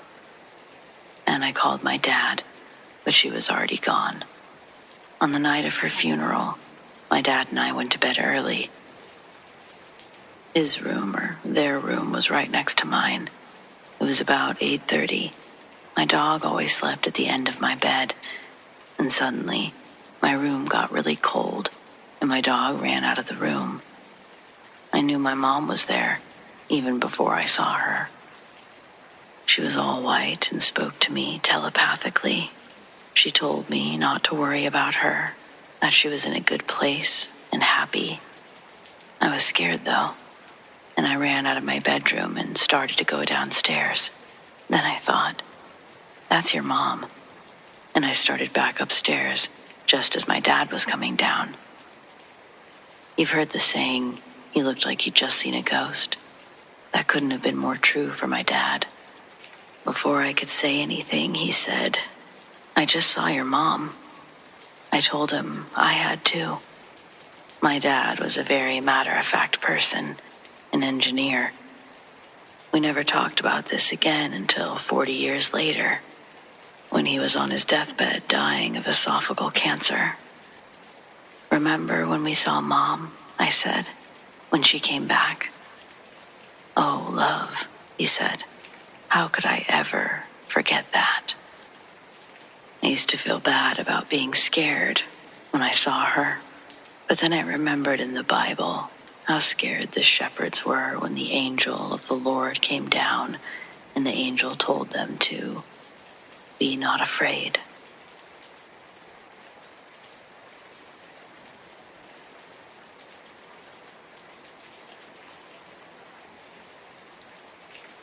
When I was little, I saw spirits often, and And I communicated with them too.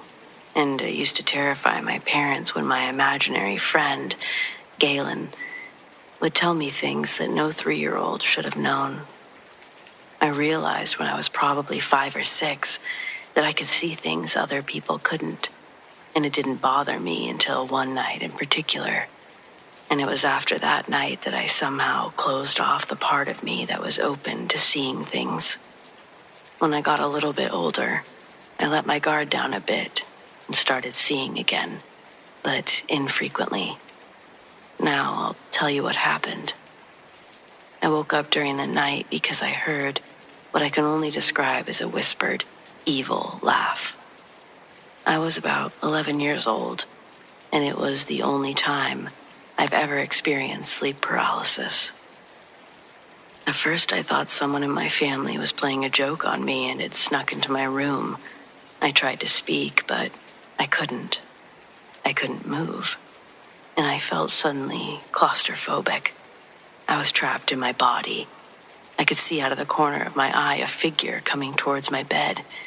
It was made of darkness, and I don't know what else to say to describe it, because still, 20 years later, I'm utterly terrified by what I saw.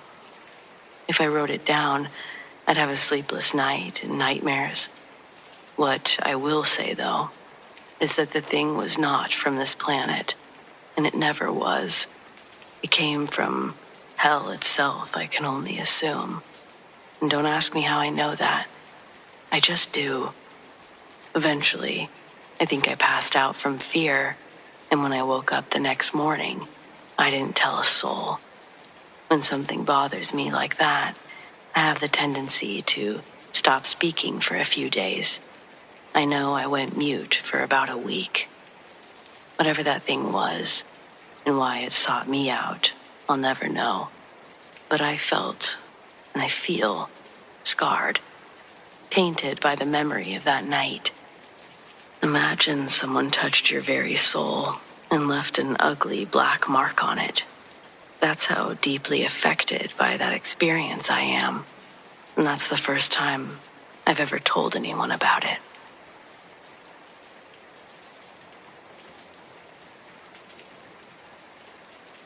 I've been driving a rig for a little over 3 years now, but I'm currently looking for some new work. Some people enjoy the lifestyle, but it's just not for me. I grew up in a city where the only thing you had to worry about were the other people, robberies, murderers, and the like. But when you're driving through open roads in the middle of nowhere, there are much worse concerns. Concerns I never considered when I took the job. Most of the time, the worst you'll encounter are poor drivers and traffic jams. But I recently drove through the night in order to finish a haul before my kid's birthday. To be fair, I did make it back for his party, just not without a price. It was well past 1 a.m. on a long stretch of highway when I had a back tire blow out on the passenger side. Huge strips of rubber were on the road, and I had just come around a curve. I couldn't leave it there for someone to hit, so I pulled over, grabbed a flashlight. I was more annoyed than anything. It's just exactly my type of luck. Once the rubber was off the road, I dug out all of the tire tools and got to work. Right when I got the old one off, I started hearing something big moving around in the woods behind me. At first, I ignored it, but as it got closer, I realized it was something on 2 legs. We don't have bears around here. That made me think it was a human, which meant fuck that tire. I threw my tools into the cab and then retrieved the safety triangles. As I ran back, I could hear the footsteps just inside the tree line, running with me. I screamed that I had a gun, even though I didn't. Not that it did any good. When I stopped to jump into the driver's seat, I saw what had been chasing me in a small opening between the trees. It was inhumanly big. Its head was at least 9 feet high, and its shoulders were the width of 2 linebackers. Shit, maybe 3, I don't know. It only stopped to look at me for a split second. Once I was inside the cab, it continued running forward. I got the rig moving as fast as she could go, but within a few hundred yards, It darted into the road. I only caught a glimpse of it as it charged towards the passenger door. It all happened so fast. It was on all fours now. I know its body was the size of a brown bear, but its body was jet black, and its head was more like a wolf's. The ears and the snout were long and pointed, and it was bearing huge fangs. I can't really pinpoint what was strange about its teeth. It's like there were more than there should have been, but I swerved so fast that it all seemed to blur together. It slammed into the back of my cab so hard that I thought it must be dead, but it flew back into the woods like it hadn't felt a thing. There was a second I didn't know if I was going to be able to straighten the rig out, but once I did, I didn't stop until I made it to town. By then, I'd begun to question everything. Did I really see what I think I saw? Did I even get a flat tire? Was I just that overworked and overstressed? But then I got out and saw the damage. There had definitely been a flat, and something had definitely hit my truck. There was a huge dent in the side like it had been hit with a wrecking ball. The insurance claim says it was a deer because what the hell else was I supposed to say? A giant wolf-bear monster attacked me? Nah, I have enough problems, thank you very much. This is the only place that I've told the truth, and it's the only place I intend to ever share it. Maybe now I can stop obsessing over it. One thing is for sure. I haven't driven at night since, and I don't think I ever will.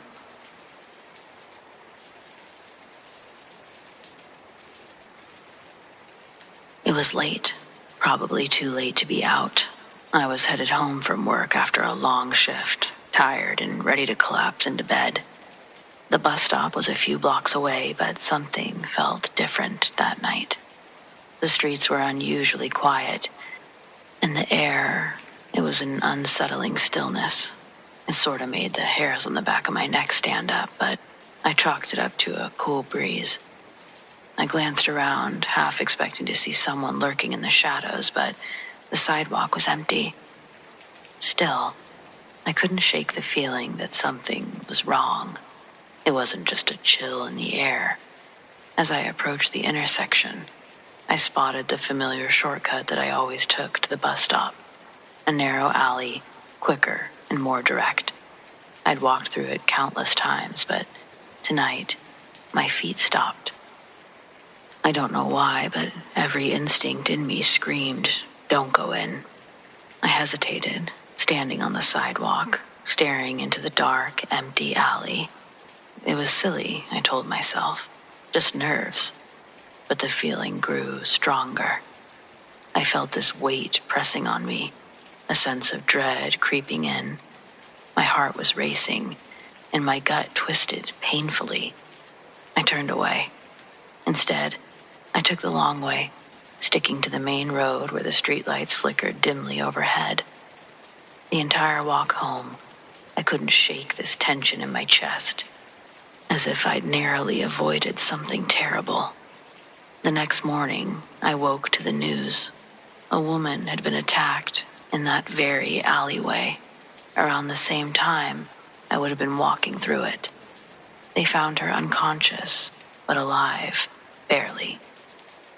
I was all too aware how easily that could have been me. I still get chills when I think about how close I came and how for some reason I listened to that voice in my head that told me to turn around. I'll never ignore my gut again.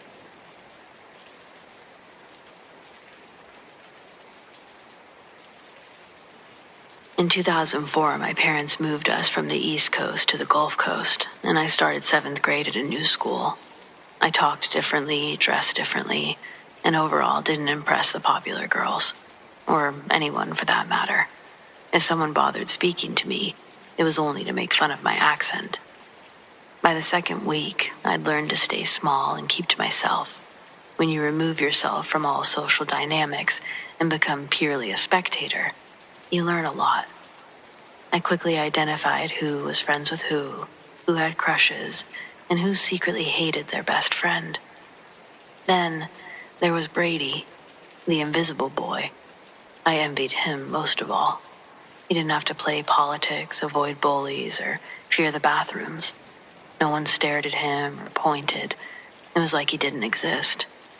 I didn't even notice that we sat next to each other in second period until he randomly asked to borrow a pen. I didn't expect to get it back, but he returned it the next day. A while later, he borrowed it again, and this kept on to the point that we made jokes about how he should just keep it. Little by little, we would talk more until I felt like I was making a real friend. We ate at different lunchtimes, and we didn't have any other classes together, so I would look for him in the hall. There would be glimpses of him from a distance, but every time I tried to make my way over, he'd be gone when I got there. It was starting to seem like he was avoiding me on purpose, so I finally said something in class. Brady said he never saw me and asked me to meet him behind the cafeteria after school, and then he never showed. The next day, he wasn't in class. He didn't come back until sometime the following week. I asked him what had happened, but he just ignored me. And then I noticed there were dark rings around his eyes, and he looked like something bad had happened. So I left him alone.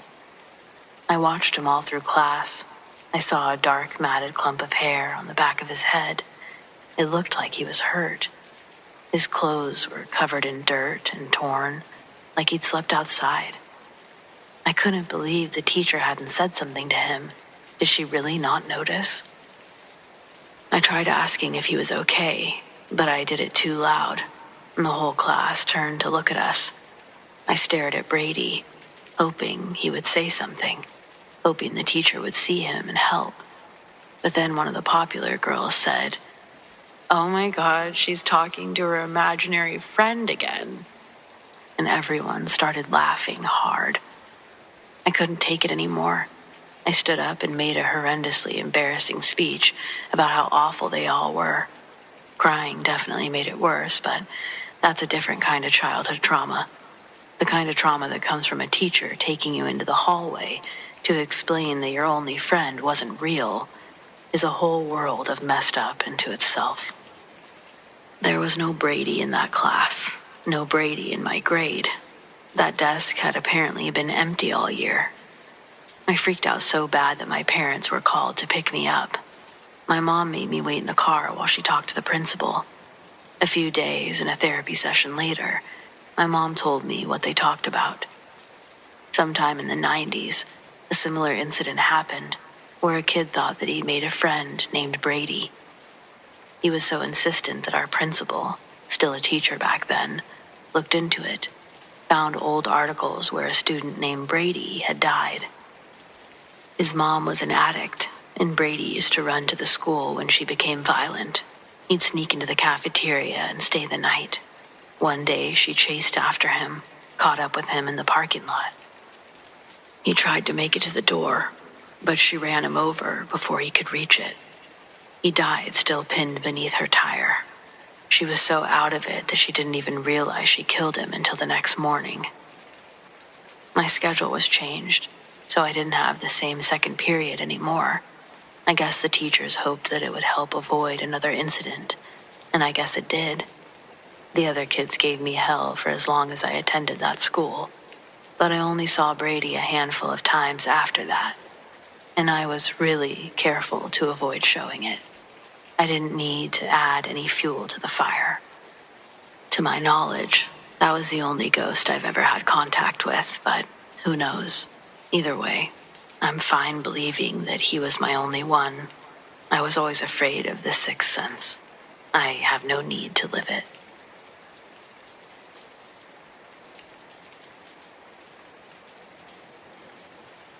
I lived in a house for 5 years that, if ghosts had personalities, had definitely been saddled with the sort of roommate from hell who leaves their dishes in the sink and steals your socks.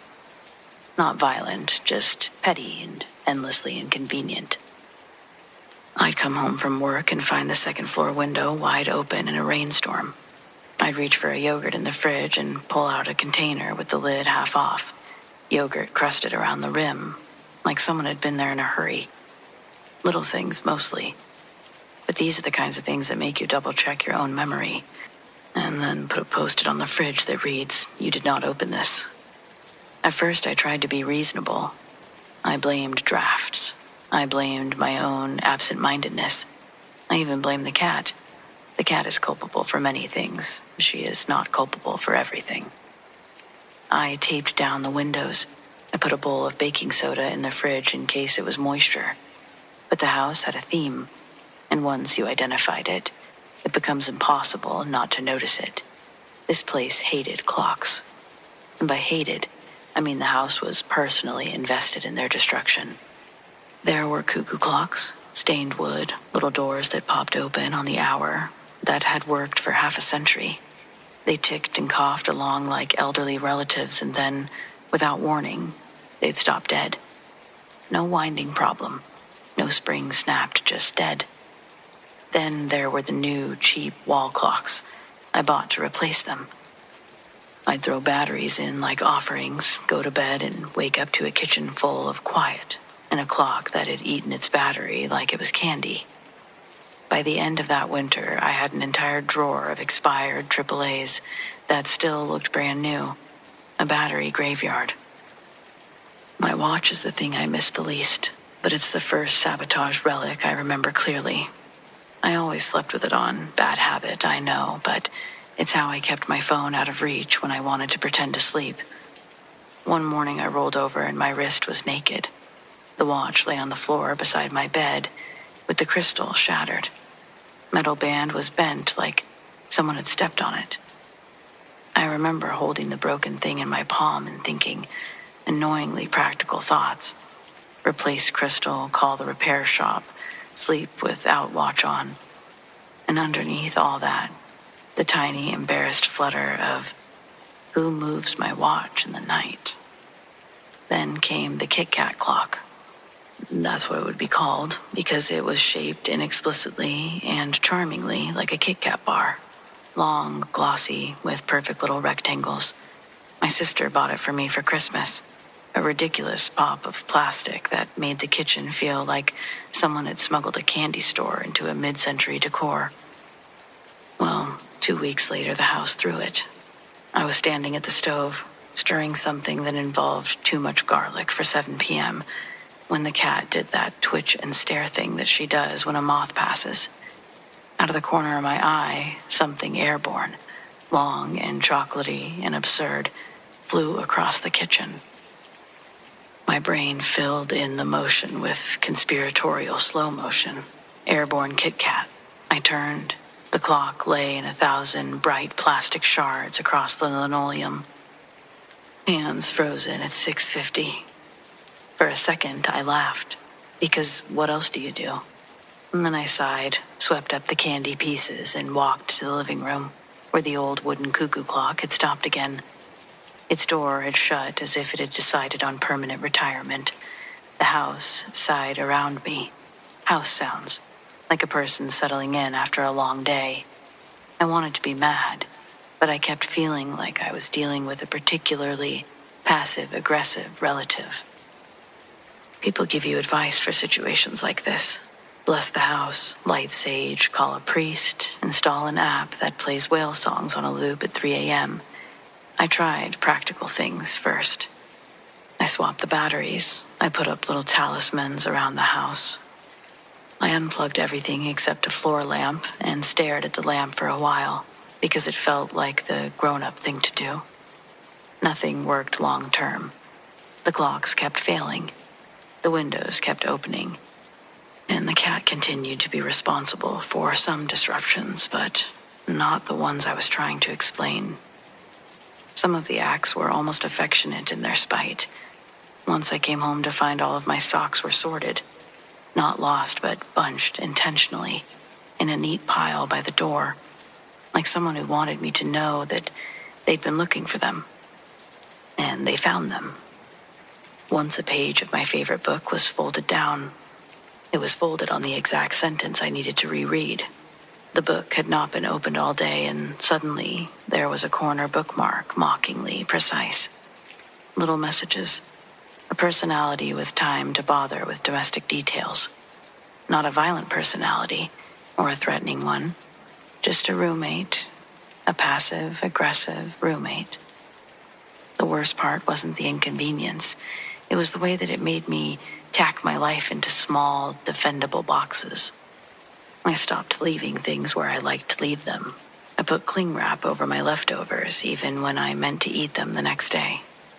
I took a picture of the Kit Kat clock and showed it to my friends like a punchline. The house hates confectionery decor, I'd say. They'd laugh, and then, because we all have that itch for the weird, they'd ask the things they always ask. Did you try this list of rituals? Yes, I'd say.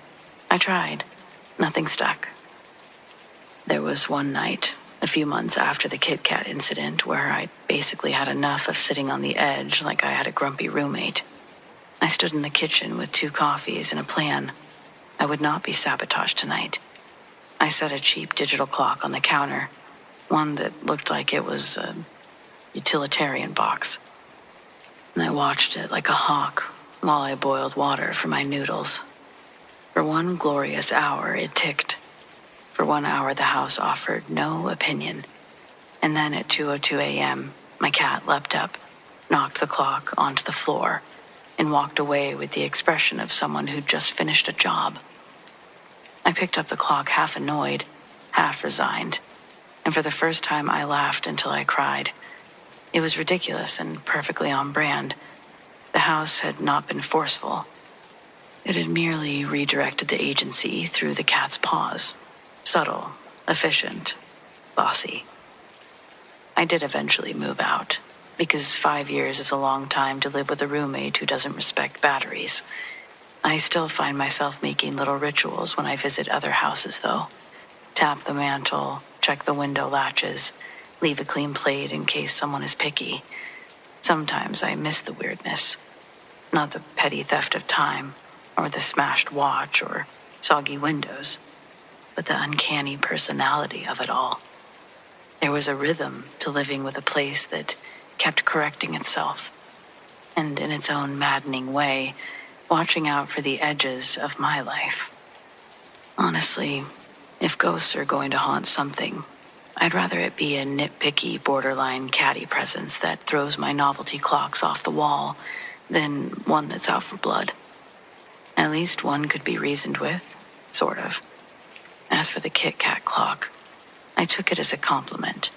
The house had opinions, it had taste, and it was petty as hell, which frankly is more relatable than anything else I can think of.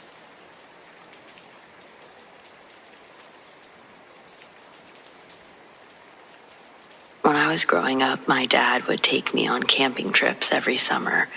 When I was 17, he took me on a special graduation trip that was supposed to be 2 full weeks of deep woods camping. It took a day and a half just to reach our site. We got set up and slept in our separate tents. An hour before dawn, I woke up needing to pee, so I walked a few feet into the brush. I found a place to squat. While doing my business, I heard something behind me slithering through the grass. I jumped to find a king cobra emerging from the brush that I was just sitting next to. I know. We don't have those in the U.S. I know. Yet, here we are. It stood up. It raised its hood. It was a cobra. Its head was almost up to my chest. All I could do was back away slowly. It didn't move an inch, just stared at me until I was out of sight. Only then did I turn and run the rest of the way. My dad didn't believe me. I knew how it sounded, so I let it go. A few hours later, we were fishing, and he got to see for himself. He nearly lost his pole when he noticed it on the opposite bank. Again, just staring. It looked even taller than it had the previous night. Dad took out his pistol, hoping to at least scare it off, but the snake dove into the river before he could fire. We didn't like not knowing where it went, so we headed back. By the time we were eating our day's catch, the cobra was back. It positioned itself just outside our campsite, but this time its head was only a foot or two off the ground, like it was trying to be stealthy. I'm no snake expert, but I'm not unfamiliar with them either. And they don't stalk people.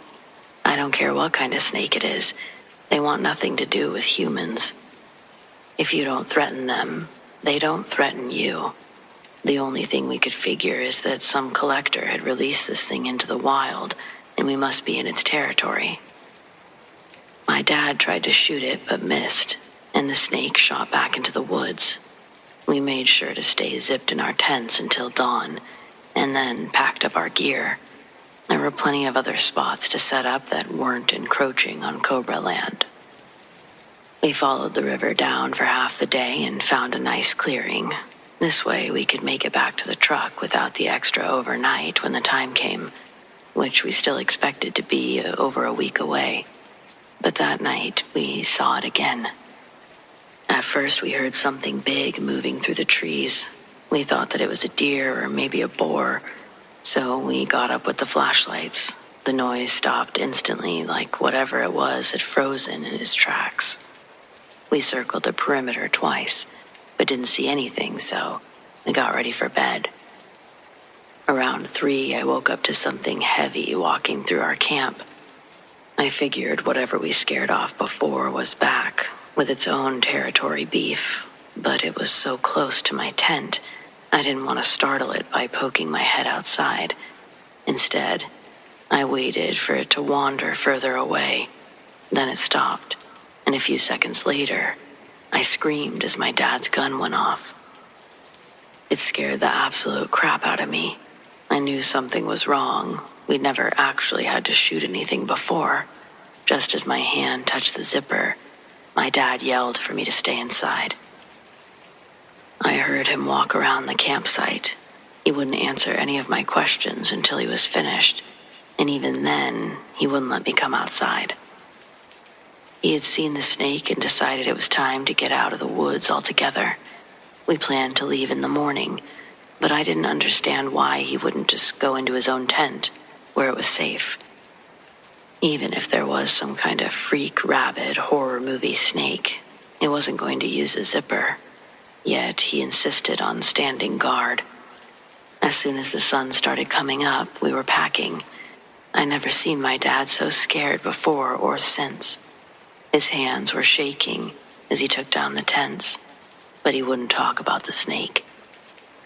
I was so thrown off by everything that I'd completely forgotten that something big had been lurking right next to me when the shot went off.